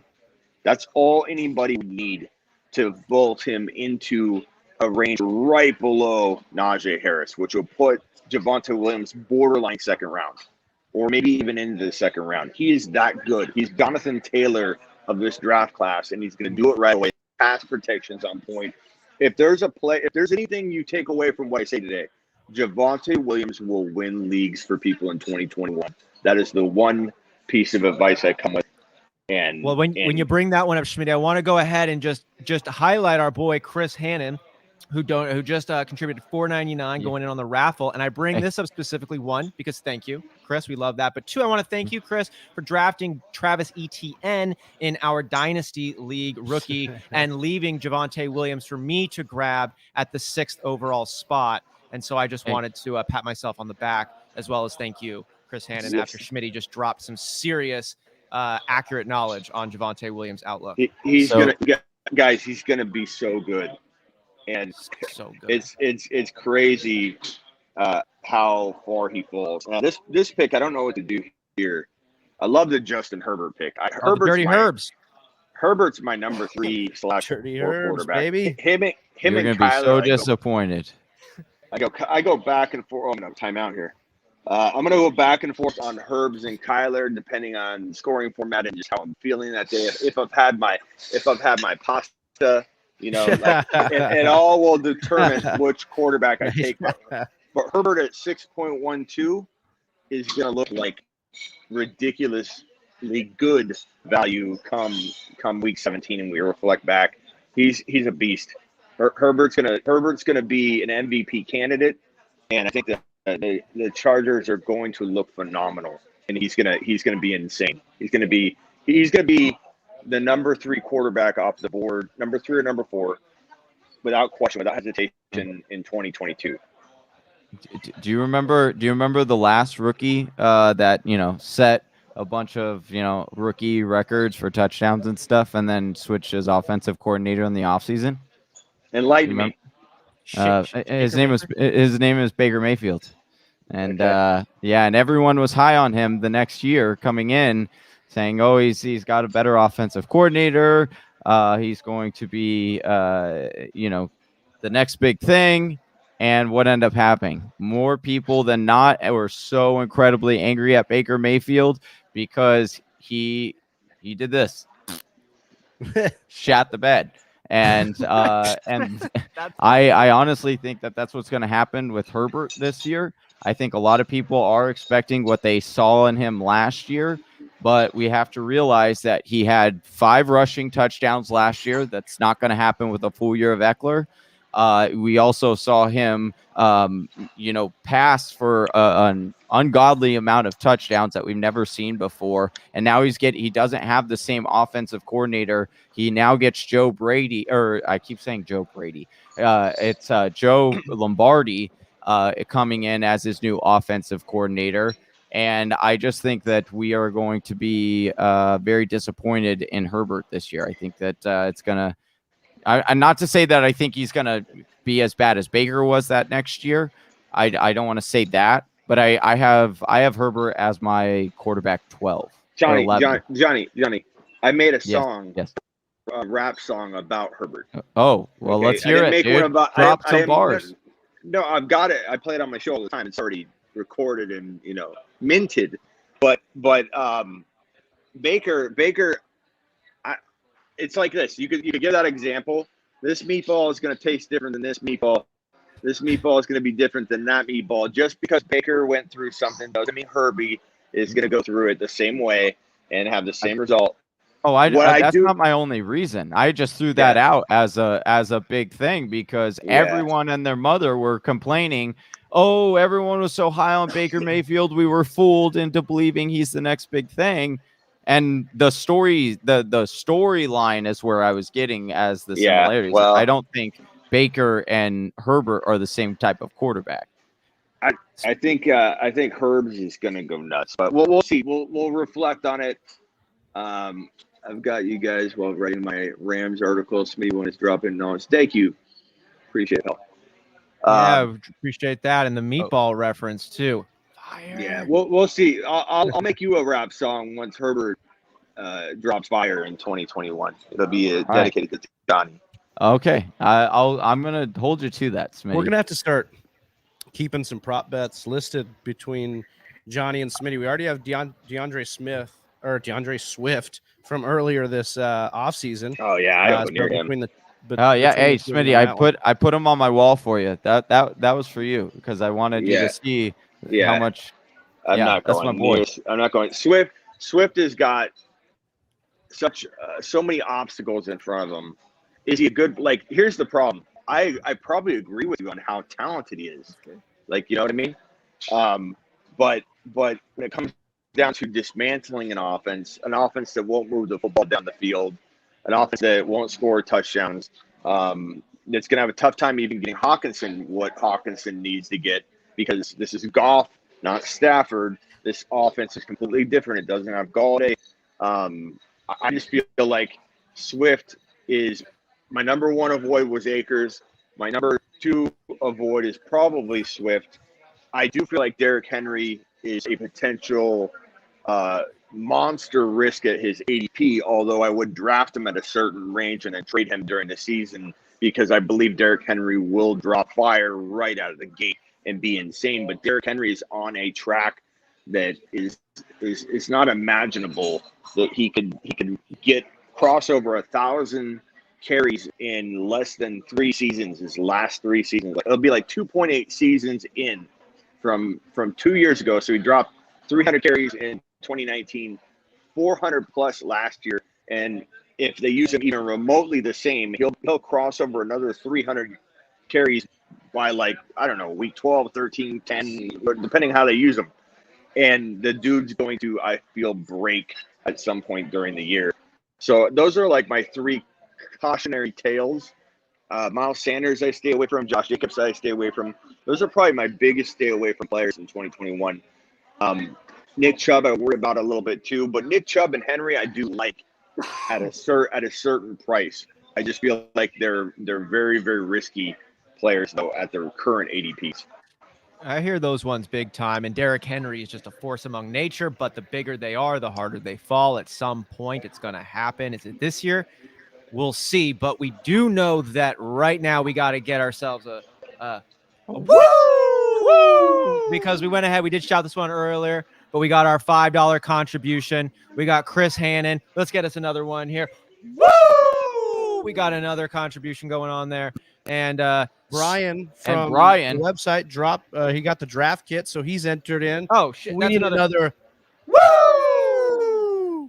And Smitty, you owe us 3 woos. If are you brave enough to do it right there in Olive Garden? Woo. Hey, he won't. He won't. He won't. Well, how about we know that Swift is still down with Goff, says Doug. Maybe that'll maybe get a. No, well, you got it on another one. They're coming back. Not at third round value. At maybe late fourth round, I can understand it, but like I'm not drafting Swift in the third round. Where did Swift go in this draft? He went 3.4. Two picks after yours. 3.4. Yeah, that just seems so costly. I mean, look at here's the thing too. Look at the players around him, like David Montgomery. He went right before him, but like Keenan Allen, Montgomery, Kittle. Even those quarterbacks I just like way more than going with that gamble. Like I'd take Mahomes over him in a heartbeat. I take either of the top 3 tight ends over him in a heartbeat. There's never a situation where I'm like, yeah, he's the best player on the board. You know what I mean? Like it's some of it's that. It's not that I don't like his talent. I can't ever get to a point where I'm like, he's the best player by far on the board. And I'm all about best player available. I'll take like this strategy right here. I'll take running back, wide receiver, usually from the 1.1 if I don't get sniped. But again, we're drafting with a bunch of seasoned veterans here. Normally, my 1.1 looks like McCaffrey, wide receiver, and then I take Josh Allen. I don't take a running back just because I'm supposed to take a running back. I take best player available every single time, assuming it fits with the lineup. Smitty, you're on the clock right now. What's kind of going through your mind? What's going through my mind is that there are not a lot of options is what's going through my mind. Although, let's see here. Hiding here. I've got a backup plan. I'm just scrolling through here. This is tough. There are a lot of big names already gone. I think I'm going to roll with a sleeper of mine that I feel like could have some massive value. He's very underrated at this stage. He makes a fine running back 2 platoon. And what I mean by that is if you go McCaffrey and you wait on your running back until the end of the draft or the middle of the draft, and let's say I didn't take J.K. Dobbins, platooning Michael Carter with the James Robinson or with the Javonte Williams, I love as a running back too, because he has a ton of upside, but he's not somebody you want to plug in as your only running back too. But I love him a lot. Any concerns with Carter's size, expected role on the team? Do you think he's going to be an up and down type player, or could bring you some consistency this season? He could be a bit inconsistent early on. It's tough to say, but I think those question marks are why he falls, and I feel like it's packaged in. Now, my dilemma here is, I kind of need a wide receiver, and again, I go best player available, but to a degree, I think Devontae Smith is going to have a big year. I think Jamar Chase and Devontae Smith are going to be huge. I'm going to take Devontae Smith here. I do like me some Devontae Smith. I think he's so. I love the doubt around this guy. I love that people actually feel like he's too small. He catches everything. He's so good in press coverage, which is what people say he's going to have a problem with. He's number 1 in FBS in press coverage statistics across the board, and this is what people are worried about, him getting off the line. Like, it's just crazy. He's going to be. You can't even touch him off the line. You're worried about getting your hands on him. This guy can catch a football from anywhere on the field, from any angle. And while Jamar Chase is probably the better prospect right now, I think we could be looking at them as a very neck and neck. Who's going to be better this year, him or him? These are both top 6 dynasty wide receivers that you can still buy even lower than that. in 2021 Dynasty startups. Like Devontae Smith is going way cheaper than he should be in even Dynasty. And in redraft, it's really no risk at all at 9.1 to grab Devontae Smith. How do you think Rager factors in this season? Is he worth a pickup? Who's that? Who's that? Is that the guy they drafted instead of Justin Jefferson? Rager, I mean, could he be a fantasy or could he be a team's wide receiver too, and like a fantasy wide receiver 4 maybe, but he's no threat. He's kind of like the example Johnny gave earlier with Gabe Davis and Sanders, who like that it's not going to affect a superstar. These are complementary players that are good to have. You got to have guys like that to keep defenses a little bit honest. Otherwise, Devontae Smith, Diggs would be like triple teamed. So I don't mind those surrounding weapons in Philly at all. My only concern is Sirianni and the decision making that this coaching staff carried over from Peterson. Somehow we thought, okay, Peterson has to go. I remember I went on a live on IG. I think it was with my boy Rob from State of Mind, and we talked about. And I said that Peterson was going to get fired. He's like, "There's no way they're firing Peterson, so closely removed from a Super Bowl," and he botched that entire season in handling of Jalen Hurts, who I think could be really, really good. And I thought, okay, they fired him. They bring in Sirianni, and I'm like, okay, great. Now we have a coach that's going to come in and back the quarterback, give the quarterback confidence, who probably has a little bit of shaking confidence because you started him and then removed him from the lineup. That is not a good recipe for building up a young quarterback's confidence. And what does Sirianni do with no competition to speak of? Says that it's like an open quarterback competition. Doesn't back them. There's talk about trade up in the draft. There's still talk about trade now. There's Watson rumors, and he doesn't come out and either squash them and put his support behind Hurts, or at least maybe he does behind closed doors. I don't know, but all I know is that it would be smart to instill some confidence into this young man, who I think could be a top 6 to 7 fantasy quarterback. He's so amazing to watch from the small sample size we got. Are these coaches just dropping the ball, or is there a possibility that Jalen Hurts might not be this franchise quarterback that fantasy players are looking at and seeing all this production with? Because it's just weird to have multiple head coaches put out this lack of confidence. Is it a motivational technique? Is it true doubt? What is it? Is it an F up? Sirianni, man, he plays paper rock scissors on Zoom calls with his players. I feel like if Hurts is given the opportunity, and there's no Wentz, there's no one to remove Hurts from the situation. So Hurts, I think, is going to be able to control some of this himself. Fantasy wise, I don't know about wins and losses, because I think that does, the coaching impacts the team so much that they might not have it all put together. And I don't know about how many wins the Eagles are going to have in 2021, but from a production standpoint, I feel like Hurts is going to rise above this. I think Hurts is very, very good. His running ability, like he's going to be a force in fantasy football. Look at Cam Newton. As bad as Cam Newton can look and be, he still scores a ton of points, man. And Hurts is going to have that rushing potential on top of one of the most exciting up-and-coming wide receivers in fantasy football and in the NFL, and a good tight end in Goddard. Rager's not bad as that complimentary guy. I think it's a very, very, very, very amazing opportunity for Hurts to rise up and be an absolute, borderline top 5 to 6 quarterback in 2021. I agree with that, especially because everyone is so high on Justin Herbert, and his offensive coordinator last year was Sirianni. And everyone is like, all of a sudden he goes over to Philadelphia, and it's like, oh, this guy's the worst coach I've ever seen. And like, I don't think he could do anything with his players. And yet we're still sitting here saying, oh, we're so high on the players that he just left that offense for the last 2 years, or 2.5 years, realistically, because he took over halfway through the Wisenhunt firing debacle. So I just think it's funny that we think that, or certain people think that he can't do the same for Hurts. You could say me, Johnny. You could say me. You don't have to dance around it.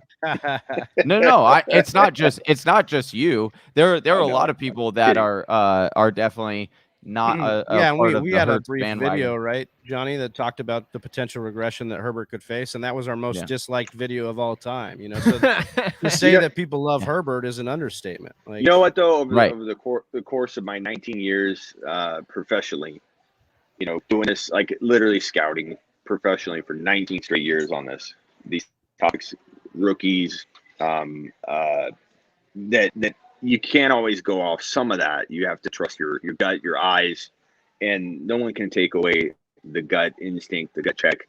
No, regardless. Oh, I'm on the clock here. Hold on.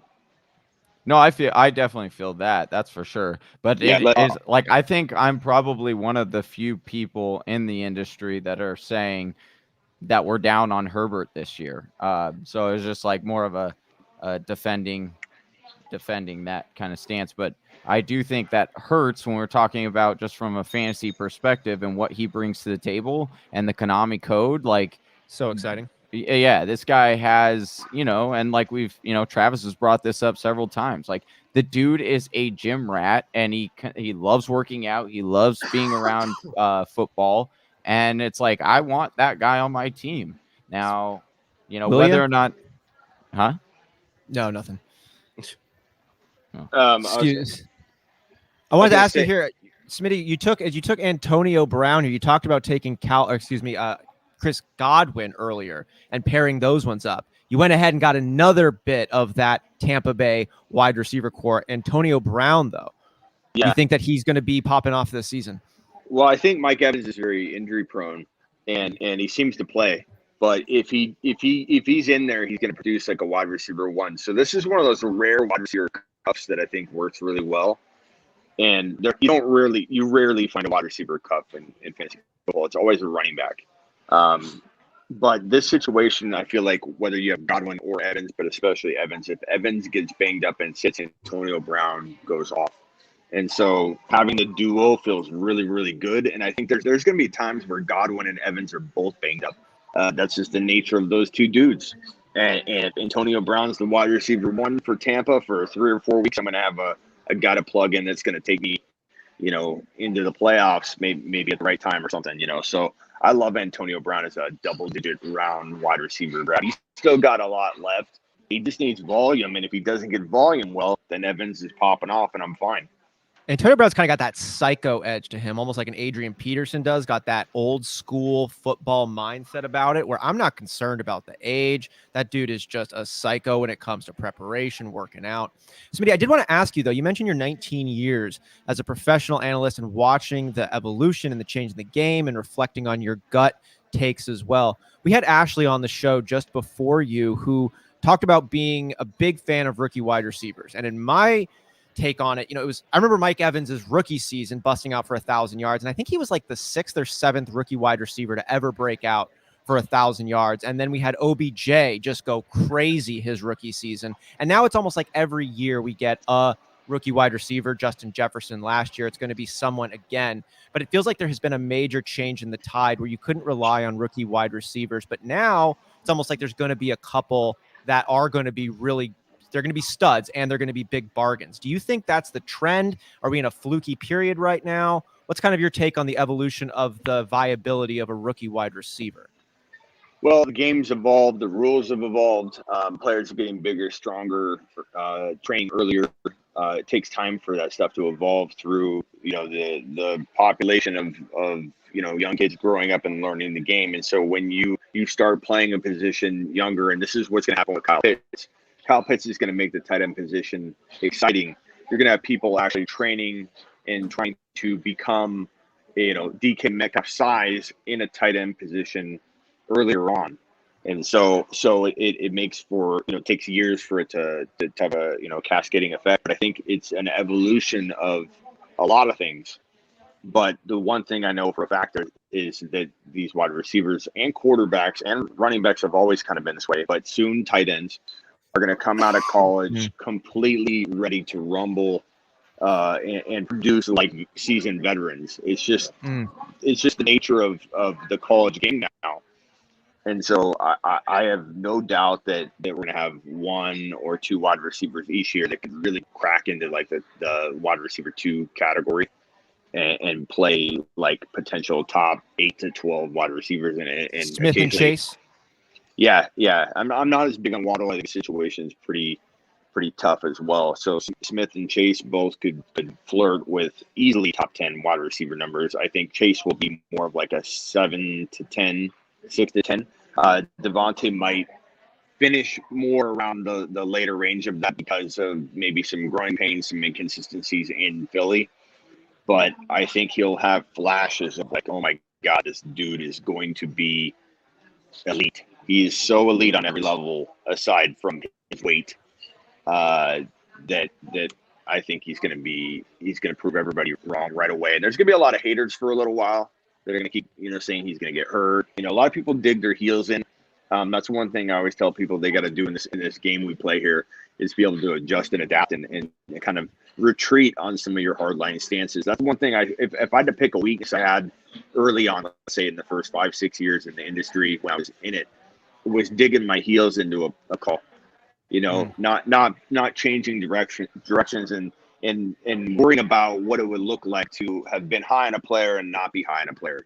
And I think that's something a lot of analysts struggle with is finding out that way to retreat on a take and it's okay to be human being and adjust. We all adjust and adapt. And it's funny. You also see people that produce these draft kits and do things where it's untouched. It's not up and down or moving around. Like my rankings, if I go home right now into my studio, I'm in Tucson right now. So I drive home, I pull up my rankings, and I will change. I just changed them last night. I will change probably 4, 5, 6 things inside the top 25 just by looking at them again. Like I'm always moving things around constantly. And I feel like some people, they literally lock a running back in and you say, where do you have so-and-so on your running back rankings? They literally look at the sheet. They're, hold on, let me find out. He's 7. It's like I could wing it and tell you, and then that might change my rank. I'll go home and change my rankings because of it, because that's how I'm feeling right now.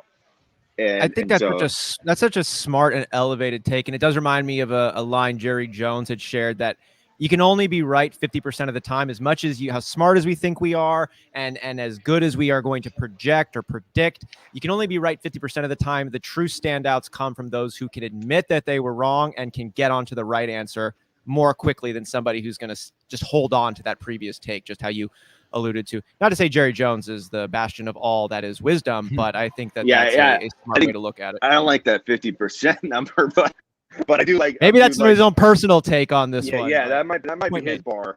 My bar is more along the 80% range, but there are years where I have like monster lands, like multiple, like where I'm even shocked, at some of because I do a bold prediction list that is pretty famous.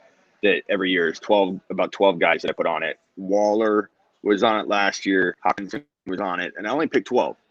And I finished number 1 in Fantasy Pros for tight end rankings in 2020, and number 1 in 2018 as well. So the tight end spot, I do pretty well picking these breakout. Who are players. You picking this year? There's nobody that feels like they have that much ability to explode from their ADP. But if I had to pick a couple guys that feel very undervalued, Noah Fant could definitely pop into the Hawkinson range. I don't think anybody's going to run into that Waller production, but Hawkinson type value, I think Noah Fant could flirt with that. I think Robert Tunyon's being completely overlooked. Logan Thomas. These are. It's not so much that they could be top 3; it's that they finished 3 and 4 last year, but they feel like they could be, super undervalued for 10, 11, 12 overall. Draft-wise. Yeah, because we're talking about double-digit rounds. Where Logan Thomas and Tunyon are going double-digit rounds. Like, has Tunyon even gone yet? I don't think Tunyon's gone yet. Usually Tunyon doesn't.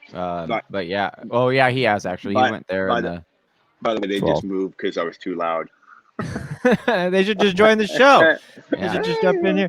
Any other players outside of the tight end field? As we're coming to the end now, we love to ask who are some of your luxury dart throws, some of the people you're most excited about, hoping to have on your team. You don't really care if you got to cut them, but you're really stoked on the upside they bring, especially related to their ADP outside of the tight end position.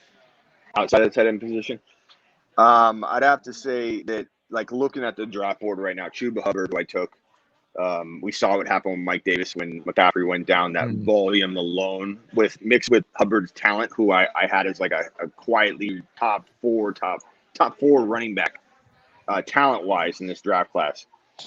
So I think, you know, he doesn't have a great situation. Looks like I'm on the clock here. Let's see if I can find one to draft here. Gainwell's pretty interesting this late. I don't know that I love him, but he looks like an attractive grab here. Let me just scroll through. Do I have a tight end yet? Yes, I got Waller. I don't even remember who I drafted. Let's see. I'm going to go ahead and take Mooney. I think Mooney could be a big time. I like that one. Big time sleeper. Especially this late. Yeah, I love John Mooney. Running back wise, I guess I'd take a backup quarterback here maybe. I'm just going to grab Trevor Lawrence and just back up my boy Herbert there. But let me look at the board here. So I'd say Alexander Madison, you know, opportunities there. I realized they drafted another rookie running back in like the 3rd round, but everybody likes to crap on Alexander Madison's game where he filled in for Cook and failed. But then they forget to describe his Week 17 performance where he had like 2 touchdowns and 100 total yards, and he looked fantastic. Not to mention, Alexander Madison wasn't just given that one start in the middle of the season where Dalvin Cook missed a game and failed. He's looked good on many of occasions. Johnny's been sitting in his kitchen, looking across the island at the TV, grabbing a wing, eating, and he's like, that was a great run by Dalvin Cook. Oh, that's Alexander Madison. That's happened at least 2 or 3 times to Johnny. I know it for a fact. And so I hate when people say that Madison isn't talented enough to replace Cook if he had to. He'd be a level down, but you're talking about a top 10 running back. So I feel like that's an insane grab. I love Tony Pollard. I feel the same way about Tony Pollard. Everything I just said about Madison multiplied by 2, Tony Pollard would be a top 6 to 10 running back if forced to start games. I do like Zeke a lot. He's in the best shape of his life, some say. Looks fantastic right now. I'm really high on Zeke. In fact, weeks ago when Barkley was about number 4 overall to most people, I was going on a campaign like crazy on my channel saying, Zeke's at 9 or 10, guys. Barkley's at 4. We need to swap him. To swap him. This ADP is crazy. And it took a while. And I'm not saying I had a whole bunch of influence on it, but we're mock drafting over and over, talking about it a lot. And I feel like slowly but surely we saw Zeke, and then the news started breaking about how good a shape he was in. We saw him swap because Barkley was a big risk at 4. People are hearing now that Barkley may or may not be ready for week 1, or at least won't be 100%. We're not too sure. And so, you know, Barkley's a big risk at 4. And I think he doesn't look like he's in a rush. He's not in a rush either. We had talked about that with Liz Loza at the top of the show from Yahoo about maybe folks are looking at Saquon the way they should be talking about Zeke. And you're saying you've been saying that now for a little while. Yeah. Zeke's a top with Kamara's situation right now, which we can talk about for a second too, because I think it's important. Without Mike Thomas, what happens? Is he used more? Is he more valuable now? Is he everybody's number 2 lock? Or are people worried about what it's going to mean for this man to be the focal point and the focus of defenses? So you could argue either side. There's no real right answer. And we've seen both of those go badly or go well. You know, where the running back's been like, look at McCaffrey. He's been the focal point for a long time. There hasn't been a lot going on in that offense at all. You could say DJ Moore's got talent, but has anybody really stepped up and helped McCaffrey? He's still been the focal point. And they're very similar in their skill set. So you could say that Kamara could survive it. You know what I mean? But I think that, like, when it comes to Elliott and you're sitting there at number 4, number 3, I don't think it's crazy at all to go with Elliott at like number 4 overall, especially if you cuff him to Tony Pollard, because that's safe. Henry at number 4 or Zeke Elliott with Pollard guaranteed. I'd take Elliott and Pollard guaranteed over Henry all day. I hear that. I love that. And I love that we got to the end of another mock draft, this time led and joined here by Smitty. Thank you so much, man. Taking time out of your trip here. You're slamming down the meatballs, putting it down. Where is the best place to catch? Not yet. It's still working. It's got infinite levels. Yeah, I just got it all over the screen. Okay. Best place you can find me. Right there, Smitty1.com. Go to Smitty1.com. That has all my links to all the podcasts, to sleeperu.com, which is my ranking site, to the most recent show I have. Like, everything can be found at Smitty1.com. I also have a tech service. You can get it at HeySmitty.com. But yeah, I appreciate you guys having me on, and I got to have you on my show sometime. I do a live stream every single Tuesday and Thursday from 5 p.m. to 7 p.m. Eastern on YouTube, on my YouTube channel. So you guys can come on and be guests on that show, because I do cycle through, guests on the show all the time. So I'll have you guys on. Oh, we'd love to do that. Appreciate you, Smitty. Yeah. Yep. Go awesome. Thanks, Smitty. Go follow in Whisper Nation. Go Dirty Herbs. Dirty Herbs. We'll catch you. We'll catch you on one of those Tuesdays. Thank you so much, man. Real quickly, my song about Herbert. I have a song about Herbert too. It's Herbert's the GOAT. He'll punch you in the throat. But I'll send you a track of it. It's literally you're gonna cruise to it in the car. It's a phenomenal song. It should be on iTunes actually soon. So punch you in the throat. No joke. Heard it here first. Yeah. I'll look it up. All right. Yeah. Later, guys. Appreciate it. Thank you so much, man. This has been awesome. Later. Peace. Later. Let's go ahead and get this fresh one dropped in. Boys, we're moving along. We'll add the ProFFet. The ProFFet. What is going on, my man? Can you all hear me okay? Is it too loud, too soft? Dude, it sounds so silky. Like, very, very like, buttery. This is the best audio we've had from one of our guests. I'm not gonna lie, dude. He has some of the best audio in the game. Like, I don't know how you set your mic up, but it sounds really well. It also has to be your voice as well. But but yeah, you sound fantastic, dude. Yeah, it's coming in clear. Thank you. Getting the headphones brought down here. My pair of AirPods ran out of battery, but I should get headphones down here. So hopefully that doesn't mess up your all audios. Yeah, it's be an issue, actually, yeah, it should be okay. Not hearing anything coming through right now. So all right, great. So welcome to the show, Calvin Wright, the Fantasy Prophet. Been catching you over on Instagram at the Prophet. That's with 2 F's, TheProffet.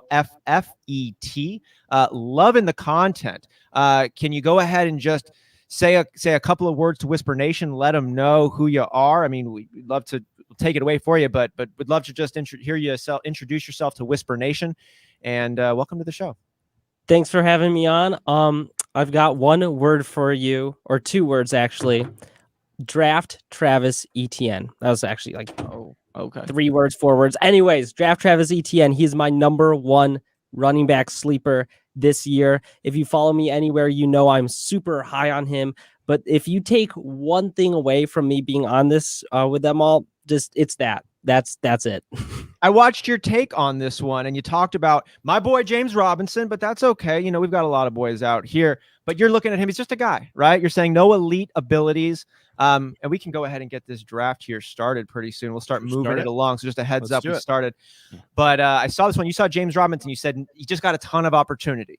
Not a ton of speed, not a ton of elusivity, not a ton of power, just a lot of opportunity. Dude who works hard. ETN, though, is a real bona fide talent. I saw you project him out at like 800 yards rushing, 400 or so yards receiving, putting him in the top 10 for running backs this year. That's what you're putting down right now, right? Yeah, and it's a bit. It's not a conservative take on him at all, but no, I think that James Robinson is a great player, but he's not a playmaker like ETN is. They wanted someone that they can give the ball and bam, 80 yards in a score.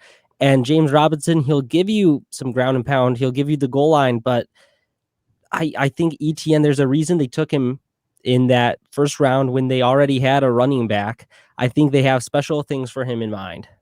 So where do you have him situated then? We'll stick with this take here for a moment. ETN, we know where you have him projected, but you're clearly not picking him up at that ceiling outlook. Where do you think is a real place where it's a great value to still grab him, and you're not, outplaying that risk?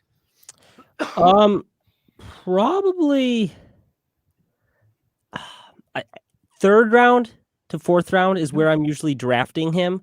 I don't see him fall much later usually, but I wouldn't reach for him in the second just because I love him, but you can find better value there. And I'll draft any player. It just depends on the price. And same with him is if I'm in some league and for some reason everyone else there loves Travis Etienne, then I'm fine missing out on that because I'm not going to way overspend. But when I have this expectation of he'll be top 24 for sure, and I see a realistic finish in the top 12, then I am willing to spend up more than people who aren't as big of fans. But anywhere third, fourth round, that I'm grabbing him all day long. Love that take. I'm curious. We ask all of our guests here coming on about the early draft as we're in right now, and I want to know from you: do you have a consensus number one? We just saw Dalvin Cook go number 101. Sam Crawford asked, Dalvin 101. The answer is yes. Dalvin 101, at least to Jacob Bley, our number one fan. But we've seen Christian McCaffrey, Derrick Henry kind of up there. But now we saw move back a little bit. Kamara, do you have a consensus number one? Maybe a consensus top three? How are you shaking the early part of the 2021 redraft? McCaffrey, number one for me all day long. Cook, second. And then after the news about Michael Thomas missing up to 5 weeks, Kamara's moved into my number 3 position, overtaking Henry. And then I'm a bit higher on Zeke than some people. Zeke seems to be getting a ton of disrespect lately. It seems like not on this marathon though.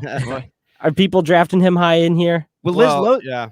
We started with Liz Loza to open the show, and she finally was, talking a little bit about it as well. And I agree. I think the market is completely wrong on Zeke right now. He should definitely be top 5, top 4. Yeah. And that's just because volume dictates that. Even if we did think that Pollard had some sort of breakout, the problem is he's on a roster with Zeke.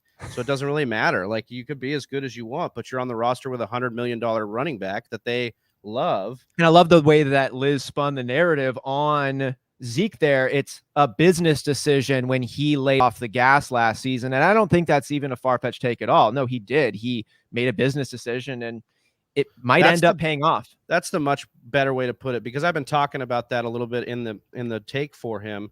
What happened at the end of last year? Yeah, well, it makes sense he would kind of take some time off because a business decision. That makes sense. If Dak's not in the lineup, you got Ben DiNucci and Andy Dalton, you're not really feeling jazzed to get in there. I kind of want to bend this in taking this same one to apply it to another player. Business decision seemed to be on the mind of Saquon Barkley, who seems to be slowing down a little bit, saying he's looking to acquire generational wealth. We know that you sell your hype a lot of the time when you're trying to get a new contract. If Saquon comes out and disappoints following that Achilles injury, we're going to downgrade him. We're going to look at him in a totally different category. But right now, we still think he could be this demigod from what we saw his initial season, the last time he actually was healthy. And so we do see this kind of business decision. But I wanted to know you, the ProFFet, what do you think about Saquon Barkley? We've been hearing a lot about Ezekiel Elliott. We're also starting to hear more people fade a little on Barkley. Where are you situating him at in the first round? I have been fading on Saquon ever since he tore his ACL. I just did a show with Dr. Nithin Natwa. He's got an Instagram, Fantasy Docs, but he's a sports medicine doctor. And he was talking about the history of running backs the year after an ACL tear. And look no further than Dalvin Cook. We all know, great running back, great talent, but he tore the ACL. And in that following season, he was not what he is now. He was injured. He was banged up, missing games all the time. He did not have the burst, the acceleration, the agility. And now after that season, people labeled him injury prone. People passed on him, and he broke out last year.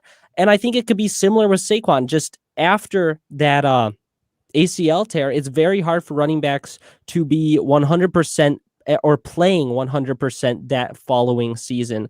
So when he's being drafted top 3, top 5, I'm all out. Now, if I'm sitting, where I'm drafting right now, 8th spot, if he had fallen there, to me, I would draft him right there. But I think that Zeke has to go ahead of him. I think Henry, Kamara, McCaffrey, Cook, those guys have to go ahead of him. And if you want to take Taylor or Chubb ahead of him, I think it's fine to do so because there's just so much probability that he'll miss time, and even if he is healthy, he won't be playing at as elite of a level as we like. Yeah, I don't know if he wants to.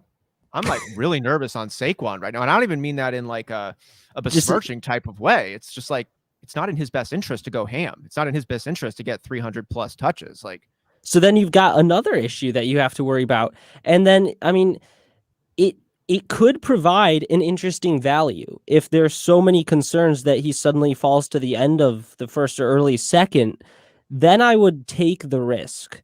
But right now, when he's still being drafted early and there the questions about the contract, the injury, I'm staying away right now.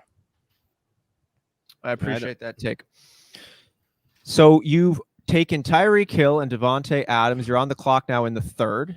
Are you going no running back intentionally here? Or is it just taking your best player available? What's going through your mind right now? So I'm stoked about this because I wanted DeAndre Swift, and it looks like he just fell to me. Where's Johnny on the show right now? Johnny's taking a little bit of a break, and he's missing. He loves DeAndre Swift. He would love to hear that. Got his jersey in the shadow box right now. I'm a big fan of Swift this year. Goff, he's thrown checkdowns to running backs before. I think if he falls in love with Swift could have a great season. I don't think Jamal Williams takes a massive workload away from Swift like Adrian Peterson does, for the simple reason of Matt Patricia isn't there anymore. So Swift, I feel like he could easily be an RB1 top 12, and that's hard to come by. In the third round, there are a few guys in the third round that I really like running back wise. I like Montgomery, I like Dobbins, I like Hilaire and Gibson, but Swift seems to be the one that the most people are kind of down on, and that's providing, I think, a really good value. ProFFet, could you rank for me three of the guys you just mentioned there? Edwards, Hilaire, J.K. Dobbins, David Montgomery, DeAndre Swift. How would you rank those 1, 2, 3, 4? That is hard. Right now, after you make your picks, I know. Okay. I had a. Oh no. Ooh, I could. Should I reach for ETN here? I said I'd take him in the fourth. I gotta do it. I gotta do it. You gotta do it. There we go. I love to see it. Right now, probably Swift ahead of the others a little bit, because I feel that he has the most likelihood to be the centerpiece of the offense. Hilaire won't be a focal point or the main focal point of the Chiefs offense. Dobbins, he's splitting a lot of work with Edwards and Lamar Jackson. And I still like him. I've got him in a keeper league. I'm keeping him. I like him a lot, but I think Swift ahead of him. So I would go Swift, probably then Gibson in a PPR league, and then Montgomery, and then Dobbins and Hilaire. Just, there's going to be games where the offense goes through the quarterback and the wide receivers, and Hilaire misses out. We saw it all last season. That's a really interesting take. I haven't heard anyone frame yet, and I'm kind of vibing it, to be honest, where DeAndre Swift has the possibility of being the main vein, the main focal point on that team. We got a bag of the island of misfit toys at the wide receiver position, right? We've got Rashad Perriman, who I love. Go rewind the tape. And then Amon-Ra St. Brown, who I picked up in our Dynasty Rookie League. I like him too, but come on, right? And DeAndre Swift, though, is a talent. He showed that he can do it. He's got experience in that on that team, at least, despite the changing pieces. And yeah, unlike any of the other players, maybe Montgomery could kind of be the focal point as well, depending on where they go. But DeAndre Swift does have a chance, and that's a fresh take. Johnny, you were out, but your boy here, the ProFFet, he has DeAndre Swift ahead of CEH, J.K. Dobbins, and David Montgomery. Big Swift fan. I have them above all those as well, except for David Montgomery. But I love that take. That's my boy. Finally, someone is on my board. Sorry, I've been trying to. My computer's been going a little haywire, so I've been trying to fix it, but it doesn't seem to be working. But I great over here on our side. I do really well. I'm glad it's coming through at least. But I I am excited. I saw that someone had asked about my 3 tight end selection here. I thought that I would switch it up a little bit because it's a 10-teamer. And I am a big advocate, and you also need to look at, like, this is the draft. You're accumulating the most, as many players as you can throughout the whole draft, obviously, for your team. However, you also need to look at it from a strategic standpoint as well. You're taking, 15 players, and when you're taking them, you're also taking those players away from somebody else. So locking up and taking the 3 potentially best players off the board at a position that is hard to get. This is freaky as hell, man. It's I'm not a bad way. It's like literally just freaking me out. It's making me feel types of ways, like when you get exposed to new things as a kid and you're like, do I like this, or am I not supposed to look at this right now? It kind of feels a little dangerous. It does feel dangerous, but I have never been presented with this option. And so as soon as I was like, let's go for it. Let's see what I can do here. We'll see how it works out. I don't know if it's going to pan out, but I want to see if I could do it. And then, if anybody in Whisper Nation is doing that, then or is in that position and wants to, do the same thing, then they'll at least have favorite part was you jumped off camera and then drafted 3 tight ends. I was like, well, what the hell, man? What's going on? People want to know what's going on. This is like one of the most outrageous takes. It's like somebody came in and stole Johnny and they're hijacking his draft. Like they're drafting 3 tight ends, but they're like super clever. They're not taking like super garbage ones. They're just taking people. It's like, what? This is strange. Are you on I'll drugs? Be honest. This is kind of working out for me. And that's why we mock draft, right? Like, as Liz Loza with Yahoo Fantasy opened up the program saying, drafts are here not to be done right. You're here to make mistakes in these mocks. Like, you're not here to actually get your squad. You're here to work out the kinks and find out what could be. And John, you got Javonte Williams, CEH, Darrell Henderson, or Chase Edmonds, excuse me. And then the three top tight ends in the game. I'm interested to see how this whole thing ends up shaking out for you. But the ProFFet here, you're on the clock right now looking to pair up Tyreek Hill, Devontae Adams, DeAndre Swift, your boy Travis Etienne, Lamar Jackson, the one and only now. Who are you looking to slot here in the 6th round? What are you thinking? See, I do like Mike Davis, but Chris Godwin just seems like such a great pick right here. And then I would just be so set at wide receiver. It'd be so solid. Mm-hmm. So I think I'm going to go Godwin, and then I'm going to try to grab another sleeper running back later on. That's what I think I'm going to do. I think Godwin's going to have a big season. I think people are down on him for no real reason. I mean, Brady, he's old, but it's not slowing down. What, 40 touchdowns and over 4,500 yards on a torn MCL? Yeah, apparently he did tear it. And Godwin is, in my opinion, right now the number 1 target there over Mike Evans. I think he will have a better season. He's, healthy, I think. And he's been drafted way too low. I just don't understand really why so many people are down on him.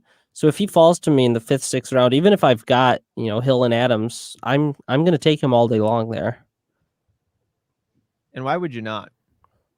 On this one, do you have what are your expectations there for Antonio Brown? We were talking with Schmitty on the last episode of Antonio Brown. Maybe could be because of who he is, his work ethic, his mindset, right, wrong, or indifferent. He's probably just going to have that blind run through a wall type preparation, as he always seems to do. He's over this reinstatement period. Him and Brady are linking up. Do you think that Antonio Brown could be a real playmaker and possibly a threat to the big 2 in Godwin and Evans' overall fantasy production?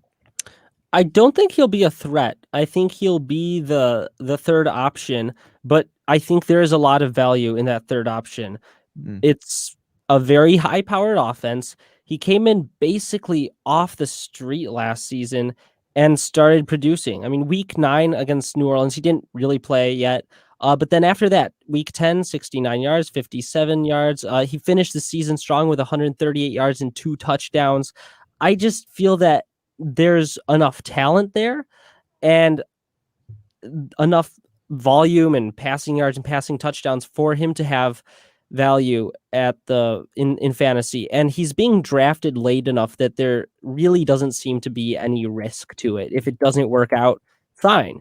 If it does, you got potentially league winner. I mean, it wasn't that long ago he was one of the the number one wide receiver taken off the board in fantasy drafts. It feels like a lot longer because he was kind of off field for a while with some mental issues, but some business decisions. yeah, we'll call it that. Yeah. The age I don't think it's the same. I don't know if him and Zeke are the same here, but we'll give him the benefit of the doubt. The age doesn't worry me too much because it wasn't that he was taking hits or anything. He wasn't on the field getting injured or anything. And if there's a quarterback who doesn't care about age, I feel like it's got to be Brady.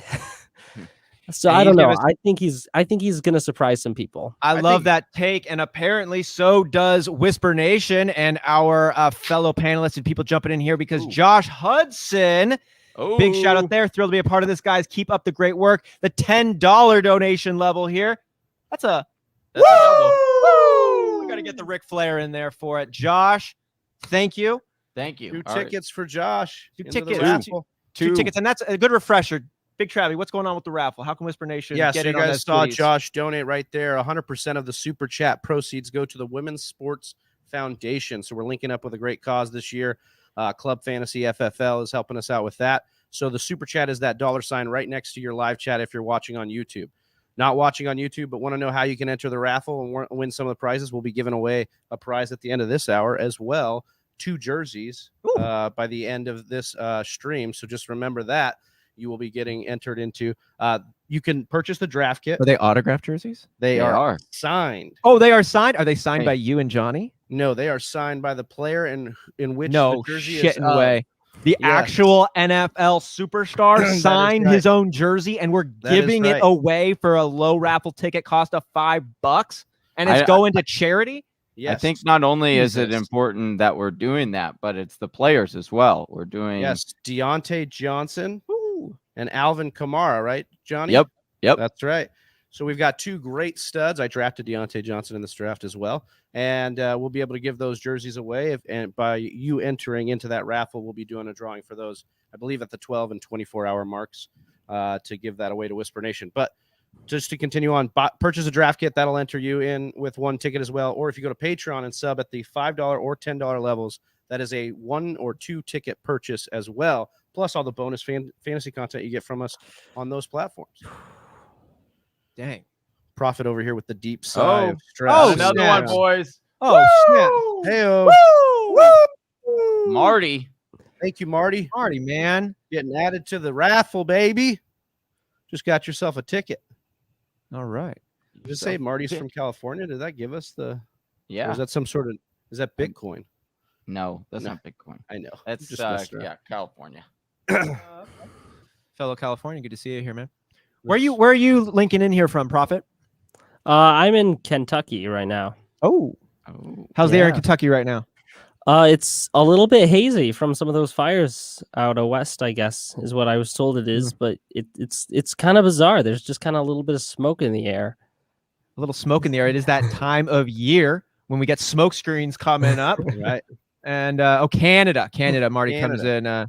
Canada. Oh, see it. Yeah. We got all the Canadians in the chat. We love it. We do love it. Let me go here. And I want to know, Prophet, you did something here that we don't see a lot. I'm a personal big fan of it. I love handcuffing my players. I have for years. I could talk about it at the end. I will debate you and I will beat you with this. But we're on the same side here. Travis Etienne and James Robinson. These aren't super expensive picks, but you doubled it up. A lot of people would say, why are you wasting a pick? Get your guy, move on, try to grab another guy. What is in your thinking here as you level those up? And I do realize you're about to be up on the clock. So I'm throwing a lot of balls at you to juggle.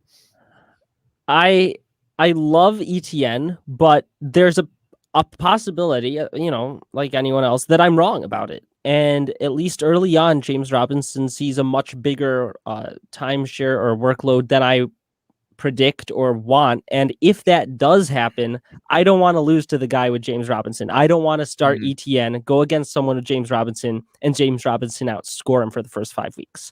So in that situation, I didn't like Melvin Gordon.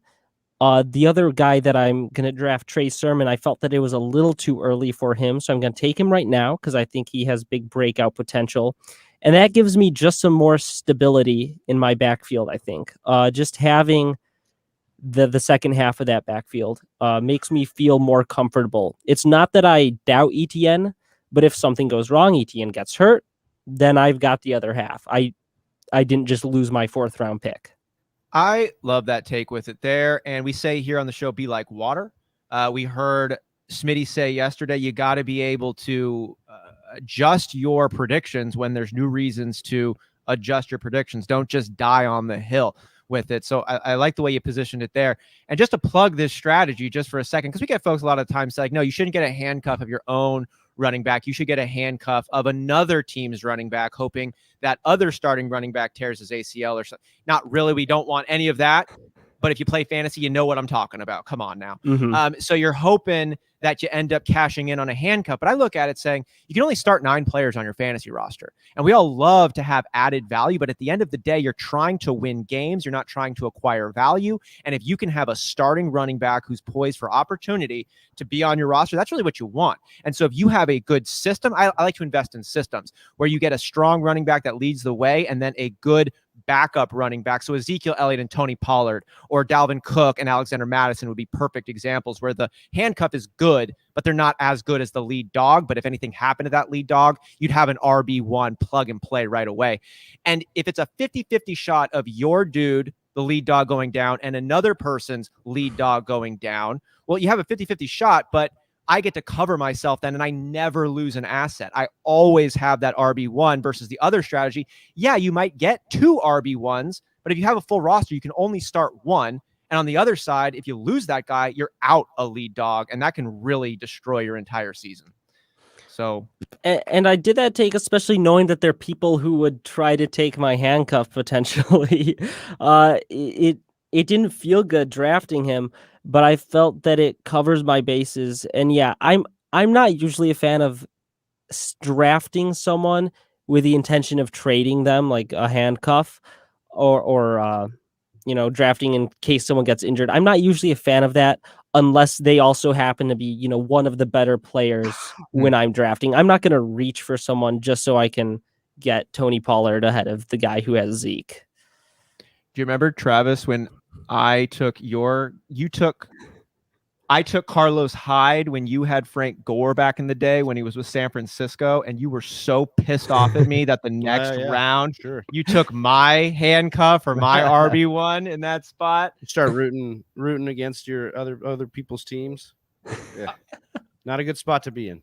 Rock out. Come in here as donated $2. Appreciate you. That gets us a woo. He's asking, what's your favorite fantasy football platform and redraft? So like Sleeper, Yahoo, NFL, doing it by paper with newspaper clippings. Which one? Yeah. The latter. Profit, did you have a favorite platform? Sleeper for sure. Just the fact that the app is so much better than the other platforms' apps, that makes a difference for me because, I don't know, just being able to always have the full platform with me that's what sold me on Sleeper. I liked NFL's website actually a lot, but their app was garbage. Maybe they've updated it and it's better now, but I liked being able to have all the tools and all the news on one place on my phone. We're going year 11 in our league of record, and we are making the switch in the first year of the second decade to go to Sleeper. We've been on NFL the entire time. That's how we started off in 2010, and we're finally switching up. We got a lot of other leagues in Sleeper, but they did upgrade their app, and I know we have Adam Rank coming on the show a little bit later, and we'll definitely we big NFL guy, NFL.com. But yes, Sleeper's been a solid one for us as well. I gotta give a shout out. First appearance by the boy Meshach. Kitty here. Welcome here. He's our other fantasy analyst here. Bye, buddy. Let's see. Oh, it auto drafted me. I couldn't make a decision between David Johnson and Leonard David- Fournette, and it took Landry for me. And just a heads up, it's going to keep you on auto draft Yeah. unless I you gotta switch turn that that off. one, because it'll get to you and then just auto draft it.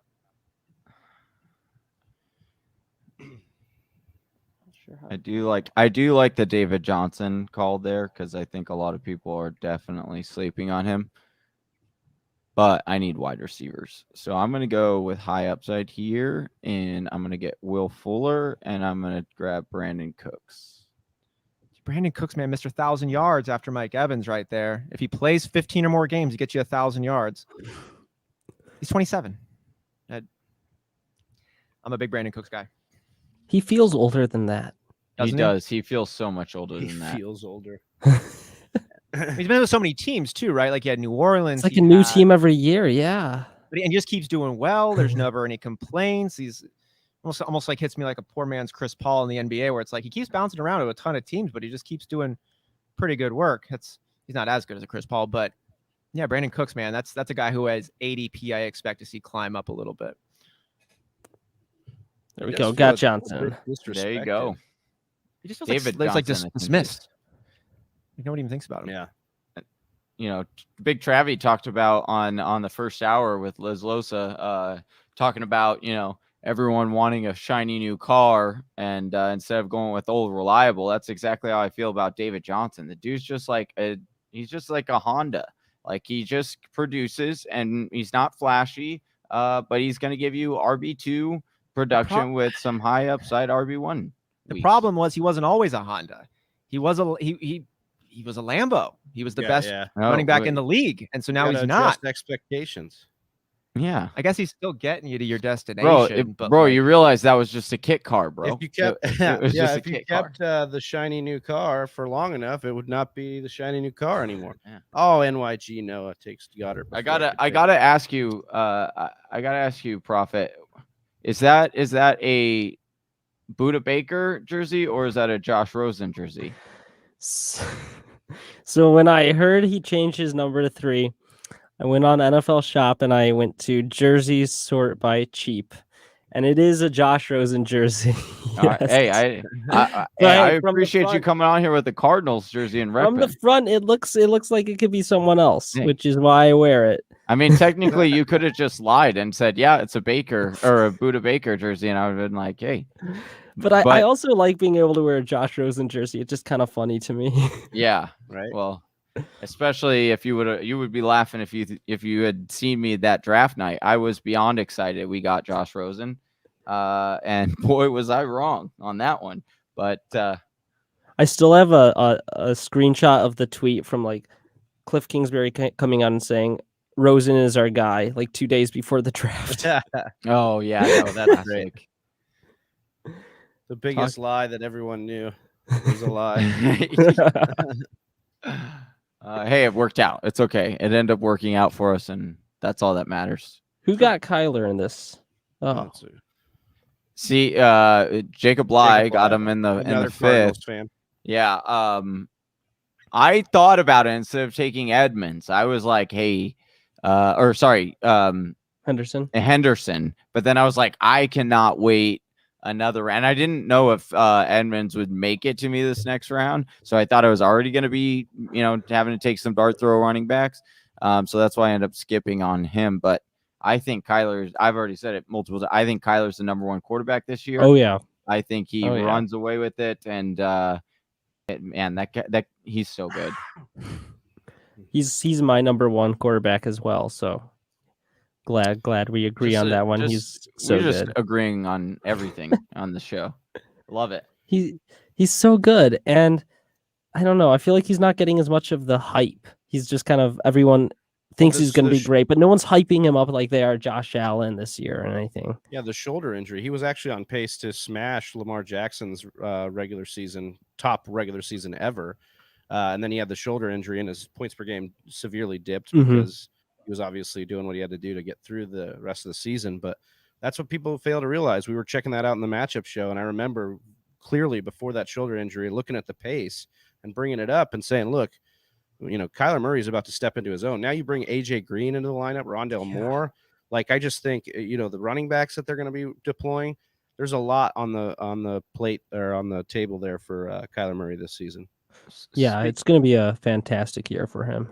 Speaking of of which, I mean, I've done it like already twice in this mock draft. I did it in the Scott Fish Bowl, super late, and it's just baffling how late you are able to get AJ Green this year. Now I understand, like, it's, he is older. He's 32.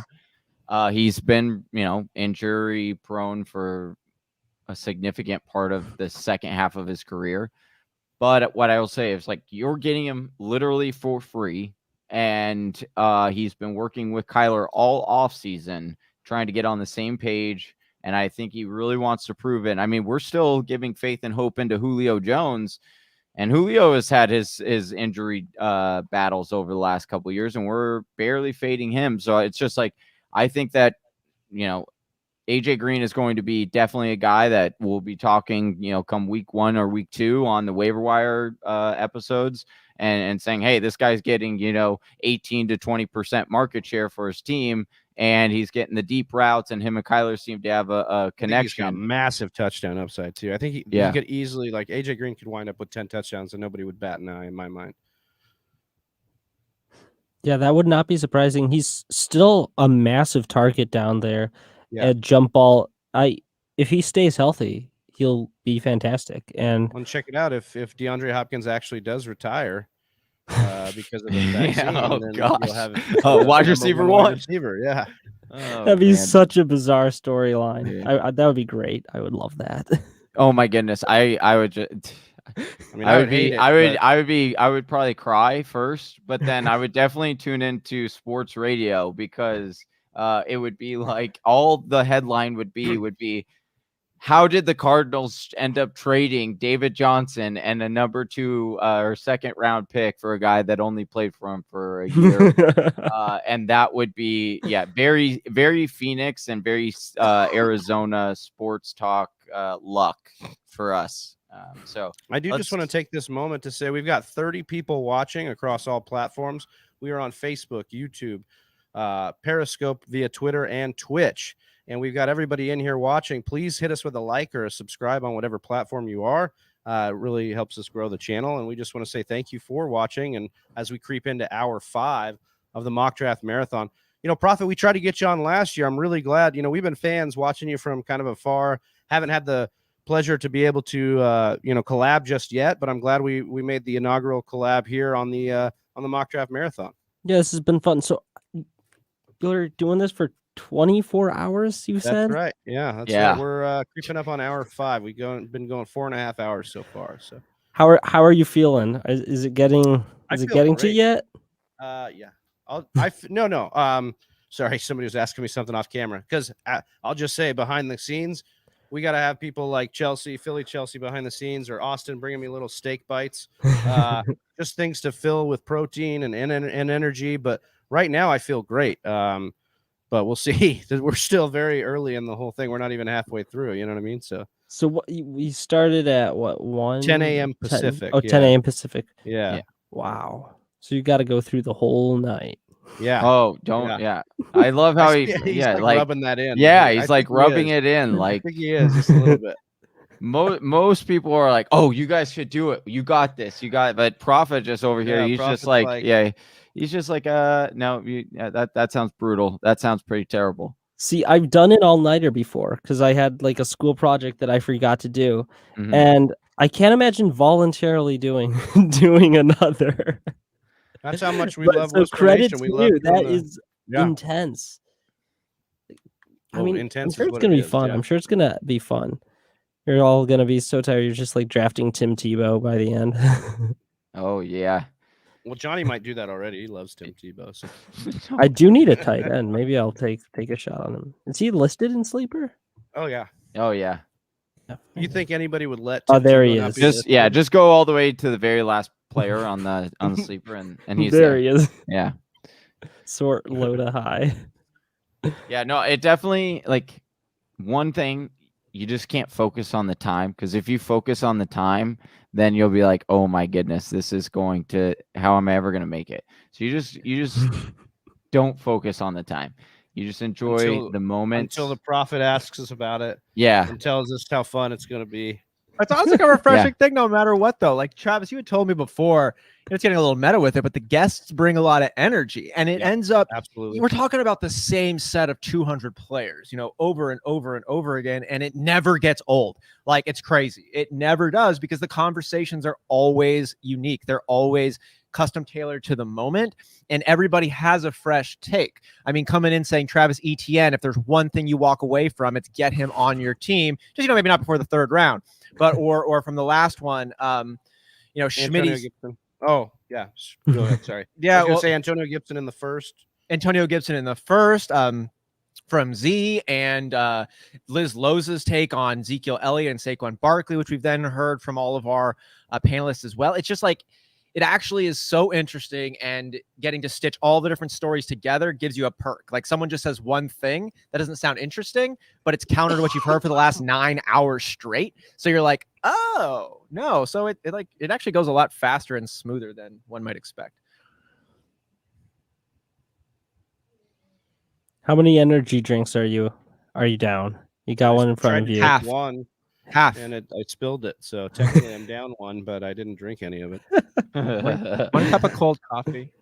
I had coffee this morning, a banana, a couple cuties. Love cuties. Ooh, cuties are that's where it's at. Those are like the best snack ever. Oh, half of a breakfast burrito, that usually be kind of wasted at this point, though. We're like, we're growing up on this one. We're we're leaning in. We're adulting. We're adulting. All right, so do I take another tight end here? No, I'm just kidding. I'm joking. How did yours actually wind up working out here? So, do you have a quarterback, Johnny? Yeah, I got Ryan Tannehill. I love. Oh, there we go. You finally got your boy. Hey, this team is dope. Actually, I'm very happy with it. I just tweeted out that I may do this now every single time in a 10-team league. Take the 3 if I'm presented with this opportunity to take all 3 tight ends, because it's easier to get other pieces later on. So, and now I have a extremely high lock.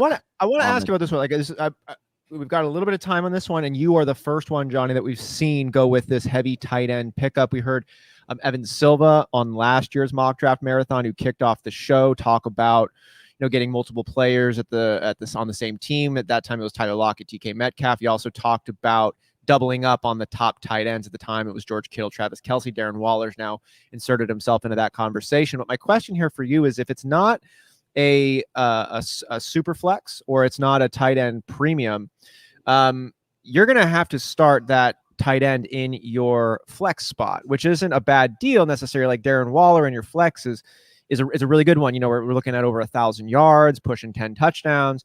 But you could also have grabbed, say, a Justin Jefferson at that spot, who I think a lot of folks would say they'd rather have in their flex Justin Jefferson in your flex, or Calvin Ridley in your flex, over a Darren Waller, as good as he is at the tight end position and creates that distance.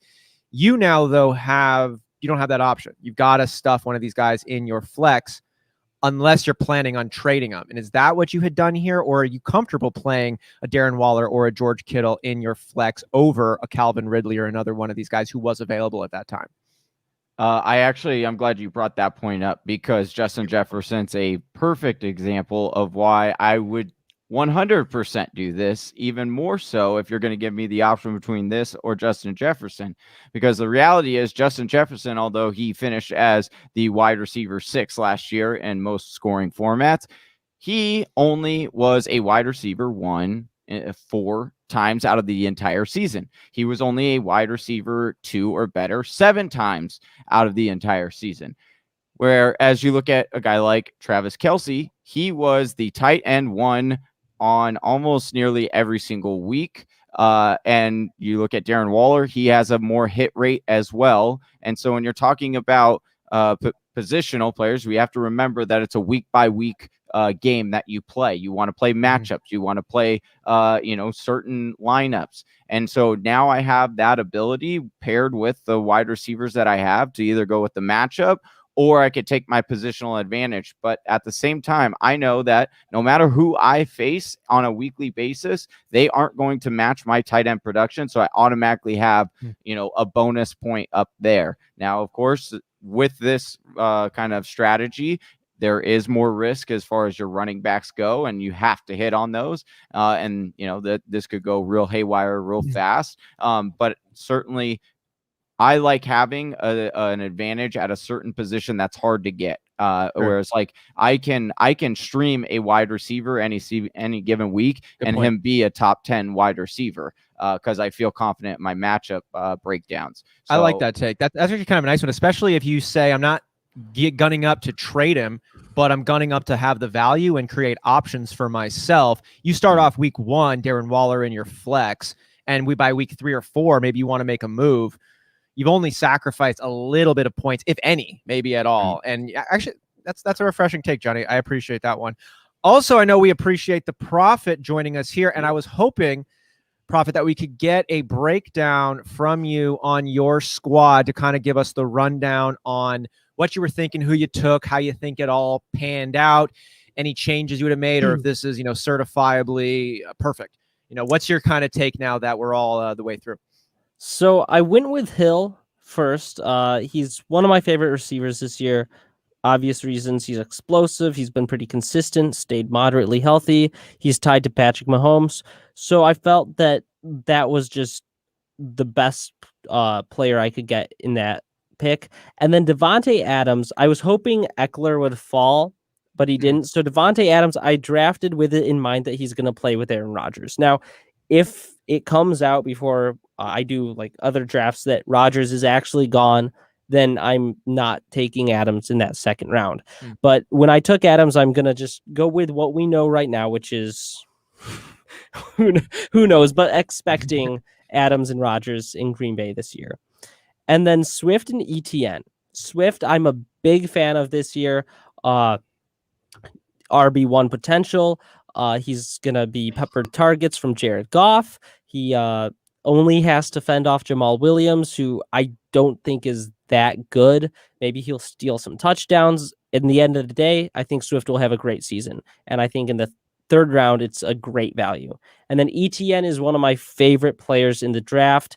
I just feel that he could become very quickly an Austin Eckler type player where he's just seeing tons of targets, ton of receptions every game, and then is also a very good runner. And in any sort of PPR, half point, full PPR league, I want that on my team, especially when it's in the fourth round.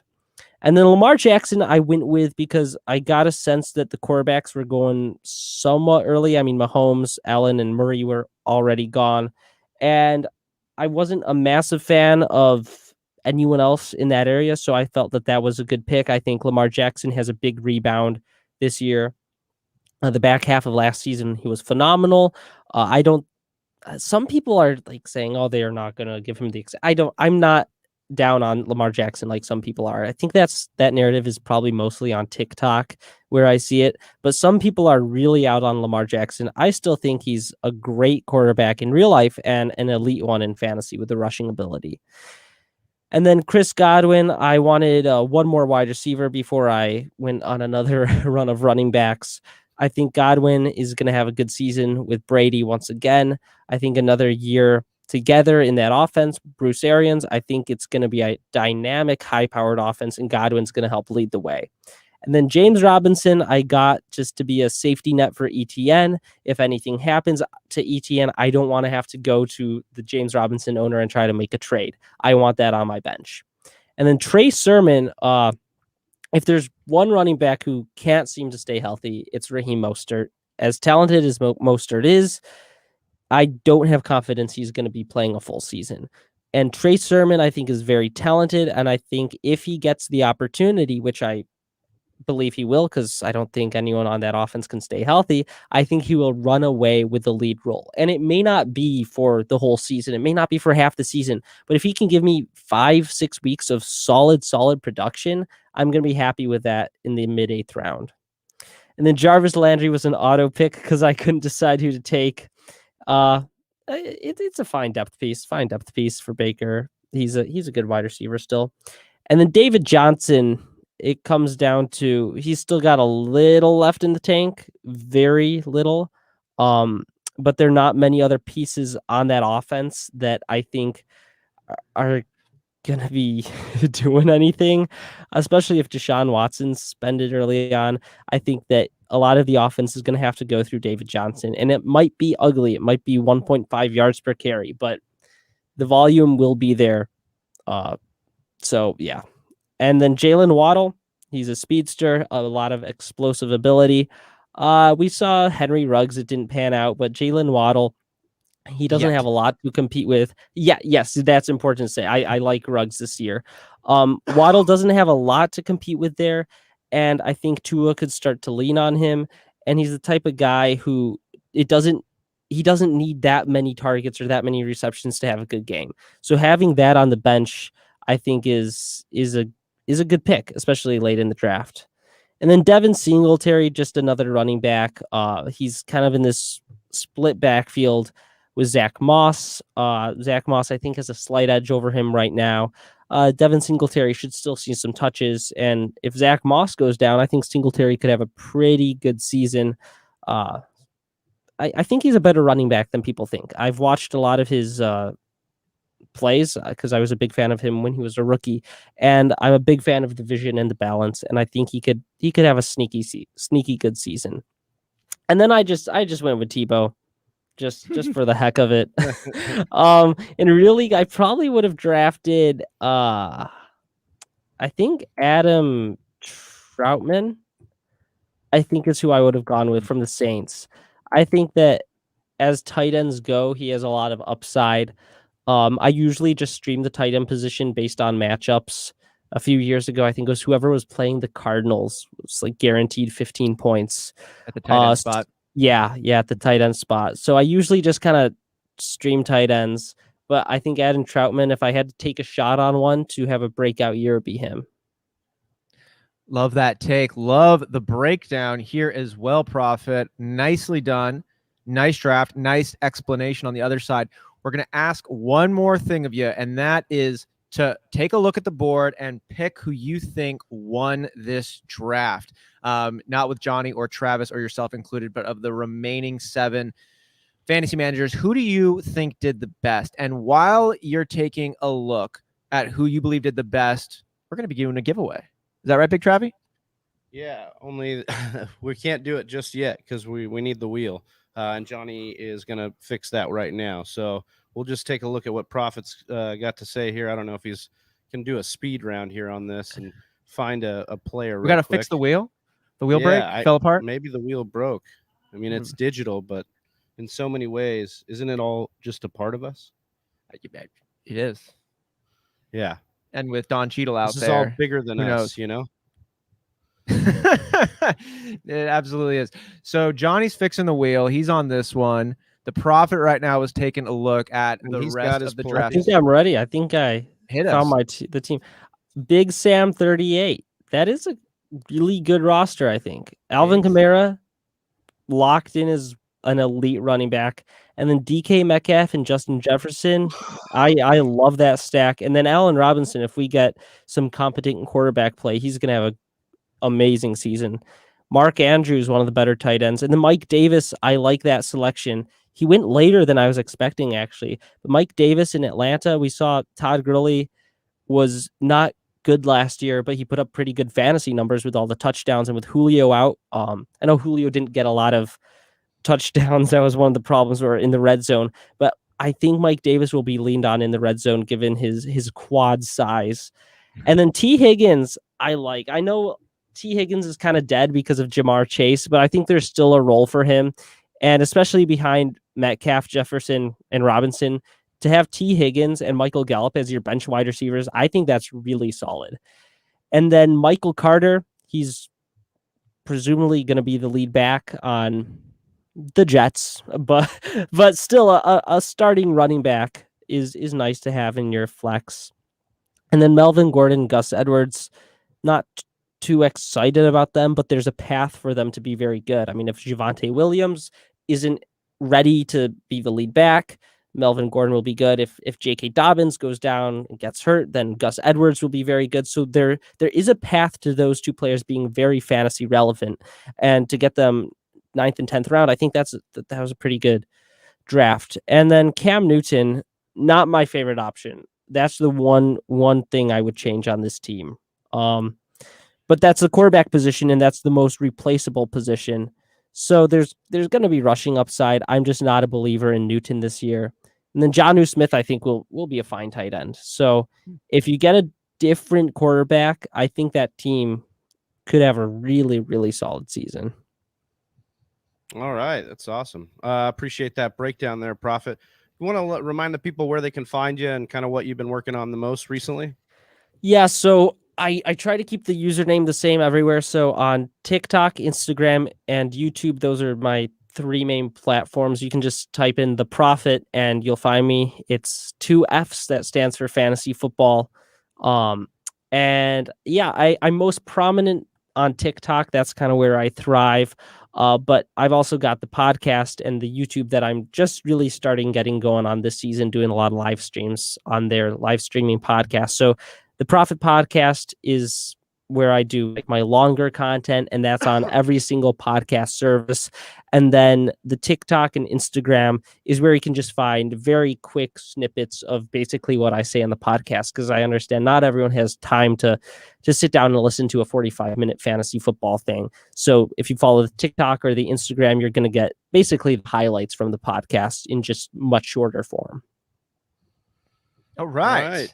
Appreciate you coming on here, Prophet. It was so good to link up with you again. We'll probably be, hopefully, actually doing it more in the future. Go follow him, Whisper Nation. It was a lot on of fun. TikTok and all the platforms. Yeah. Thank you so much for having me on. Yeah, We appreciate appreciate you. Dude, this was awesome, man. Really, thank you for coming on. Thank you for sharing the takes. Thank you for dropping some knowledge. It's been a lot of fun, man. Can't wait till the next time. Thank you. Hope to see you all soon. Thanks, Prophet. Peace. All right, boys. Sorry, I had to jump off right there. That's I had to okay. go grab. Shit. We said that we wanted to do a card giveaway on this one, so I had to grab the stack of card envelopes here. Okay, so this is how it's going to work. All right, we will spin the wheel. We'll get a lucky winner, and then hopefully that winner is in these comments. And they can give me an envelope or a number of 1 to 10, and then I'll pick that. If they aren't in the comments, then I'm going to lean on you two to just give me a name or a number, and then I'll pick that envelope. We'll show what cards they win, and then we'll make sure that we get their information so we could ship this out on Monday. All right, you guys ready? Yeah. Let's do it. Hey, we're going to spin that wheel. Oh, we got. Oh wait, I clicked the wheel on the StreamYard. That's how we could tell we're already in this for 5 hours. All right, let's. Who we got? Will. All right, Atkinson. Will Atkinson. I know he is a card guy, so it's kind of cool that he got it. All right, so is he? I don't know if Will is in here yet. So you guys want to give me a number. Or Lucky here, number 7. Okay. Yeah. 7. I was gonna say we can have Dr. Oh, Kevin. yeah. Oh, how about that? Yeah, we'll What's have up, Dr. Where'd he go? Where'd he go? Where'd he go? Oh, hold on. I had him, and then is he getting in there? Yeah. There we go. There we go. You guys hear me? Oh, What's up, I hear Doc? you. Look at that. Right Oh man, on. look at that setup. Oh, I love this setup, man. This is balling. This is great. Oh man, that's awesome. Gotta do what I gotta do. You did it. How you guys doing? Good. How are you? Good. How are you? Good, doing good. Yeah, You guys, Okay. So, 5 hours in or so? Coming up yes. on 5 right now. Yeah. Right on. All right, so we Exciting. need your help on this giveaway. We need. All right. 'cause Will Atkinson won, but he is not in the live chat right now. So we need an envelope between 1 and 10. I just need one number, and then we'll pick that envelope. We'll go with 7. 7. All right, we got 1, 2, 3, 4, 6. All right, here it is. Here's the lucky envelope here. So we'll just unwrap this real quick. I'll show you what cards he got, and then we will start with this next mock draft. Ooh, this one's gonna be a good one. Austin's gonna be a little jealous on this one. On this last card, I could see. We got a Devin Singletary rookie card here. I don't know. Is this gonna be too? There we go. See that one? Devin Singletary rookie card. We got a Pat Mahomes score card, not a rookie card, but just a Pat Mahomes card. We have a Devin Bush rookie card. There. Very nice. And then here we go. This one's a good one. A Terry McLaurin rookie card. We are huge Terry McLaurin fans. Oh, so Terry McLaurin rookie card right there. Will, we appreciate you so much for supporting this channel and as well as donating for the Women of Sports Foundation. We will get these mailed out to you on Monday, my man. All right. All right. So let me put that. Okay, we can start on this next mock draft. Dr. Kevin Murray, great to have you on the show. Thank you so much for joining us. It's a pleasure to be here. I missed it last year, and I've been thinking about it all year. We know you're the Fantasy Football Unlimited creator, Commissioner of the Year recipient, injury and rehab doctor as well. We follow you on Twitter. We love to follow at FF Unlimited. Before we get started, is there any way you can just let Whisper Nation know right away where they should be following you, where they should be coming to catch what you're dropping down? Sounds good. Yeah. Obviously, at Twitter or on Twitter, FF Unlimited would be where I'm at right now. At Dr. KJ Murray is my account. I'm still trying to fight for it back. There's a long story with that. But you can obviously go to fantasyfootballunlimited.com. A lot of resources there for the fantasy industry.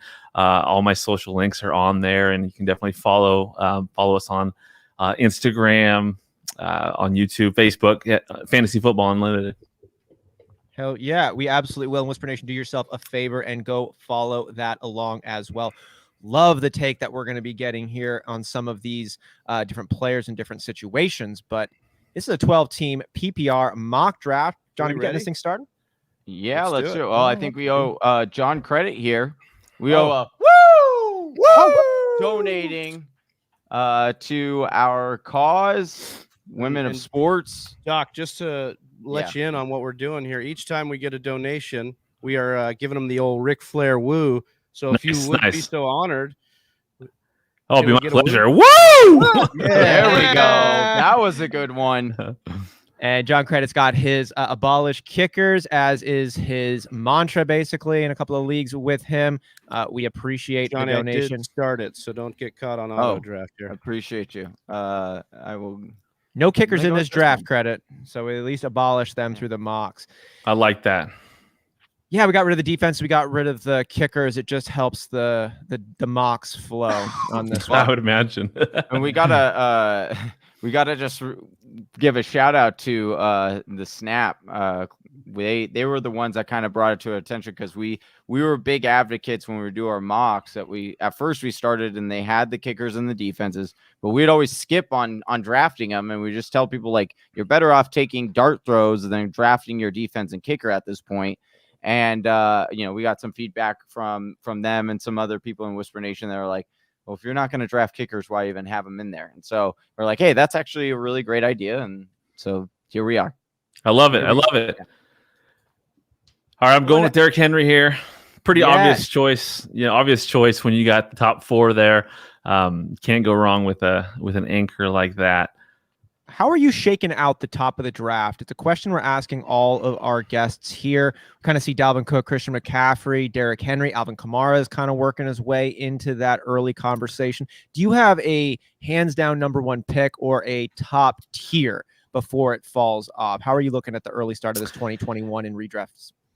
Yeah, I mean, I think Dalvin Cook and McCaffrey are 1 and 2 to me. I think I'd take McCaffrey first, just given his history. Obviously last year was not ideal, but the volume that he gets, the way that they use him, the offense is obviously surrounded around him. I'd go with McCaffrey number 1, and Cook. I mean, he's as good as it gets at number 2, and then obviously with Kamara and Henry, I feel like those, I guess, complete the top 4.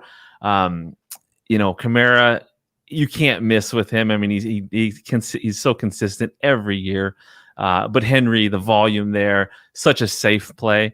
And obviously with everything that's going on in New Orleans, I can see where there's some concerns with Kamara, but he's the only guy there right now, and he's gonna get so much action that I think you can go either way, Kamara or Henry, but I'd lean Henry just for the safe play. I feel on that one. We've been hearing a lot of Ezekiel Elliott love coming in late. People, Liz Loza, head of Yahoo's fantasy, Yahoo's head fantasy analyst, came in at the top of our show, kicking us off, and said Ezekiel Elliott had made a business decision last year in calming it down a little bit, taking the load off a little bit as a business decision. But now it's a different situation, and we've been hearing a lot of people say that Zeke has been slept on and he is ready to go and show his old form. Do you agree with that take, or where are you stacking up Zeke right now? I love Zeke. I mean, I think that offense is going to be incredible with Dak back. So many weapons. Dak will probably run less given the recent leg injury. Zeke's going to get the rock. He's so young. Every time I hear Zeke's age, it surprises me because he's still young, even though he's got a lot of miles under his tires. But I think Zeke right there at 5 is the obvious pick. I think he fits right there. That offense is going to be outstanding. So Zeke, I think this is a great year for him for sure. And sticking in the early parts of the draft conversation, do you have an ideal spot or a spot in the draft, beginning, middle, end for the 2021 fantasy season that you're preferring? Is there a spot where you'd like to land, or is it kind of wherever it is, I'll take what I've got to do? Top 5 is ideal. I think top 5 is where it's at. Especially with the injury in LA, I think just one more running back falling off the board, it makes that the top at least 6-7 spots more valuable. But I love drafting, so no matter where I fell, if there was a draft lottery and I fell at 10, I would somehow come up with a way that I can justify being in a great spot. But preferably, those top 5-6 spots would be great for me. That's such a good point that you bring up there. Don't let the disappointment, if I'm talking to Whisper Nation on this one, and you don't get the spot you want or the guy you were hoping to snag get sniped right before, it sucks in that moment. But if you just work with it and take the best you can, don't panic, zig when people zag, and build a complete team. At the end of it, it might not be what you had set out expecting to build, but at the conclusion of the entire thing, you're like, this is a well-balanced, high ceiling, decent floor team that I'm happy to roll out there. And that's why we mock draft, right? We're not here to mock your perfect team. You're here to muck up your mock, figure out what works, what doesn't work, and get ready for an actual performance down the line. Oh, dang it. Gibson. See, I was hoping Gibson would fall to me. But let's see what we got here. What are you thinking right now? What's going through your head to put on your team? Let me look and see what we got here. I think that there's a debate between like Justin Jefferson, Calvin Ridley. Again, I was hoping to take Gibson there, but since he is gone, there's so many wide receivers. I really want to load up on running backs. I do not want to pass up on getting a solid running back. And Chris Carson to me is such a solid choice. As an RB2. I mean, the volume's going to be there. The offense is so geared towards giving him volume. I'll take Chris Carson here. Jump a few people here, but I'll take Chris Carson. Oh. Well, or Justin Jefferson. Hey, Jefferson was my next guy, but I don't. If you hit the Q button and then there'll be a switch that'll say like auto draft, and you'll probably just click that off. So yeah. So I hit the plus on Chris Carson, but I didn't see the auto pick on Q. Yeah, so no, that's fine. Justin Jefferson was, that was the wide receiver I was going to take. I was actually going to take him ahead of Ridley.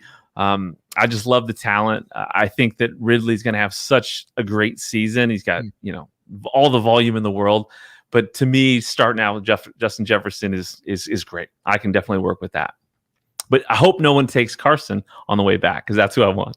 Such a violent runner, gives it all, leaves it all on the field. Durability concerns, sure, but That's a question I did want to bring back around to you. Obviously, with your unique perspective as being a doctor of medicine and taking a look here at the injuries that occur, I just got a question I've just been burning to ask you on this one, and that's are there certain injuries that fans have expectations of being way worse than they actually are? And the injuries that like, oh, this sounds so bad, but it's a short recovery time and they're going to come back 100%, or something possibly on the flip side where folks think that this is not a big deal, but it actually is going to be a pretty big hindrance for them for an extended amount of time. Yeah, I mean, every individual is unique when it comes to injury. Obviously, there are injuries that are more severe. You look at Akers in that Achilles tendon injury. That's a significant injury, especially for running back. They need that burst, they need that agility, and for an Achilles to go bad, we haven't seen a huge track record of people coming back from those. So it's possible, but I'd be concerned with that. Like with say Barkley, a year plus after an ACL tear, I'm okay with taking that risk. So there's definitely injuries that you kind of there's a track record of success getting back from. But someone like Chris Carson, I'd be more concerned in dynasty with him, just because he's so rugged, right? It's such a physical game. Whereas you redraft, I mean, you want a guy that can grind. He doesn't have a specific injury right now that I'm concerned about, leading to some mechanical issue. So with a guy like Chris Carson, I'm all in. Oh, hell yeah, I take a look at that one. And so bringing it back actually to Saquon, I did want to ask here, this has been a hot topic. We talked about Zeke a little bit. Did I lose you guys? I think we keep talking you through your picks, right? Oh shit. We'll give you more time next time, or we won't ask you a question next time when you're on the clock. Okay, no problem. Interesting stat. You got Patrick Mahomes now. How to get Mahomes? Hey, I'll take that. I get it. So I waited. Yeah, I went the whole time limit. Yeah, I'm talking. Yeah. I'm not drafted, but now I'm in the zone. Hey, I love what I got right now. I'm not gonna typically take that quarterback that high, but hey, I got the best quarterback in the league, and we'll go from there. I'll roll with it. Yeah, exactly. I'll have to work with what I got here. Mistakes happen in drafts. That's a good lesson, right? Sometimes, especially online, a mistake can happen. You gotta rebound from it. So 100%. You really, really do on this one. You got kind of the three elite strategy here going now with Justin Jefferson, Derrick Henry, Patrick Mahomes. I mean, that's looking pretty juicy. I can work with that. Start out and see how it works. Yeah. It's cool how it's like turned out to be like some of the most like really potent players that you could have gotten with those auto picks. Usually it auto drafts me somebody like it did ProFFet last time, Jarvis Landry, or your auto draft is like not even fun. Like, come on, at least make it fun. Yeah. This is a fun auto draft. Yeah.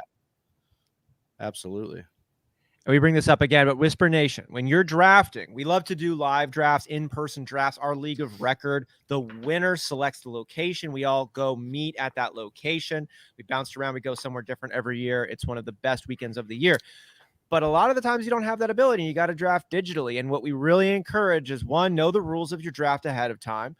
Make sure you also know what the ADP of the platform you're drafting on, because it might be different than the ADP or the rankings you're looking at if you're using another platform, either as research or to mock on it. And then also just do your whole league a favor and get ahead of some of the digital issues that are often inevitable in fantasy football. If someone does have if your auto pick gets turned on automatically, have a way where you can pause it and go back to that. Or like what we do in our league of record is if your computer glitches and we're doing it digitally and you shout out the player's name though before the time runs out, that's as good as drafting them. So just go ahead and establish a couple of rules to help get ahead of some of these issues, because they are inevitable. They're going to happen every single time. It might not be no fault of your own. It's just going to happen still. I gotta mention it because you're just talking about our league of record and stuff. I gotta say, Dr. Kevin Murray has some of the greatest content when it comes to community and displaying his league of record and what they do for that. And as I could tell you from three guys here that absolutely love our league of record. We love going above and beyond any way possible and doing wild stuff. We got to pick your brain a little bit on some of the things that you do. If you want to let Whisper Nation know on some of your, draft day extravaganza events that you've got going on your draft weekend, because you guys go way out. Yeah, that's my bread and butter. I've been playing fantasy for, like 25 years, 26 years, I believe. And as a commish, I mean, that's what it's all about, right? That league experience. And so I had a couple experiences in the past where, early years of fantasy where I saw leagues that were really good and fun just kind of fall apart because of some crazy, something happened where, someone got mad about, a player being, or like collusion or whatnot, or I saw one where like a commish ran off with all the money, right? And I experienced these things, and I thought, no way. Yeah, I thought, gosh, I don't want to, I don't want to experience that anymore. I want to essentially create the best league that I possibly can. So it was like probably 2010, 11 or so, or maybe 9, where I kind of changed things around and really started ramping it up. So the biggest thing for us, obviously, is that draft experience. Really try to go all out when it comes to the whole extravaganza. We have, walk up music and we light up the walkway, and we have banners and trophies and speeches, and we try to go all out with trophies and custom trophies for different awards, and so it's made the most fun. It makes a league engaged, and the engagement is the biggest way to keep things going in the right direction. I don't want to see, I hate to see leagues fall apart. I hate to see leagues struggle or just, just a quick note, you are on the clock. I'm on it. There it is. I want to hear more. I want to give also a really quick shout out right now to Mac, who's gone ahead and just hit us with the $13.99 contribution over to our charity. Looking forward to hanging out with you all in a couple hours. Keep killing it, fam. Woo! We appreciate you, brother, man. Love Great it. to have you here. All about that community. So I know the pick is coming. Johnny's about to make his pick, and it's going to be bouncing back around for the doctor here. But I love this conversation right now about your league of record and the community that y'all have built, because that's our thing. Like, we love analysis. We love, just calling the right shots and digging through the numbers. But the Fantasy Whispers, Johnny and Travis bore this from the energy of our league of record, which we just love so much. Draft weekend is Christmas. Every Sunday that rolls around after that is your birthday. It's just so much fun. The relationships you have with the people are what would keep us coming back. So we try to lean into that side of it just as much as the analysis and the number side of it, because it's like you could go join a league with a bunch of randos, and that's fun. It's great. But like, being with people in community is what keeps us coming back, at least. And it sounds like that's kind of the same mindset you've had.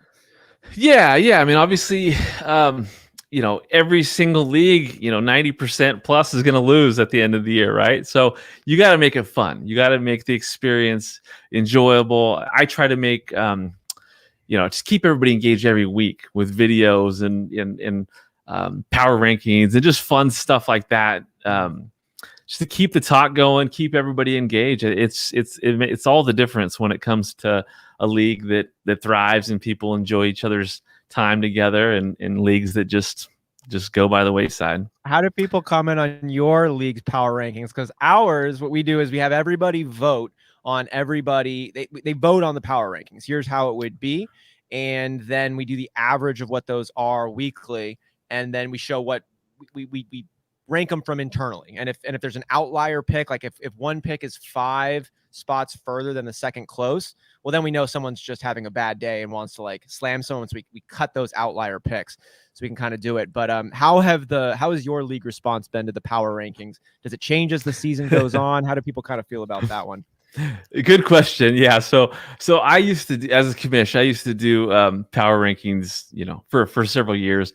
And to me, I thought, well, gosh, everybody knows that I'm biased, right? So it was a great way to talk trash and have fun with it, but it kind of got to a point where it's pretty predictable. So I was reading the Fantasy Life book, I mean, years ago, and I came across a story where Matthew Berry was talking about how a league created like fake personalities on Twitter. Oh, right, I love and that. they would Yeah. write It was like a something fake Adam something like Schefter that in your league. exactly. Yeah. Exactly. So I was on vacation, I was reading that, I was like, dang, this is a good idea, I can work with this. So I created a bunch of personalities where I'll like, dress up, and I mean, I go all out with different characters, and I use those guys to talk trash, and I use those guys to do power rankings and that kind of stuff. So I kind of removed myself. I don't let everyone else, tell me where they think I stand, right? So I use those characters to just make more fun in the league, and I love that. It's been good. Yeah, it's been great. Can't take it get too away seriously. with it, right? Like if a ventriloquist has a dummy up, like that thing says some pretty offensive stuff, and no one ever gives the comedian any slack. It's like, oh man, that little guy in your arm is just a dick. But yeah, you get to fly by. It's worked for me. It's worked for us. We have a great time with it. I mean, it's probably not for everybody. There's probably a lot of leagues where they're all serious and everything, but for us, it's been a ton of fun, and that's what keeps everybody coming back and just getting better, every year.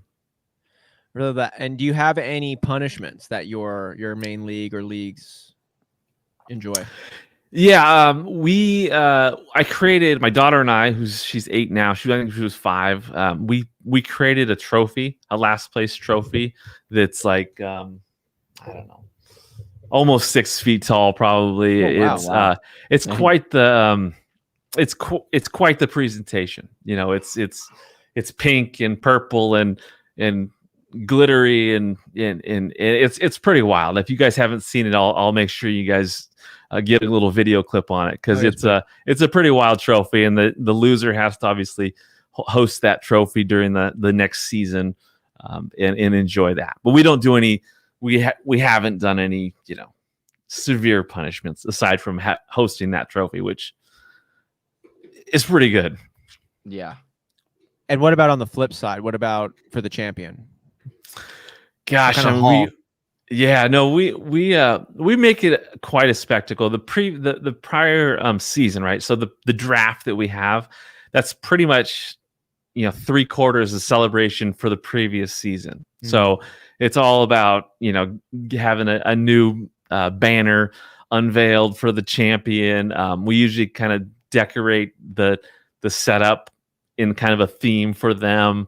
In fact, we got this guy in our league, this ringer, JL Showtime. This guy has won the last 3 championships. Oh, and so it's getting really old, right? So we have to take him down this year.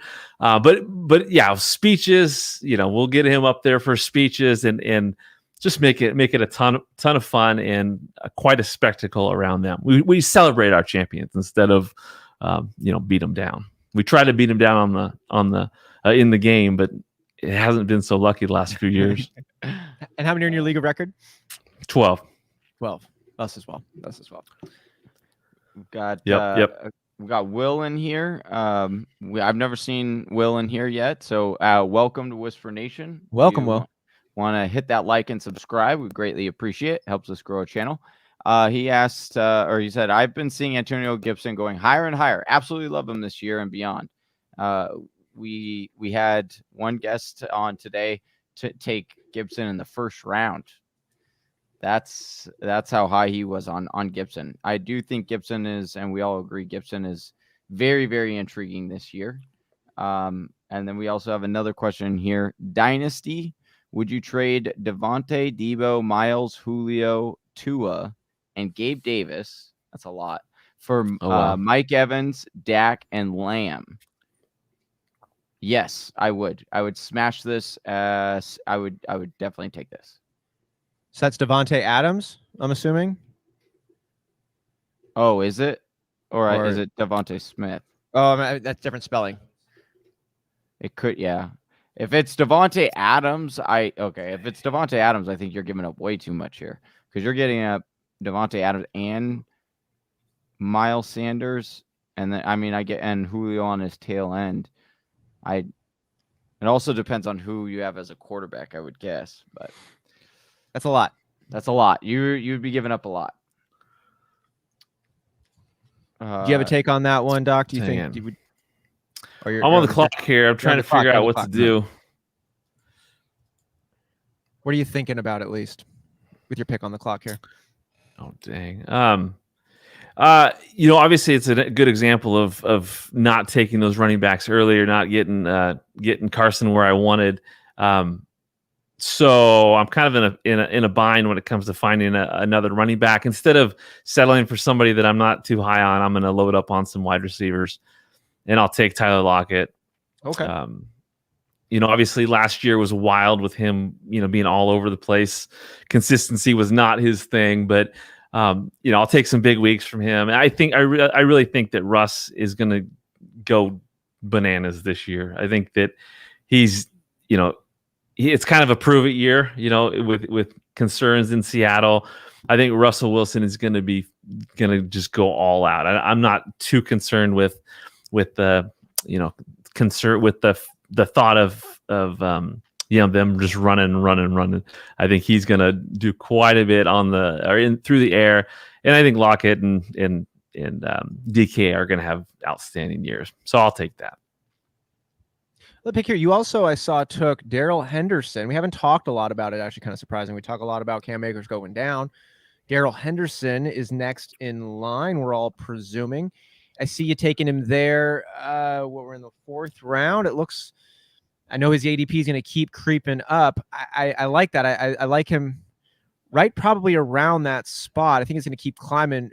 How do you feel about picking up Darrell Henderson there when you got a Chase Edmonds, maybe a Kareem Hunt that's still on the board? How do you predict Darrell Henderson's fantasy season going? Yeah, I like the talent. A couple years when he was a rookie a couple years ago. I mean, I liked, they were high on him, obviously, and there's obviously concerns that they would end up drafting Akers. But I like the talent. And last year when he had his opportunities, he played really well. I mean, he produced. So now, without having to worry about competition as of now, I think it's a great spot. I mean, I think it's an offense that's going to produce a ton of fantasy points for the running back. I think he's in a good solid spot. I would have considered even taking him late in a draft with Akers around, just because there's that possibility of Akers going down or Henderson, getting more involved. But with Edmonds, I get the Edmonds situation is pretty complex with Connor there. Kareem Hunt, obviously, he's got his own skill set, and he'll be used quite a bit. But I would prefer take the risk on a guy with the upside of being the main guy over Edmonds and Hunt for sure. For me. Oh, I hear that pick big time. I hear that one there. And you're on the clock again. Right. I was hoping that if I had to get a San Francisco back that I'd be able to get Sermon, but he's gone. Mostert, he's super talented, and his track record hasn't been great with injuries, but I think he'll get a good crack at it this year. Not loving the spot, but I probably would have taken Michael Carter just with some upside there in New York, but I went with Mostert. But you went with Mostert. Do you see Mostert holding the job as long as he stays healthy? Do you think that Sermon has a real shot? I mean, they went out and got him. I know Big Travy's a big fan of Sermon, but Mostert, when he's been healthy, has looked good. What do you think is going to shake out? Is it dependent on health, or is talent going to be the driver? I think Mostert will get first crack, but I think Sermon will definitely, be a solid choice, especially as the season progresses. I would envision that Sermon is going to be the lead back down the stretch, probably because Mostert gets hurt. But even if not, Mostert's not going to be there next year, and this is a team that wants to run the ball, and that's where I don't feel terrible picking him, because I think that there's a place for both running backs to produce.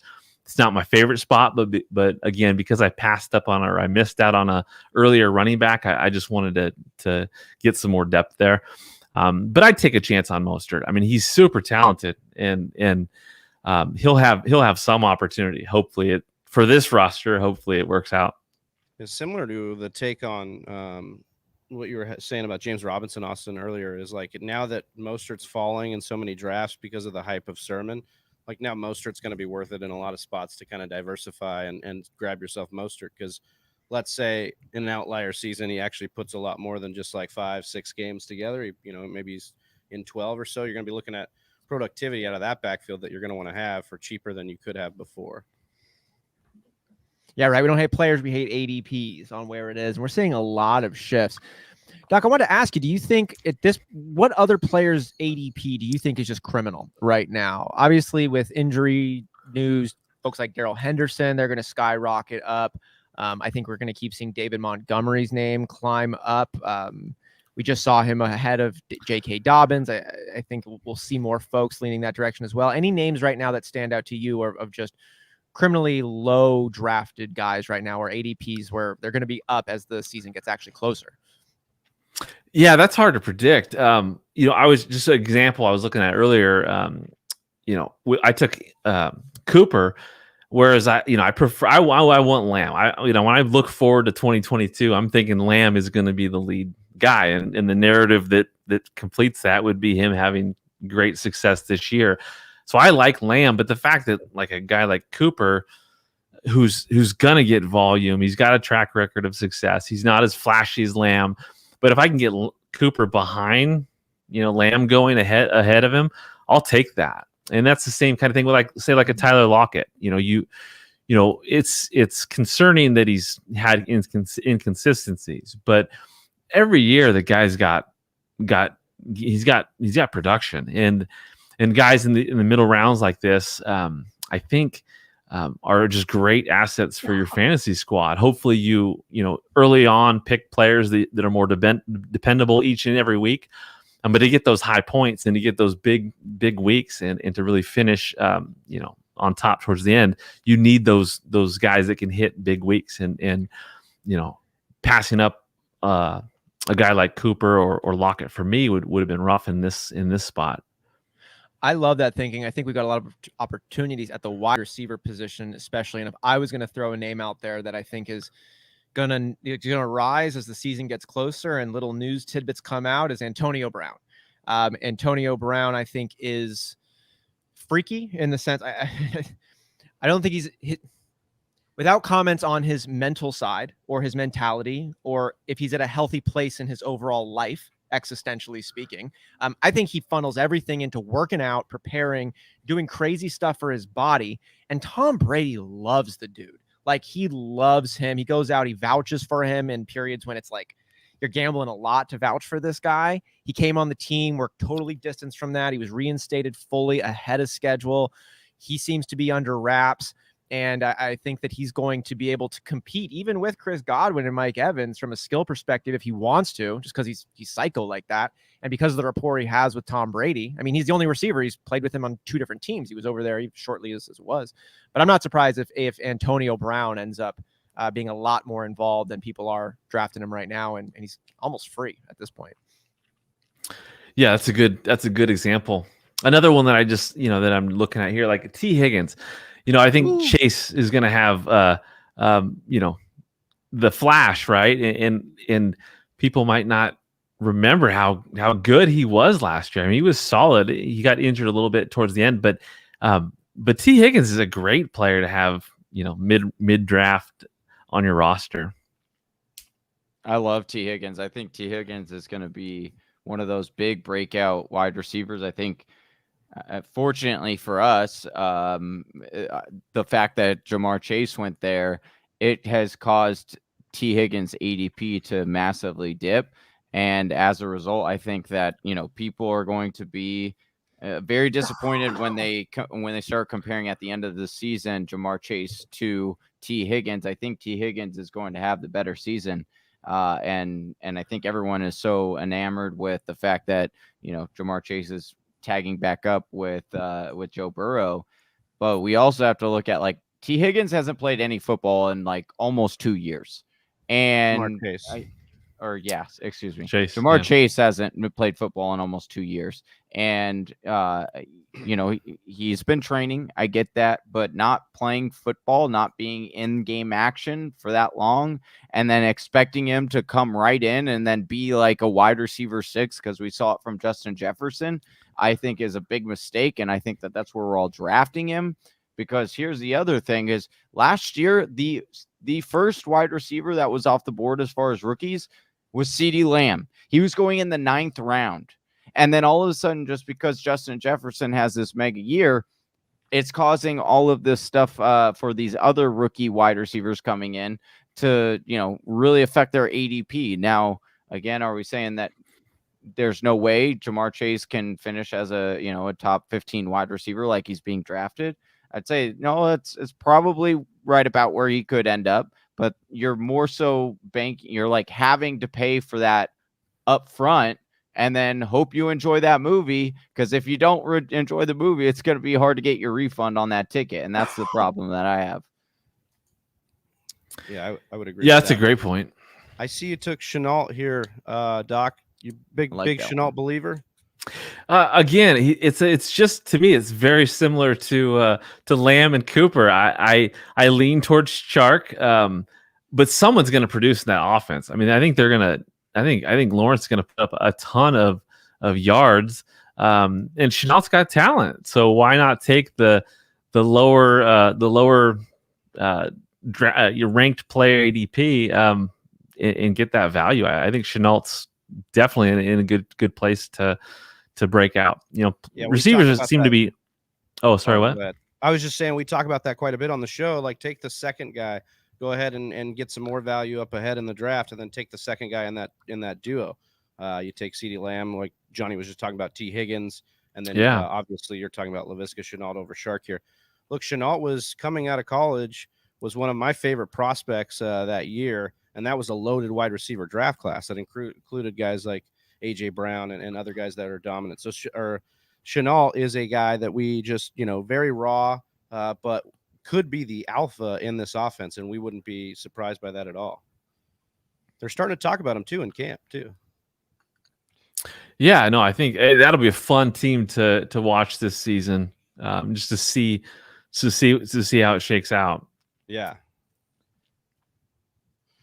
Johnny, I see you went with Will Fuller here. I haven't seen him. I haven't seen you draft a ton of Will Fuller in our mocks so far this year. Are you kind of turning you're changing your mind on Will Fuller?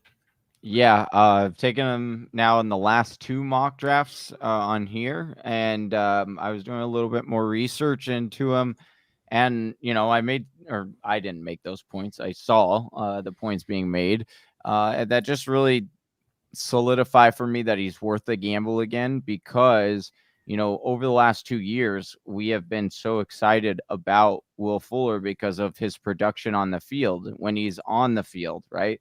It's been, there is the question of, can he stay healthy for the whole time?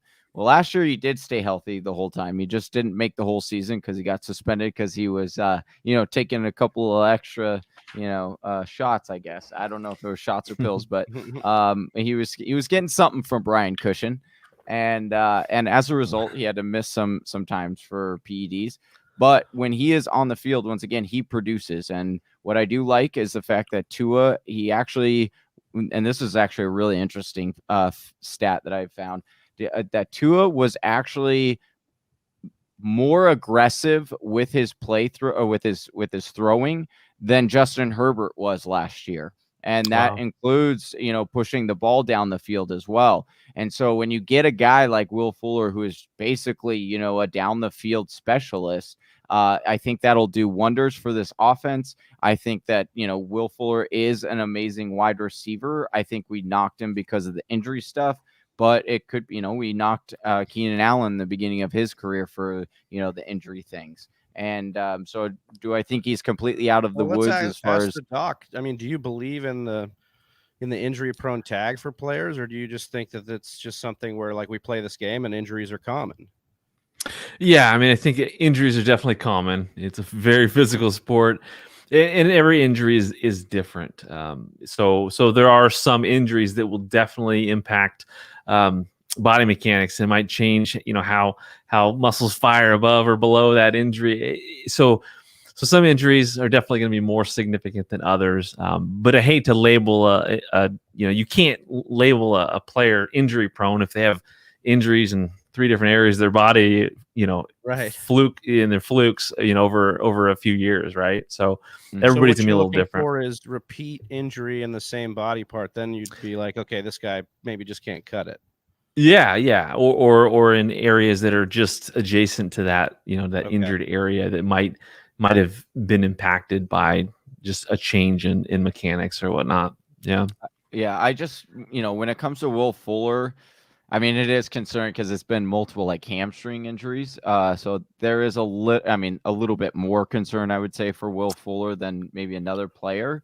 But like, if I'm getting him in the 7th round, and knowing that my style, the way that I like to personally play fantasy football, where I like to remove the name on the back of the jersey, and I'm just going to let the stats tell me who to play and who to sit.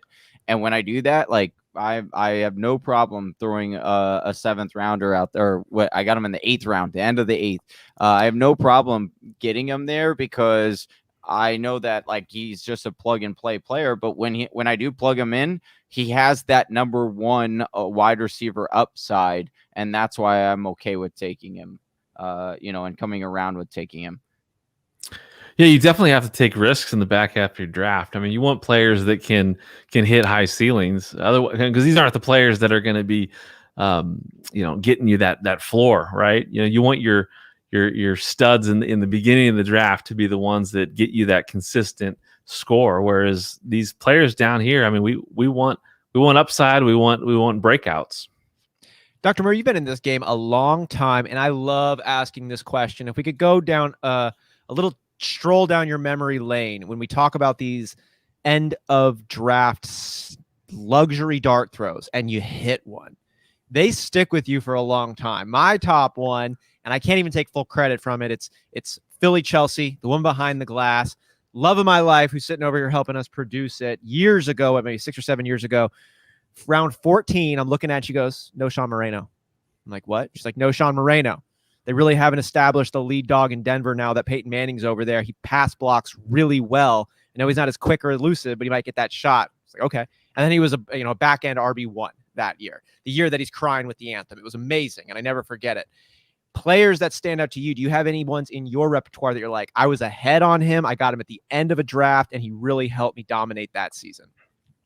A good question. I have to think about that one. I just off the top of my head, just thinking about players that have done that recently. I mean, obviously, the quarterback position, with Cam Newton's breakout season, that was a huge value for someone to get like a Cam Newton at the end of the draft and have such a mass, like it was his rookie year, I believe, right? Patrick Mahomes 2 years ago or 3 years ago. Mahomes 2 years ago, unbelievable, right? And Jackson last year or the year before, where there was some some thought that he might break out, and sure enough. But outside of that quarterback position, gosh, I can't, off the top of my head, I can't think of one. But I'm sure there's been plenty over the years that have, maybe like a Jamal Charles, having him on your roster before he breaks out. I mean, it just gave me goosebumps on. It was after he broke out, but that was like I had him like 3 seasons in a row when he was dominant. 300. Do we have plus a running points. Count on Austin's goosebumps yet for the mock draft? I think it's at 4. Yeah. I think it's at 4. 4 out of 6. Not she said 6. Yeah, you I heard it. that One behind the glass. Philly Chelsea says 6. It's 6. She's probably right. Yeah. Yeah, but those big breakout ones, those guys are. You get one of those and they really change it. It's so cool when you can get one at the running back position or the wide receiver position. Oh yeah.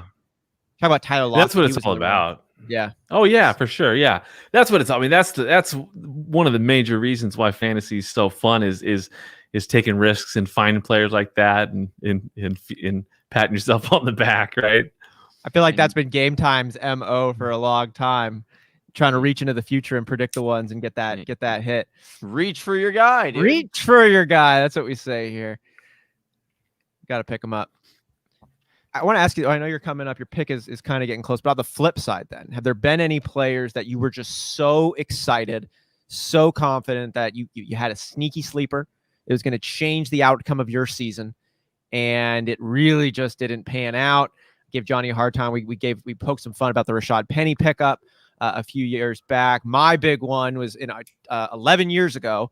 Chad Ochocinco was a new wide receiver for the New England Patriots. And oh my God, I took him in the 8th round and I was like, y'all messed up. League, how did you let him get this far? And, you know, I dropped him halfway through the season and I should have dropped him earlier. But any guys like that you were just so, I know you're picking right now too, so we'll have to pause this one. But any guys that come to mind after this one that guys were just so freaking excited about that? Yeah, Jake, I'll take one. Jacob Tammy, and when he was in Denver, and Peyton Manning had first come to town, I was just so stoked on Jacob Tammy, and it ended up over Demaryius Thomas. No, it was over Julius Thomas, and then tight end. Yeah, tight end. He just wasn't a thing yet. Julius. Julius wasn't a thing yet, and then he really quickly became one, and then went away for a little while. I remember Demaryius. I took Demaryius Thomas in the 3rd or 4th round. Everyone's like, "That's a big reach." It was like a 2nd-year player, but it's like, but this is Peyton's new guy, maybe. And it was. Oh my God, the Julius Thomas one though. Yeah. Hannon picked him up in our league of record. Oh, that was a juicer. Yeah, Orange Julius. Orange Julius. Oh, he was. I remember Ryan Williams from the Cardinals, right? You remember, like, gosh, how many years ago that was? Rookie, right? He's supposed to be. So he was. There was a lot of hype, and I picked him, but I was so busy setting up for the draft that the day before he blew out his leg, right? Red, white, and blue on the red, white, and blue scrimmage. It was horrible. I was so right. I was so sad. 2nd round pick. Yeah, Ryan Williams. Thank you for bringing up that moment again. That was long ago. I figured you'd be over it by now. I never get over the sad moments of my team. No, it's okay. I'm used to sad moments with Arizona teams. Trent Richardson, obviously, lots of excitement drafting him early. Well, his first year when he had like 14 touchdowns, I think, with Cleveland. And it was like, oh, he had a horrific yards per carry and he looked really bad. But then we just tried to blame all of that on the Browns. And we're like, but look at the touchdown upside. Like, that's his true. Look how much he can squat and bench. And that's him. And then year 2, you're like, oh, no, this dude like has trouble seeing. Exactly. Trent Richardson. I had him too. There were Trent. Oh my God, you remember that when he went to the Colts? Yeah. I remember when he went. And to it was the like Colts first round pick. They traded a 1st round pick to join Trent Richardson with Andrew Luck, and it was the new Edgerrin James and Peyton Manning combo. It was like Indianapolis, just run it back with Hall of Famers. Let's go. It didn't help. And then he tried going over to the AAF, and then it was like, oh, can he do it in the AAF? And no, he couldn't. And yeah, that was a definite bummer, especially because you talk about working out and seeing some workout videos which you're like really impressed. You want to be impressed? Go watch his workout videos of when he was younger coming into the league, and you will like that dude was like squatting like a ton of weight and just leg pressing a ton of, and you were just like, wow, this guy is just a monster. And it just didn't pan out, unfortunately. So many players. Oh, sorry. Yeah, I was going to say so many players, in the history of fantasy that have, let you down, or it's been wild. I wanted to pop up this comment here. We've got Walker Bassing. I thought this was tomorrow. Oh, it is. Oh yeah, we'll be on tomorrow. We'll still be here. We'll still be here. We'll leave the draft on for you. Don't worry, brother. We'll still be here. And you can go ahead and just rewatch this because it's live now, but YouTube will make sure you can rewatch it if you'd like to. So that's awesome. Doc, are there any physical attributes that we just give too much attention to when we're evaluating players? Like we look at a guy and we say, oh, he's big, or he's really fast. And maybe we overblow some of these things and we should be looking at other metrics or maybe qualitative pieces. He squats 600 pounds. Yeah, something like that. We'd love to see Trent do crazy stuff with his legs, and then, but it didn't really matter because he couldn't play football that well. Yeah, I mean, obviously, tape matters, right? You can be fast, you can have straight line speed, you can look great. Your quads can be huge, like we've seen this offseason with like Mike Davis, right? Yeah. But what have you done on film? What have you done? What does the past show when it comes to your abilities? That's going to trump any attribute that's isolated, like speed or bench press, squat. That's a good take on that. It's good to hear that as well. I think the great take with it was like watching DK this year try to qualify for the Olympics in the sprinting category. And we see how fast he is. We've all seen that the meme of Buda Baker getting chased down, right? It was Buda Baker on the DK tackle after the interception. Yeah. And that was amazing. And we're like, this dude is so fast. And then you watch him not qualify versus these sprinters. You're like, there are faster people out there. But obviously, that's not what it takes to be an NFL stud. You need to have more than that. So I think we get blinded sometimes by speed, like maybe Al Davis did a few years back. God rest his soul. Exactly what I was thinking. Ask Al Davis how speed goes for you when it comes to his wide receivers. Hey, just win, baby, win. Right. I always forget. That's the one. Okay, so going back and forth between the the super flex leagues and the just regular leagues, I always forget how much you can truly wait on quarterbacks, because it's like, I got Dak, seeing Dak there in the 5th, I'm thinking like, wow, this is a really good steal for Dak in the 5th. And then, just seeing guys like come off this, like Ryan Tannehill, that just is it's criminal that he's coming off that late.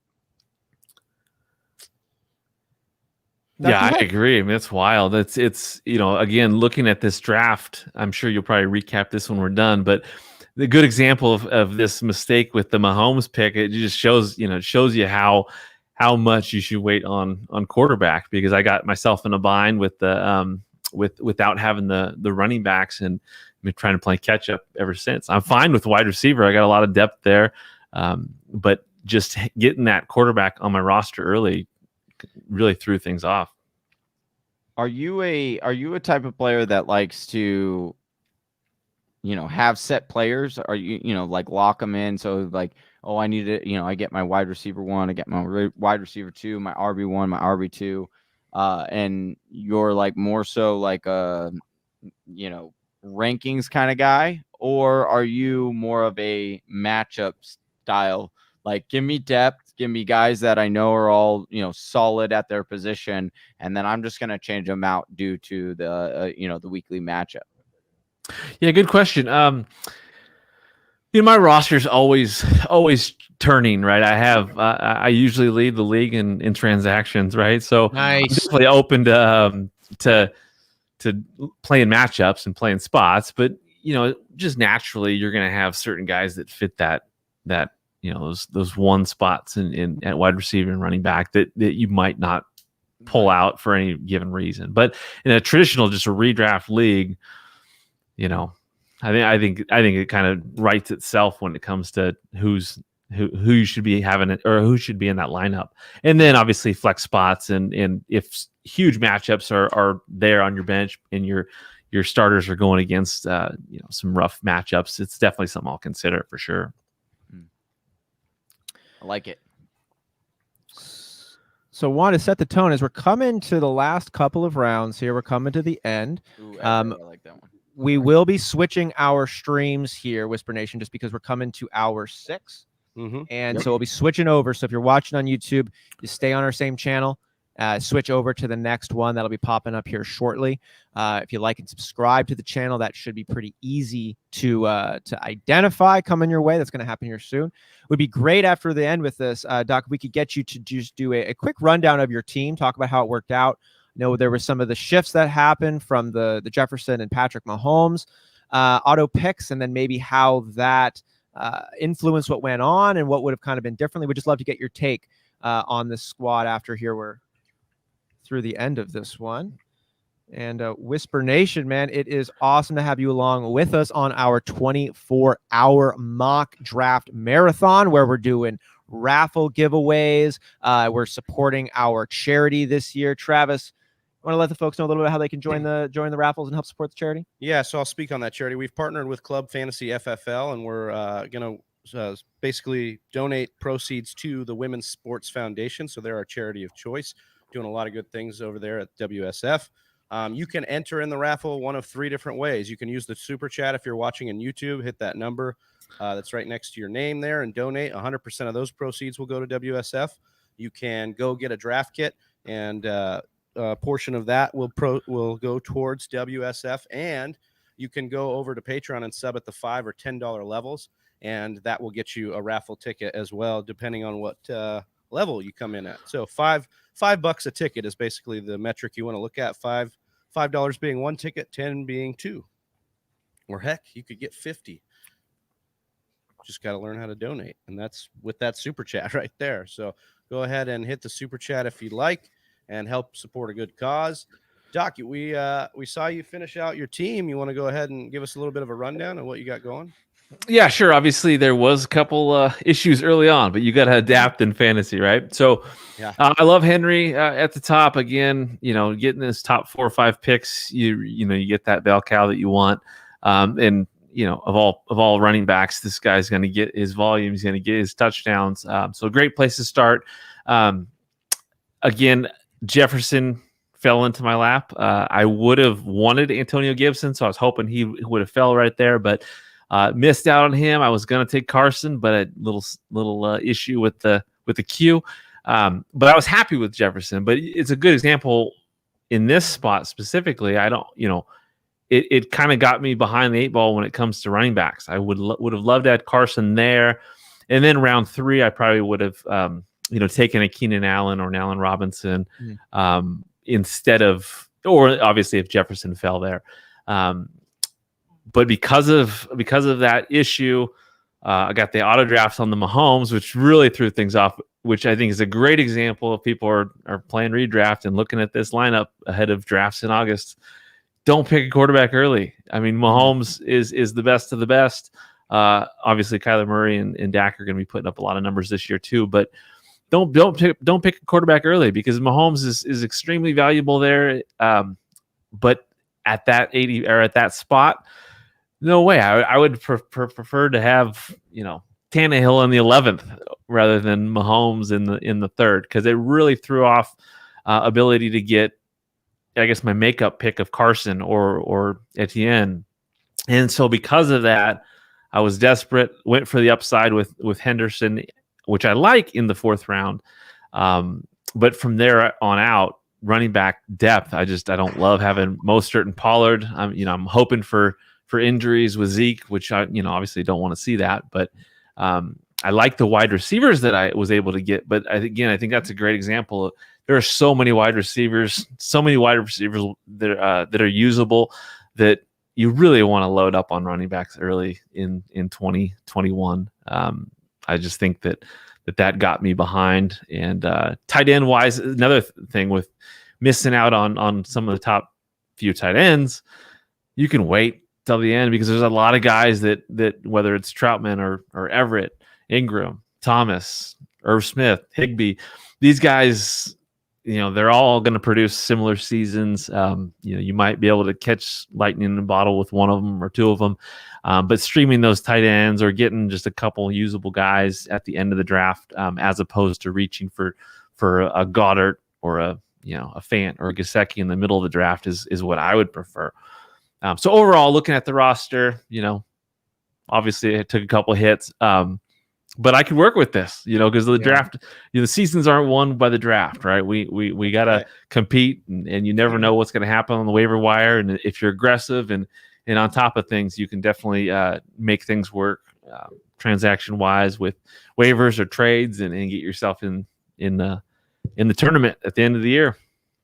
All right. That's it. You said, like you said before, you led your league in transactions, so you definitely don't want to just hang it all on the draft, right? You want to be able to do things after that as well. Speaking of which, we want to have you just give your winner real quick, so we'll let you look at the board. And while we do that, I want to shout out Christopher Molina, who came in here with a $10 donation to the Women's Sports Foundation via our super chat, and he gets a woo! Thank you so much, Christopher Molina. That is awesome. We'll be drafting with Chris later today. So hell yeah, we will be. So Doctor right now is taking a look at the rest of the squads to let us know who he thinks is the winner of this draft. And is that gonna bump him into? Yeah. I'm gonna go with. I didn't have to get past New York or NYG Noah without thinking that's a beautiful roster. I love the top 3 running backs that he took. I love Lamb. The Chase, I mean, that could be a little reach, but then Hawkinson at tight end. I love Judy. I think Judy and Chase kind of balance out some of the reach there. I think one of those guys are going to probably hit. And Brady late with a flyer on Fields is great for the quarterback position. So I love that NYG Noah roster. There it is. NYG Noah, you are the winner of our 5 or 6 mock draft here as selected by Dr. Murray. It has been an absolute honor, Doctor, to have you on this program. Can't wait to stay connected. Make sure, Whisper Nation, you go off and follow him over on Twitter, as well as with his website that he has been running here. We've got FF Unlimited. Catch him on Twitter there. Doc, anything else before we bid you adieu and enjoy the rest of your day? I mean, obviously, best of luck to you guys. You got a long haul ahead of you, but it'll work out. It'll work out. Yeah. The only thing that I'll say is that Adam Rank's up next, and he's phenomenal. Everyone loves Adam Rank. I love Adam Rank. But my guy, the guy that's won the 3 championships in a row in my league, my home league, he's in Adam Rank's Scott Fishbowl league, and he is coming for him. So watch out for JL Showtime. That guy, he put together an incredible Scott Fishbowl roster, and he is coming for Adam Rank. JL Showtime? JL Showtime 22 right, on. Yeah, we're going to have to pass that message along to the rank. Yeah, let him know. JL Showtime. All right, Doctor, it's been real. Thank you so much. Hope you have a great rest of the season. Appreciate you guys. Appreciate Best of luck. Thank you. See ya. All right, we're switching over links. Is that right, Whisper Nation? Yeah, so I'm going to hit him with this outro on this one, and then we will switch over to part 2, which is right behind Doc, actually. So the graphic. So make sure you guys join us over there. We'll be jumping over with Rank right now. Peace. Peace. Peace. Right here. Oh, hey, you made it to the end of the video. If you like what you saw and you want to learn how to dominate your own draft and win your own league, head on over to thefantasywhisperers.com and grab your copy of the Fantasy Whisperers Draft Kit today, or click the link in the description below. And if you're still not sold, check out one of these videos. Okay, so this is queued up now. Hold on, did you end the stream?